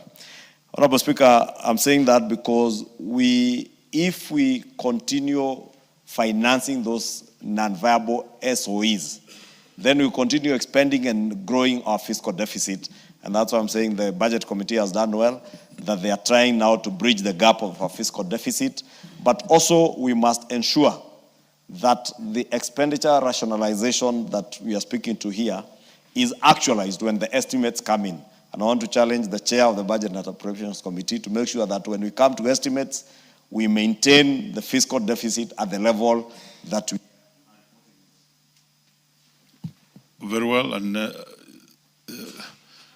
you okay? 1 minute, leader. I was saying, Honorable Speaker, the chair of the Budget and Appropriations Committee to ensure that we maintain the same fiscal deficit as we pass in BPS, and also the expenditures as we pass them here, so that we don't get budget estimates in April, end of April, that are radically different from what we pass in the budget policy statement. And I think that is a song that this House has been singing every financial year. But Honorable Atandi and your committee, I know you're up to the task, and you'll be able to ensure that we achieve that. Finally, Honorable Speaker, on implementation of e-procurement in government, and I see there's a recommendation from the committee on it, we must ensure that e-procurement does not become a song that we keep singing. And I know there is resistance, Honorable Speaker, from many quarters within government, because people do not want e-procurement because it is helping to stem corruption. People want to continue procuring goods and services in government as they used to, where you enter into deals and agree who are you awarding this tender and that one is going to who. But with e-procurement, the system is very transparent and accountable. And because that is what the law, our Constitution, Article 226, and the Public Procurement and Disposal Act speak to, we must ensure then that we do this and ensure the full implementation of EGP. I was wishing that you would also have, I see you put a timeline of by 30th June 2026, the CS must also report to us on the progress of implementation of EGP. And also the single treasury account, Chair, when you come to it later. Thank you. Very well, and thank you for retracting the statements on the Honorable Fatma Mohammed, Woman Rep Migori, who is your chair and very diligent attender of this House, currently on Ramadan. Now, let's go to Honorable Undo. Thank you, Honorable Speaker. Also, let me join my colleagues on commenting on the budget policy statement for 2026-2027, which has set before us by virtue of the PFM Act, and also sets out the budget, the midterm limits, ceiling limits for each sector of the economy. Honorable Speaker, ideally a budget policy statement should set the broad economic objectives to be achieved. the broad development objective the country needs to achieve, and probably focus less on the ceilings. But for now, Honorable Speaker, as we stand here today, there are a few issues that we must put very clear and stark to the people of Kenya. Is the state of the economy. Because ultimately, the budget policy statement must set the tone on where to intervene the most in order to improve economic growth as well as improve the welfare of the people of Kenya. Honorable Speaker, I've listened to the chair of the Budget and Appropriation Committee talking about economic growth. Honorable Speaker, statistics available indicates that probably 2025, the economy might only grow about 4.9 to 5.2%. We are waiting for the report that I'm sure is released shortly. And there are projections that this year, 2026, will grow by 5.2% as well. Honorable Speaker, that is below the 5.9% the World Bank has suggested that the economy needs to grow so that we can put as many people as possible in the employment bracket and reduce the poverty level, national poverty level, Honorable Speaker, that's at 38% as we speak here today. Honorable Speaker, the second issue that was of major importance and that's really derailing the economic development of this country is the issue of revenue, on-source revenue collections. Honorable Speaker, we are hovering at around 16 to 17% of the GDP. Yet in many World Bank reports suggest that for us to make progress, to change the structure of this economy and ensure this economy grows, we must push that revenue to 20% of the GDP. I would have expected that this budget policy statement, I would have expected the Budget Appropriation Committee to apply their mind in their policy statements to policy resolutions to see how best we address this issue. Honorable Speaker, one of the budget policy statement says major objectives or goals to be achieved. One is bringing down the cost of living, ensuring food security, creating jobs, expanding the tax base, improving foreign exchange balances, fostering high and inclusive growth. Honorable Speaker, when we talk about the issue of reducing the cost of living, many times we have been told overall inflation rate is hovering at around 5%, which is below the 7.5%. But Honorable Speaker, that statistics masks the reality. When you go to non-core inflation, Honorable Speaker, we are now dealing at almost 10-point-something% as of December 2025. And for the purposes of those who are listening, non-core inflation basically focuses on food, transport, and energy, which are the basic things that affect a typical Kenyan on each and every single day. We see nothing in these policy resolutions or policy statements pronounced in this year's BPS that even tries at any rate to address the issue of the high cost of living. You cannot talk about reduced cost of living while every single month the basket of food increases by 10%. Yes, salaries have remained stagnant, the economy has remained stagnant, the economy has remained unchanged, and then we talk about the journey to Singapore. I don't want to use the derogatory terms. It was used by one of my colleagues that the road to Singapore might just end up at the road to Timborua. For me and my house, Baba left us a Mount Nebo. We are looking at entering Canaan. I'm not going to Singapore. It's too far, yet Canaan is just here. Honorable Speaker, let me also talk to the policy resolutions that I have proposed. One of the most far-reaching and important one is policy number 4, that beginning the financial year 2026-2027, the National Treasury publishes exchequer releases, including programs in line with the program-based budget. This will enhance quarterly. The interest is immense, so Honorable Tongoyo, and then Women Rep Baringo, and then we come here. Thank you, Honorable Speaker. Honorable Speaker, from the very onset, I want to stand to support the motion being moved by the Chair Budget on the BPS. And Honorable Speaker, I want to take this opportunity also to commend the good job done by the Budget and Appropriation Committee, being led by my very able chair and friend, for a very good job well done. Honorable Speaker, we all appeared as chairs before this committee, and I want to admit that they were so thorough, they were so keen, they're listening to the committee chairs, and actually that is now what resulted to this very beautiful document. Honorable Speaker, this BPS as presented and tabled, from the look of it, if you read through the report, it is actually people-oriented, and it is aligned to the better plan, being, of course, the cornerstone of the Kenya Kwanza government, which, Honorable Speaker, when well implemented, will be able to spur the economical growth of this country and resulting into the prosperity of the Kenyan people.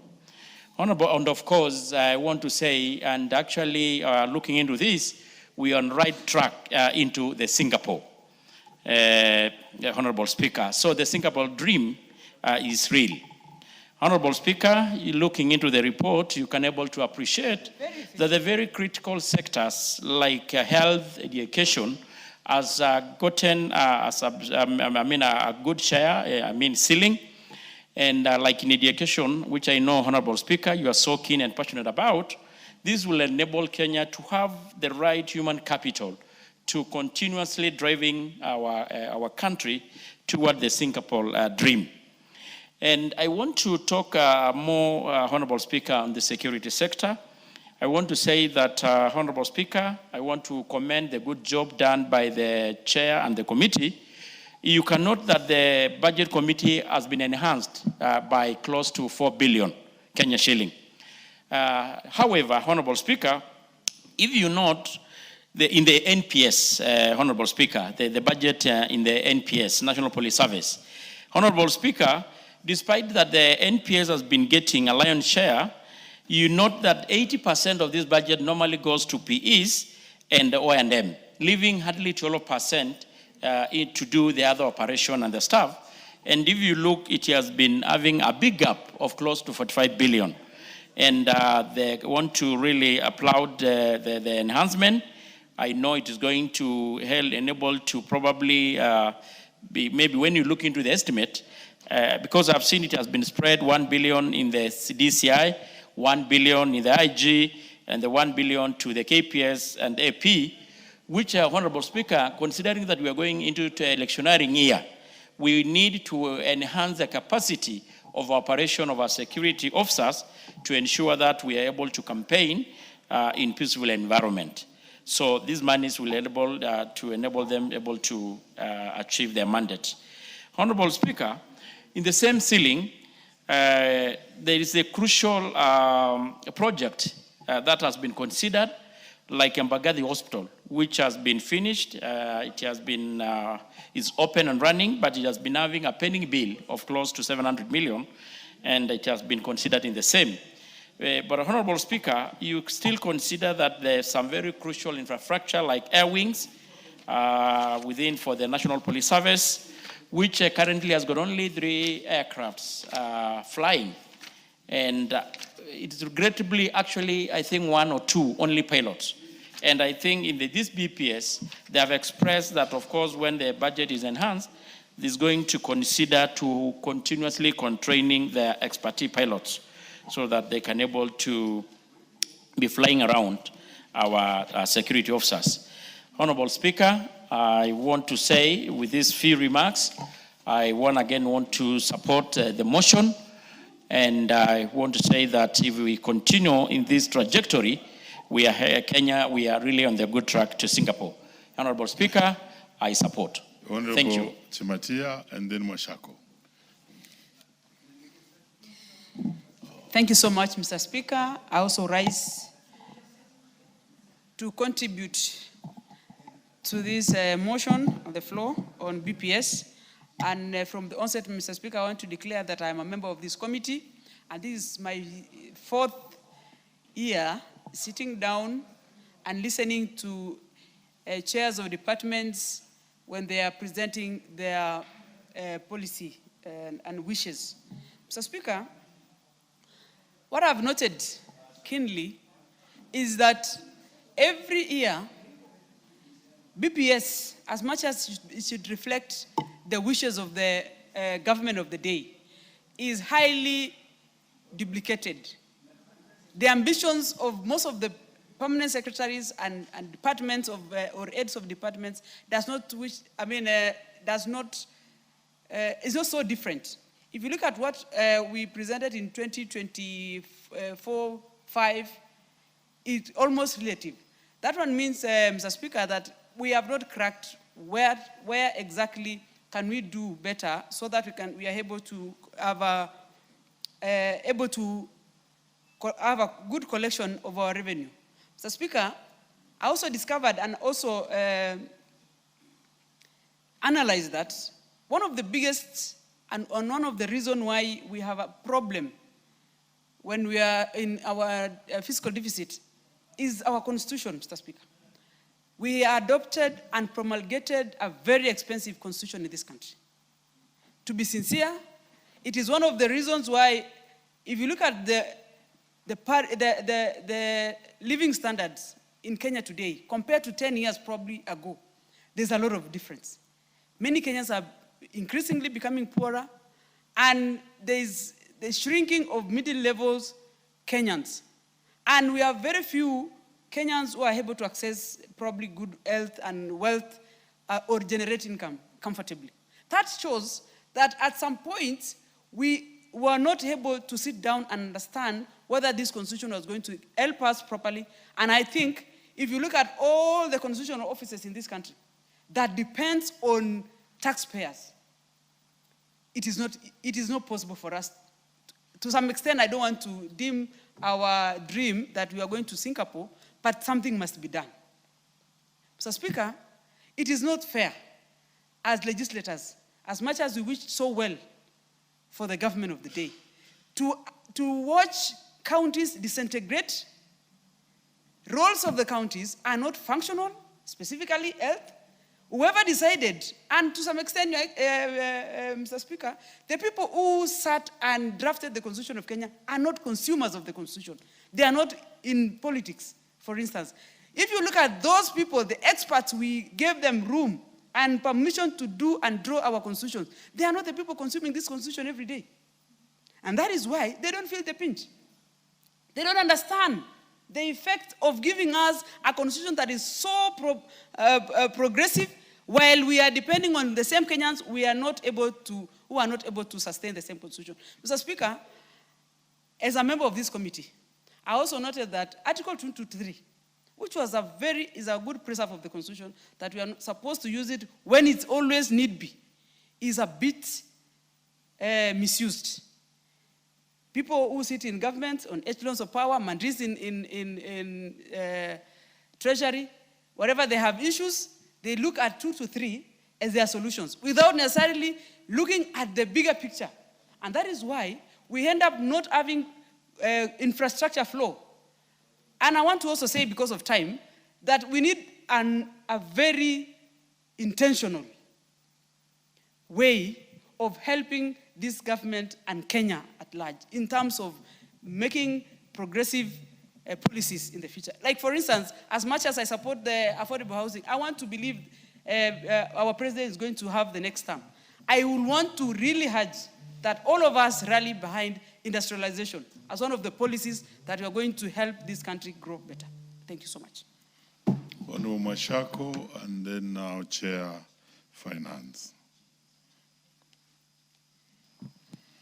Thank you, Honorable Speaker, for giving me an opportunity to support the BPS for 2026. Honorable Speaker, I am also a member of the Budget and Appropriations Committee, chaired by our able chair, Honorable Atandi. We have spent not less than 2 weeks, Honorable Chair, looking at the budget policy statement that has been brought to us by Treasury, and by extension, the executive. Honorable Chair, this BPS is, for the first time, we are talking about ceilings that are in excess of 4.7 trillion Kenya shillings, Honorable Chair. Honorable Chair, out of this, the government intends to mobilize, that is the new financial year 2026-2027, appropriation in aid and ordinary revenue of about 3.5 trillion, against an expenditure of 4.7 trillion for the same financial year. Honorable Speaker, that leaves us with a deficit of about 1.2 thereabout, 1.2 trillion Kenya shillings, Honorable Speaker. That's about 5.3% of 5.3% of GDP. Honorable Speaker, that tells you we are already set to borrow 1.2 trillion shillings. That should send shivers to all of us. That means either we are putting ourselves in a situation where we have set to borrow and or to spend a 1.2 trillion shillings that we don't have, meaning that we have to go out there and borrow. Either we borrow domestically or we borrow out of from externally, Honorable Speaker. And this borrowing, Honorable Speaker, as a country, we are paying in excess of 1.2 trillion shillings in interest payments every year. And that tells you, Honorable Speaker, if we continue this kind of borrowing, we are not only jeopardizing our opportunities to grow this economy, but also we are putting our children and our children's children at a higher risk of ever staying in debt as a country was. And therefore, the government must think out of the box, must come up with alternative ways of raising revenue that will meet its expenditure, Honorable Speaker. We have given 20 billion shillings, Honorable Speaker, to KRA. And they have asked this money for that they can improve their tax administration, they can enhance staff morale. They have also said that they want to, make sure that their staff are, are compensated well as they go out there to mobilize resources, Honorable Speaker. I want to say here, Honorable Speaker, every year in, year out, KRA has been missing its targets. And therefore, Honorable Speaker, the 20 billion we've given, we must call them to order at this point in time, that this 20 billion must translate to money, must translate to them meeting their targets, Honorable Speaker. And therefore, Honorable Speaker, this, and my chair is very versed with this, we have to be alert. By the time we get to the first half of the financial year 2026-27, Honorable Speaker, we must not tolerate KRA missing targets anymore, because that's where the problem is, Honorable Speaker. And even as they do this mobilization of funds. Shako, yes. You said 20 billion would then bring us all the taxes. Proceed. Correct. Okay. 20 billion is a lot of money. You put a shilling to make money. So if I give them 20 billion shillings, they must meet their targets. And even as they do this, Honorable Speaker, when they do this, they must do it in a humane way. As they go out there to look for money, to make sure Kenyans pay taxes, they should not harass Kenyans, Honorable Speaker. They should do it in a humane way. They should do it in a manner that Kenyans will be able to pay taxes without being harassed, Honorable Speaker. But we are asking also Kenyans to make sure that every Kenyan pay their taxes, pay their good share of taxes. Honorable Speaker, we have also set aside, we are increasing the infrastructure budget by about 59 billion the next financial year. We are also increasing. And this infrastructure money, by the way, we're increasing, Honorable Speaker. We must say that this money should go into finishing all the projects that have been started. Honorable Speaker, there's a feeling by some of the quarters in this country that if you don't support government, you don't get enough support. You don't get enough infrastructure support, Honorable Speaker. And therefore, Honorable Speaker, the 59 billion that we're increasing on infrastructure must finish roads in across the constituencies. I'm talking about roads in my constituency. I'm talking about roads in Voi constituency, the new roads that we are starting. We are starting roads in Taveta and roads across the country. This money should go into finishing all these projects, regardless whether that part of the country, those people in that country, that part of the country are in government or are not in government, because every Kenyan have a right to receive projects equitably so that no Kenyan, no part of the country is left out, Honorable Speaker. Honorable Speaker, as I sit, there's money in health, there's money in agriculture. We must continue releasing this money to counties so that then counties do not continue saying that money remains at the center. Chair Finance. Thank you, Honorable Speaker. Honorable Speaker, from the onset, I rise to support this report by the Budget and Appropriations Committee on the budget policy statement of the year financial year 26-27. Honorable Chairperson, this BPS aligns the various resource envelopes and aligns them with areas that has impact on our better pillars of inclusivity and sustainable growth, Honorable Speaker. It's also very important, Honorable Speaker, to note that the various sectors that have been proposed for additional funding are areas that will lead to a growth-friendly fiscal consolidation. Honorable Chairperson, the investments that are being proposed, an increase in our areas of agriculture, in our education institutions, especially in our TVs, Honorable Speakers, are key areas that I'm certain will be key pillars for ensuring that we have a growth that is friendly with our fiscal consolidation, Honorable Chairperson. One of the policies, the recommendations that the Committee of Finance and National Planning made was to check if there is adherence to zero-based budgeting, as envisioned, Honorable Speaker, by the policy statement. But it's very important, Honorable Chairperson, to note, Honorable Speaker, to note that unlike previous BPSs, where we just saw a percentage increment across the various ceilings, we have seen a variance in terms of increases, and which therefore means that someone will not just slip on their job and decide to just increase the budget by say 10% across all sectors. We have had some get as high an increase as 30% and some as 5% and even others in negative, which means that, Honorable Speaker, that we are actually implementing zero-based budgeting, Mr. Speaker. As a Committee of Finance and National Planning, Honorable Chairperson, we did a proper scrutiny, and we tend to even do a bigger scrutiny in our activities when we go on this, Honorable Speaker, on the equalization fund. Honorable Speaker, equalization fund was envisioned by our Constitution to make sure that those areas that are marginalized, whether it is those areas wholly marginalized or pockets of marginalization across the country, have an affirmative action fund that brings them to par with other areas, Honorable Speaker. What we've seen has been, one, the choice of projects become so thinly spread that they are not able to make any impact, Honorable Speaker. If we identify a particular location in a marginalized place in Kitui, and you say you have given them 3 million shillings for a water project, that 3 million shillings is hardly able to sink above, Honorable Speaker, or even able to equip. And therefore, if these monies continue to be thinly spread across the country, then a few years towards when the fund is expiring, we may not really bank on the impact that they're supposed to do in terms of making sure that those areas are as par with the rest of the country, Honorable Chairperson. I know the recommendations of the committee on the issue of pending bills. Honorable Chairperson, I am sure. This is Speaker. Honorable Speaker, sorry. I note the recommendations by the chairperson of the committee on the pending bills, Honorable Speaker. And I think it's because I kept saying chair when you're passing all the amendments of the previous bill.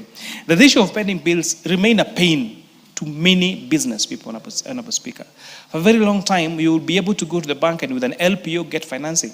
But nowadays, getting an LPO, getting a government tender, is a source to your being bankrupt, is a source of your being auctioned. Honorable Speaker, I'm really hoping that with now the implementation of our cash, the change of accounting policy from cash to accrual, then you're going to see a government, and it is especially the notorious counties, consider the first charge of pending bills in their books, Honorable Speaker. We don't need to audit pending bills, especially after every election, Honorable Speaker. Someone took a loan, supplied goods, supplied services to a government entity, to a county government, then they are required to go find, all manner of verifications. And when they are doing this project, there was no verification that was going, Honorable Speaker. We've seen some committing suicide. We've seen people begging, going back to their knees to beg for this, Honorable Speaker. And lastly, because I'm saying I'm out of time, on Kenya Revenue Authority, we have done an excellent location for Kenya Revenue Authority for staff training, for the medical insurance, to look at their salaries, to make sure their promotions, so that, Honorable Speaker, there is no excuse that they are incapacitated in terms of resources. And we have told them that we need an agreement that they're going to match a shilling with another 5 shillings. That for every additional allocation we give them, they're going to be increased in terms of revenue collection. Because we cannot, Speaker, continue to have 20% of the Kenyan population paying 80% of our taxes. We must expand our tax base. We need everyone to pay just their rightful share of tax. No shilling more, no shilling less. I beg support, Honorable Speaker. Tuku Kwenya, and then Moses Kirima, you've been waiting. Thank you, Mr. Speaker, for this opportunity to add my voice on budget policy statement. And from the onset, Mr. Speaker, without just stating my position, whether I support or otherwise, I have had my issues with the way we pass resolutions in this House and many other things that we do in the House and we pass, but then we don't see fidelity to see that the same, we live to what we've passed. And I'm saying this because, Mr. Speaker, every year we have a ritual, and allow me just to use that term, ritual, whereby we pass BPS, and I've taken the trouble to compare what we pass as BPS versus the budget that we adopt in this House. And the variances, Mr. Speaker, are not something that we should be happy about, because there's no way we are setting ceilings. By the time figures are presented to this House in terms of budget, when time comes, there's a whole lot of variance, and we're not able to address the same. The purpose of budget policy statement is to set ceilings as to how much ministries and departments and government agencies can spend, or they envisage to spend, and how much revenues we envisage to raise, and how much fiscal deficit we envisage. But Mr. Speaker, every time budget statements are, or rather the budgets are laid in this House, there are variances that are of monumental magnitude that we need to question. And Mr. Speaker, I happen to be a member of Public Debt and Privatization Committee, whereby we oversee debt in this country. And Mr. Speaker, about last week, we passed the medium-term debt strategy. And it's not something to be pleased about, to realize that a whole 1.1 trillion is going to the repayment of interest, without even mention of the payment of principal amount that has been borrowed. And Mr. Speaker, that being the case, looking at this budget policy statement, as my predecessor spoke ahead of me, the MP for Taveta, the MP for Taveta, the Honorable Mwashako mentioned, a deficit that we envisage of about 1.2 trillion in the coming budget is something that should not cause us to sit pretty. Because as much as we're making many interventions to see that we cede or we move away from borrowing, it seems like every fiscal year we'll be experiencing this kind of deficits. And by the way, Mr. Speaker, I don't think that our debt carrying capacity is growing in tandem with our appetite to borrow. And therefore my ask is, even as we get excited about the figures that we envisage, the numbers as they are, that we're going to spend money to this extent, looking at this ministry there's an increment of so much. Even as we get excited, we must know that there's a catch, either in terms of what we call domestic borrowing, or we are going to borrow from our development partners. And Mr. Speaker, if things go haywire, just a little, and we should thank God that as much as we are dependent on the rains, that's to say, our economy is agriculture driven. In the event, or if anything happens to this country, and there is drought, and therefore we have to import food, or like what is happening in the Middle East, that the war, that is likely to cause increment in terms of fuel prices, then our economy becomes something else, and our repayment of debt, because that will have direct impact on the exchange rate, then it means then our debt burden increases significantly. And therefore, Mr. Speaker, even as we pass these beautiful figures that excite us from where we sit, and we see the many projects that are going to be funded, we must ask ourselves difficult questions. Are we passing a populist kind of document, or are we doing the right thing? Because as the leader of majority said, we must be ready to do the right thing. Popular figures here would excite us, but is it the right thing, or are we going to sit here again during supplementary budget to move figures so that then we are able to fund our obligations? I support, but I think we need to work harder in terms of what we pass in this House. Thank you, Mr. Speaker. Moses. Thank you, Honorable Speaker, for giving me this chance to contribute to this important motion.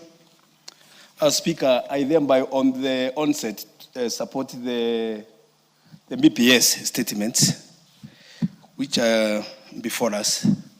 I remind Mr. Speaker, sir, Honorable Speaker, the budget, the estimates which we have, the BPS which we have given, look so much exaggerated and compared with what we can be able to raise.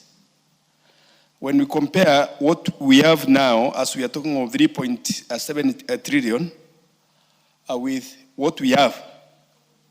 And the government says that it's able to finance 3.7 trillion. And we have 4.2 trillion at the BPS. It means that we are going to have a debt. How are we going, that budget and deficit, how are we going to meet it? Why can't we, Mr. Speaker, sir, why can't we budget what we can be able to finance? Because the moment we finance excess beyond what we can be able to finance, what is going to happen to that which we are not going to have? It means that we are going to borrow. And the moment we borrow, we are going to increase the state debt. When we increase the state debt, we are abandoning the current generation and the future generation, and the reason of why we are giving an extra deficit of what we are not having, we cannot explain, because we shouldn't be able to live within what we can be able, at least to finance. If you look at the constitutional, which was inaugurated in the year 2010, that constitution created very many bodies, independent bodies. These independent bodies, they are a source of where we can spend funds, because they have employees, they have been given some duties, of which we are supposed to finance through our budget. But if you look at it, is that we created of where we can spend, but we did not create of where we can get the money from. We have no source at all. The people who are thinking about the 2010 Constitution did not think of how we are, if anyone can try to remember, those issues were being raised at that time. We have created many sources of where we can spend money, but we have not created where we can get money from. And here it is coming to haunt us 15 years thereon later. Because that's why we have budget in deficit come this year, next year, and the year before. This is the high time that Kenyans should be thinking of what do we do with these existing independent bodies which do not assist this country to grow economically. They're just there socially. They're just there to satisfy some few characters, maybe within and without the country, beyond the country. But if you look at it clearly, economically, they do not add any value. A number of them are really duplicating work. Look at the agencies, Mr. Speaker, Honorable Speaker, look at the agencies we have. The authorities, the Kerio Valley, the Tana River, the Adi River, and many others. The coast, whatever, the Coast Basin Authority. If you look at them, the work they are doing is what the county government is supposed to be doing. It's what the ministries are supposed to be doing. But work is duplicated, and those bodies are still existing. We will live as Kenyans in self-denial of facing the reality whereby we should sit down when the country is in peace as it is now, without chaos, and formulate a constitution which can fit and which can at least be able to manage us in a way that will not live in perpetual debt. Mr. Speaker, if you look at the Minister of, as I conclude, if you look at the Minister of East Africa, what role does it play, the Minister of East Africa? It creates the role which the Foreign Affairs Ministry is playing. That's the implication of work. So, Mr. Speaker, sir, the last one is when you look at the constituencies when we make the BPS. The constituencies, most of them, the ones even which pay more taxes, they get less. Because we have to go to the minister to get what we call robbing, and at the end of the day, you get nothing. But a few blue-eyed characters, they get a lot of development, and some other constituencies are denied. So, Mr. Speaker, this BPS is very good, but it is one-sided. It's looped. In one or the other, it's not in favor of everybody. The Honorable Harrison Kombe, I know you feel punished. It's because you kept on going out and coming in, and then the next will be Githinji, because he's also a similar victim. Proceed. Thank you, Mr. Speaker, for giving me this time to add my voice to the budget policy statement. Mr. Speaker, indeed, I want to thank the chairman for the good job he's done. And actually this budget policy statement gives me hope for my stalled project in the constituency of Magarini. Mr. Speaker, one of the stalled projects is the road from Sabaki to Baricho, which is stalled at a place known as Sosoni. It's my dear hope that in this statement, we are going to have the money to complete the road. Mr. Speaker, at the same time, I know it is my turn to have the affordable housing project in my constituency. So, personally, from where I stand, I support the statement, and I would urge each one of us to support it. Because in one way or the other, the constituencies are going to benefit like any other. We have also other stalled projects. I've gone through the statement. It's for irrigation, development, and rehabilitation. Several constituencies have stalled projects which need to be rehabilitated for irrigation. For one, Magarini alone, given the opportunity to do irrigation, can supply food or can become a food basket for the entire Coast Province or Coast Region.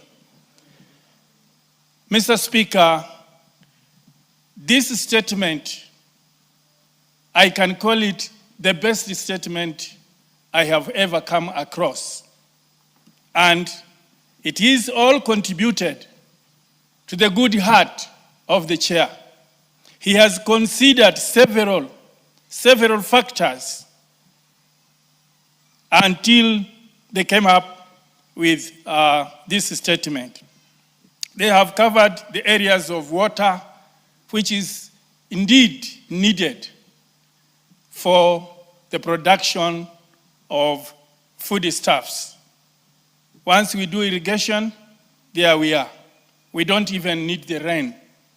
I believe he has also provided provision for doing boreholes and dams, which again will help to produce food for the human beings and even to feed the animals.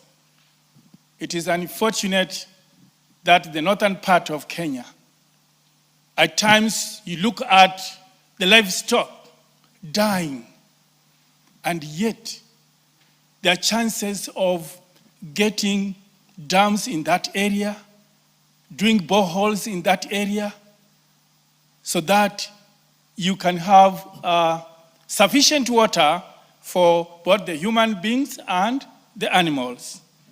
Mr. Speaker, we look at the technical and vocational colleges that we have put across the constituencies. They are supposed to get help and upkeep money. Mr. Speaker,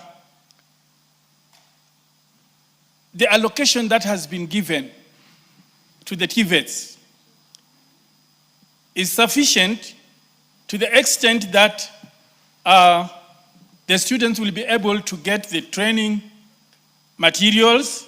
At the same time, they'll be able to get the upkeep. We are also looking at the power, distribution, and transmission. Most areas do not have power.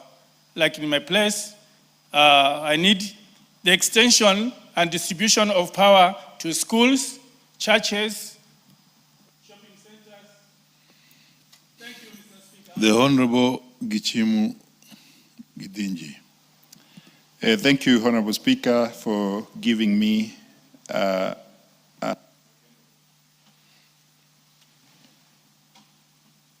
Please give Gidinji a microphone. And there it is. For giving me an a second opportunity after I was called out when I had gone for a convenience break. And I had to sit through, Honorable Speaker, for I to be able to contribute to this very, very important motion on the report of the Committee of the Budget and Appropriation. Because, Honorable Speaker, this BPS will pave way for the main budget, which we will be considering towards the end of this financial year.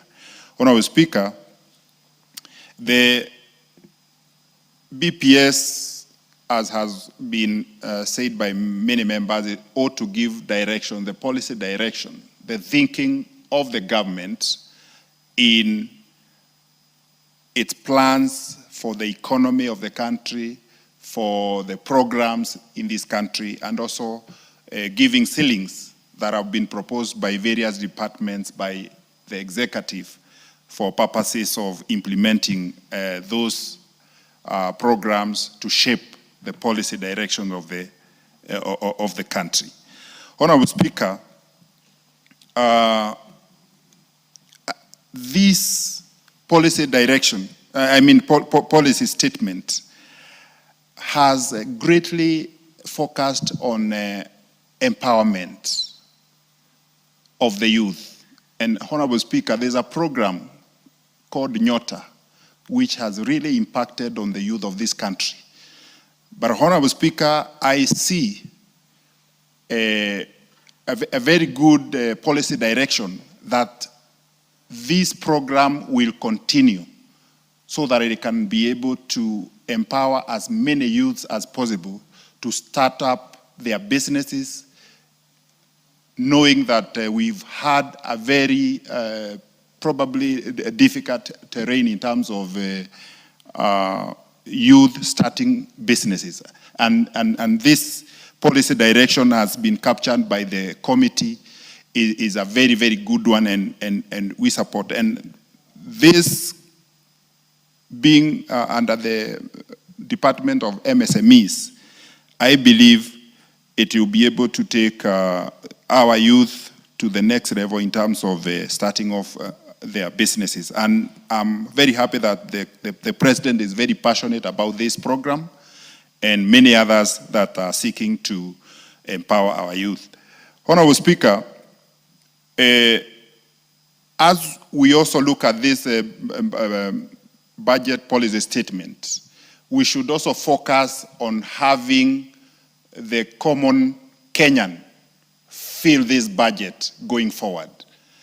As the President has been very keen, and the government that he leads has been very supportive on subsidizing production so that Kenyans can be able to produce enough. Because even if we make as many industries as possible, even if we do many roads and do other programs, and the common mwananchi is hungry, I believe it is the high time that we focus on empowering the common mwananchi to produce enough food, and especially around this time that this country, most of the parts of this country have also been suffering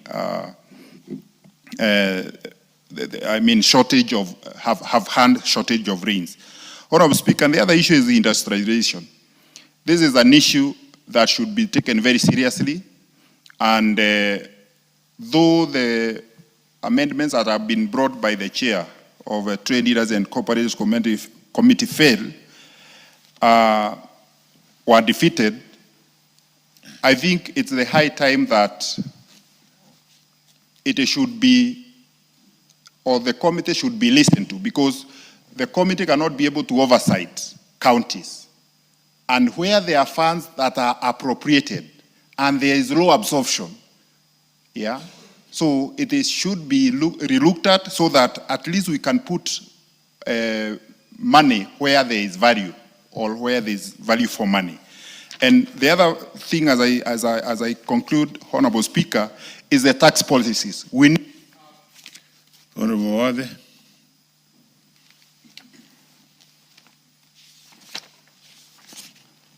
Thank you, Mr. Speaker, for giving me this opportunity to contribute to this budget policy that is so, so important.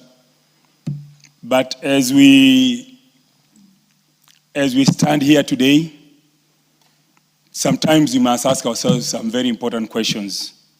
Questions like, are we better today as Kenyans as compared to 10 years ago? Is Kenya better today as compared to 10 years ago? So as we plan and do our budget policies, we should look to improve the lives of the Kenyans. I wonder where we are headed, because we have budgeted 1.2 trillion above the revenues that are available. So we are increasing, in essence, we are increasing the national debt by 1.2 trillion. Basically, we are consuming today what our children and what the future generation should be consuming, but we are putting them in debt, and we will move on and leave them with the debt. We've already securitized things like the fuel levy. Basically, we have borrowed the loans today against future income of the fuel levy. So the youth and the young people and the future generations will have to come and pay the debts today. Why can't we live within our means? Why can't we have a budget policy or a budget that is within our means? Why not reduce the appetite of and willingness and urge to consume today what our future generations and our kids should be able to make their own decision and agree that this is the priority for them? Why are we consuming and leaving them with such a huge debt? As we stand here, even the ones that even the policies that we put together, we have left out such an important areas like the JSS. More about, I believe, approximately 42,000, 4,200 teachers shortage that are required. It's 44,000. I stand guided. Not 42,000 teachers, JSS teachers that are required is 44,000, a shortage of. And yes, we need additional teachers in secondary school, the high school that is. We need additional teachers in primary school. So, but the priorities are in the wrong place. If we were to sit and consider what is our priority as a country, even industrialization, because we need employment for the youth, but the funds provided are inadequate to be able to get us to move towards industrialization. So, again, Mr. Speaker, I thank you for giving me the opportunity to contribute to this, but I urge as Kenyans and members of Parliament that we be a little bit more physical, take up a little bit more physical responsibility, and come up with budgets that enable us as Kenyans to live within our means. Thank you, Mr. Speaker.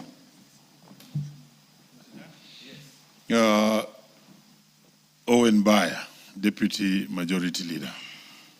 Thank you, Honorable Speaker. Honorable Speaker, it's a nice time to actually contribute to this important debate, Honorable Speaker. Honorable Speaker, the budget policy statement, for which I'm happy to contribute to, is a policy direction for a government as we get into the budget. It's a part of the budget cycle, Honorable Speaker. And this is a very important statement because it gives a fiscal direction.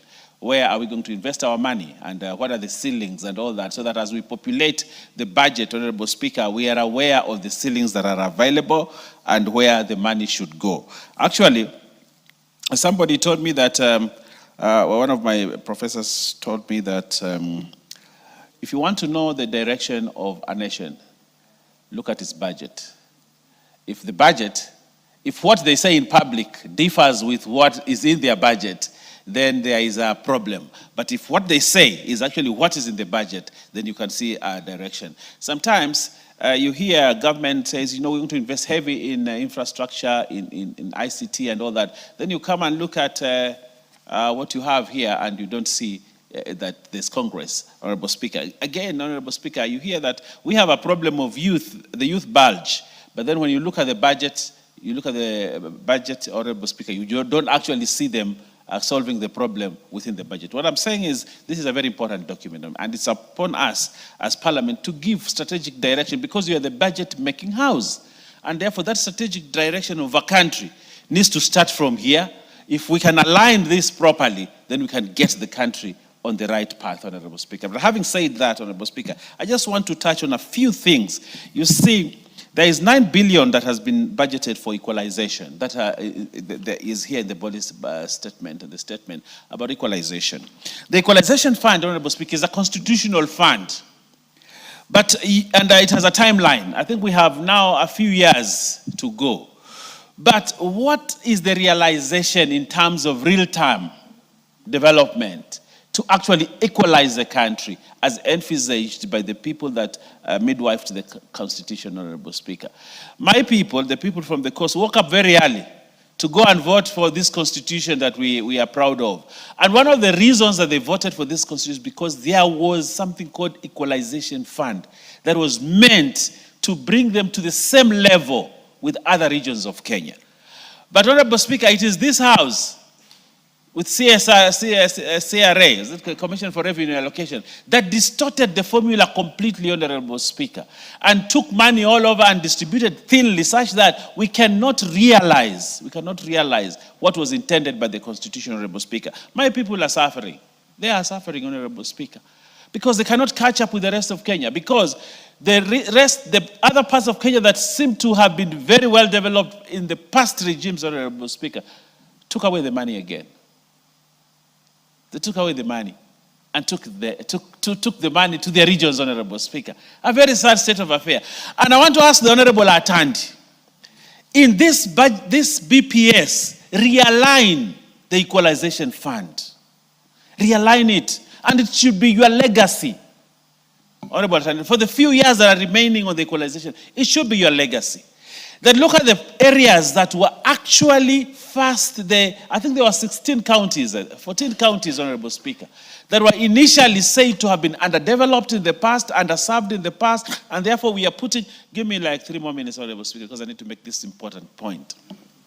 Honorable Speaker. We are adding in 1 minute. No, two, Honorable Speaker. So, Honorable Atandi, the chairman, the Honorable Chairman, esteemed Chairman, please, as we push this, one of your recommendations out of this debate is that the equalization funds must be realigned to the regions that were initially supposed to have received this money, Honorable Speaker, so that it becomes a policy, a fiscal policy, so that we run away from what CRA did because it was being chaired by people who came from those well-to-do areas, Honorable Speaker. They took away the money.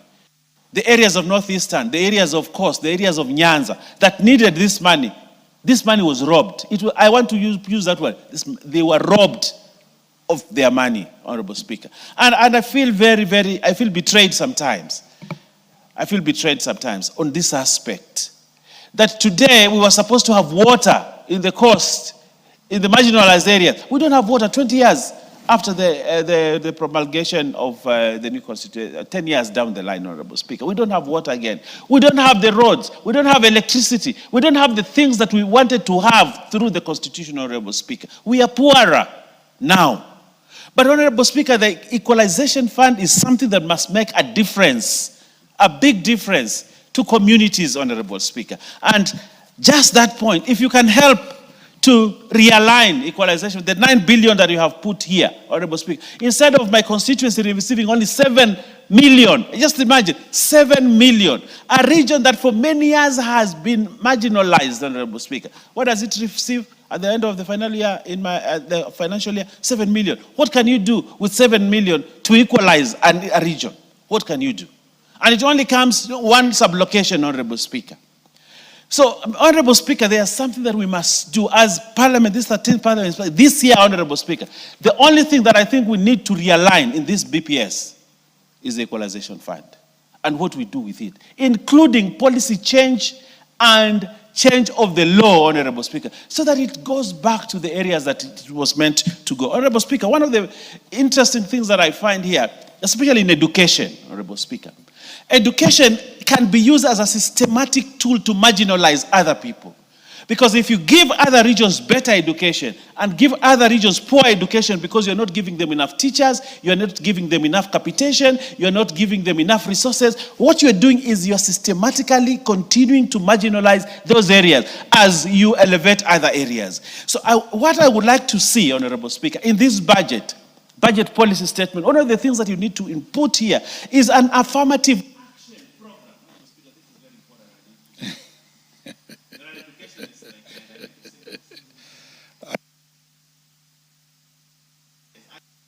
1 minute.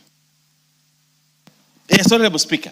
So if we are serious about equally developing this country, Honorable Speaker, in terms of human capital, in terms of human resource, Honorable Speaker, then we must change the budget policy statement to infuse affirmative action to areas which, can you imagine, my county, for the first time, it produced an A in KCSE last year. This year, it only has 5. But you go, that's the saddest part, Honorable Speaker. But you go to other areas, a location produces 20, 30 A's. A whole county produces 1 A. 2 A's, 3 A's, a whole county, Honorable Speaker. Now, if you look at why is it happening, it is because proper investment in the education sector has not been done. And if it has not been done, what do you expect? Do those people from those areas get the same opportunities to advance to jobs? They cannot. You cannot have equality or equity, Honorable Speaker, when you have that kind of state of affairs. What I would like to see in this budget policy statement, Honorable Speaker, and I want to ask a time, is to infuse something here, and it will be your legacy.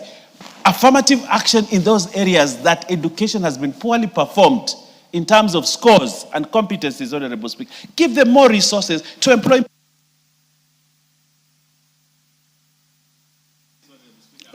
No, that's enough now. But you have been very good on your areas. I think I want to call upon the mover to reply.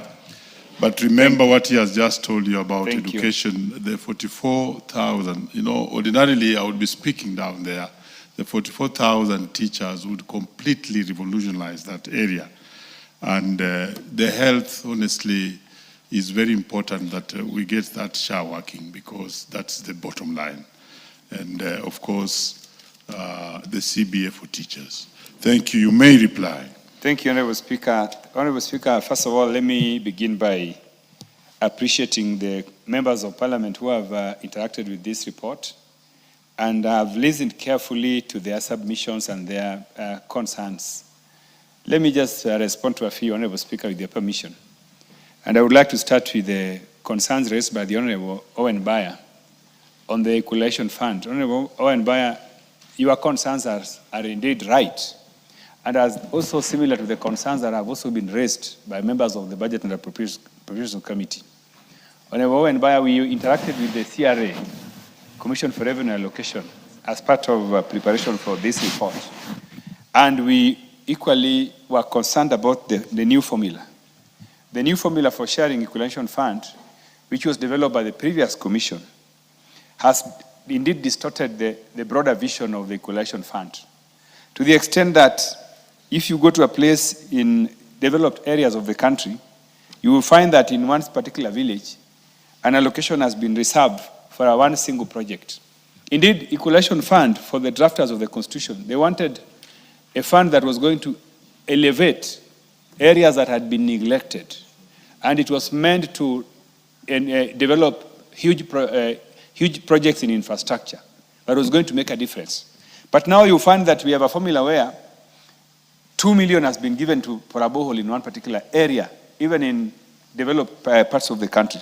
So, Honorable Speaker, we are going to allocate resources to CRA to quickly revise the formula. And that is a request they gave to us. So in the estimates, we are going to give them money to revise the formula quickly so that we can have a formula that responds to the dictates of the Constitution and the people who drafted the Constitution. Honorable Speaker, just for your information, you realize that we were so angry with the formula that members of my committee, we have never been able to pass the appropriations, equalization appropriation for this financial year, because we don't understand the impact of that, of the allocations. So that concern has been noted, and indeed the commissioners told us that they were also working very hard to ensure that we revise it. The other concern that has been raised has to do with the public debt. Honorable Speaker, I want to assure members that the budget that we are passing in this House under the broad-based government are very responsive. We are passing responsive budgets. We are passing budgets that we can actually manage with the resources that we have. Honorable Speaker, if you look at the total revenue collection and you isolate public debt, you realize that we are actually running a balanced budget. Even though there are concerns about debt servicing costs, which continues to rise. For example, this financial year, our estimates for debt servicing was about 990 billion. In this BPS, we are projecting about 1.1 billion as debt servicing, trillion as debt servicing costs, an increase of about 100 billion. This is worrying, Honorable Speaker, but what we must know is that we are not servicing debts of today. We are servicing debts that were procured with the previous regimes. And it is our work as government of today to ensure that we service those debts. I want to assure you that we are putting in place strategies that are going to help us in ensuring that debt does not become a burden. For example, Honorable Speaker, I've told you, in the revenue generation front, which again I wanted to comment, because I think what we want to do with our tax reforms at KRA have not been understood properly. The 20 billion which we are allocating to KRA is not to be used to harass taxpayers across the country. First of all, we want to digitize the KRA systems. The fact that in the modern day era, we still have to interface, people have to interface, KRA staff have to interface in revenue collection is something that we want to stop. Because we want to have systems in place where we want to bring, first of all, we want to bring broadened tax base. There are so many people here who are not paying taxes. Once we have a system in place that we can now use to broaden tax base, you will not need to go to anybody. If you are going to buy something, for example, there's one of the strategies that is here that I would like to share, has to do with tax expenditures. When you speak of tax expenditures, cost us about 400 billion every year. These are waivers, zero-rated VAT. Zero-rated VAT, the way it works here, does not support us.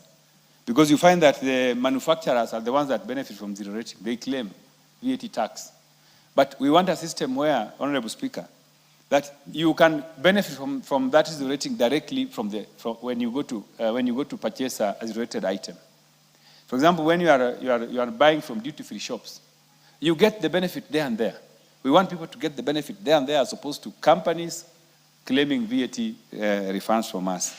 That is eating about 400 billion. If we can save that money, the debt servicing cost will not be a problem.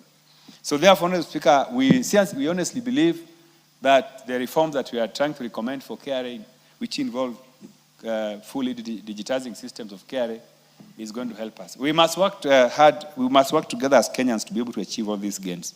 Honorable Speaker, lastly, I would like to say that we are going to do our best to ensure that we maintain the fiscal deficit from where we have, what was approved by medium-term debt strategy paper, which has already been passed here.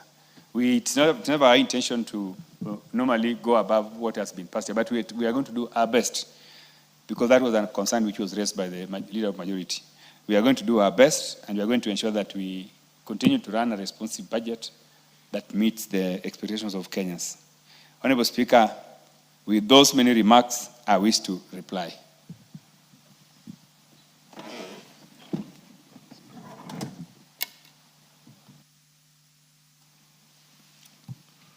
Honorable members, we shall defer putting of the question to the next sitting.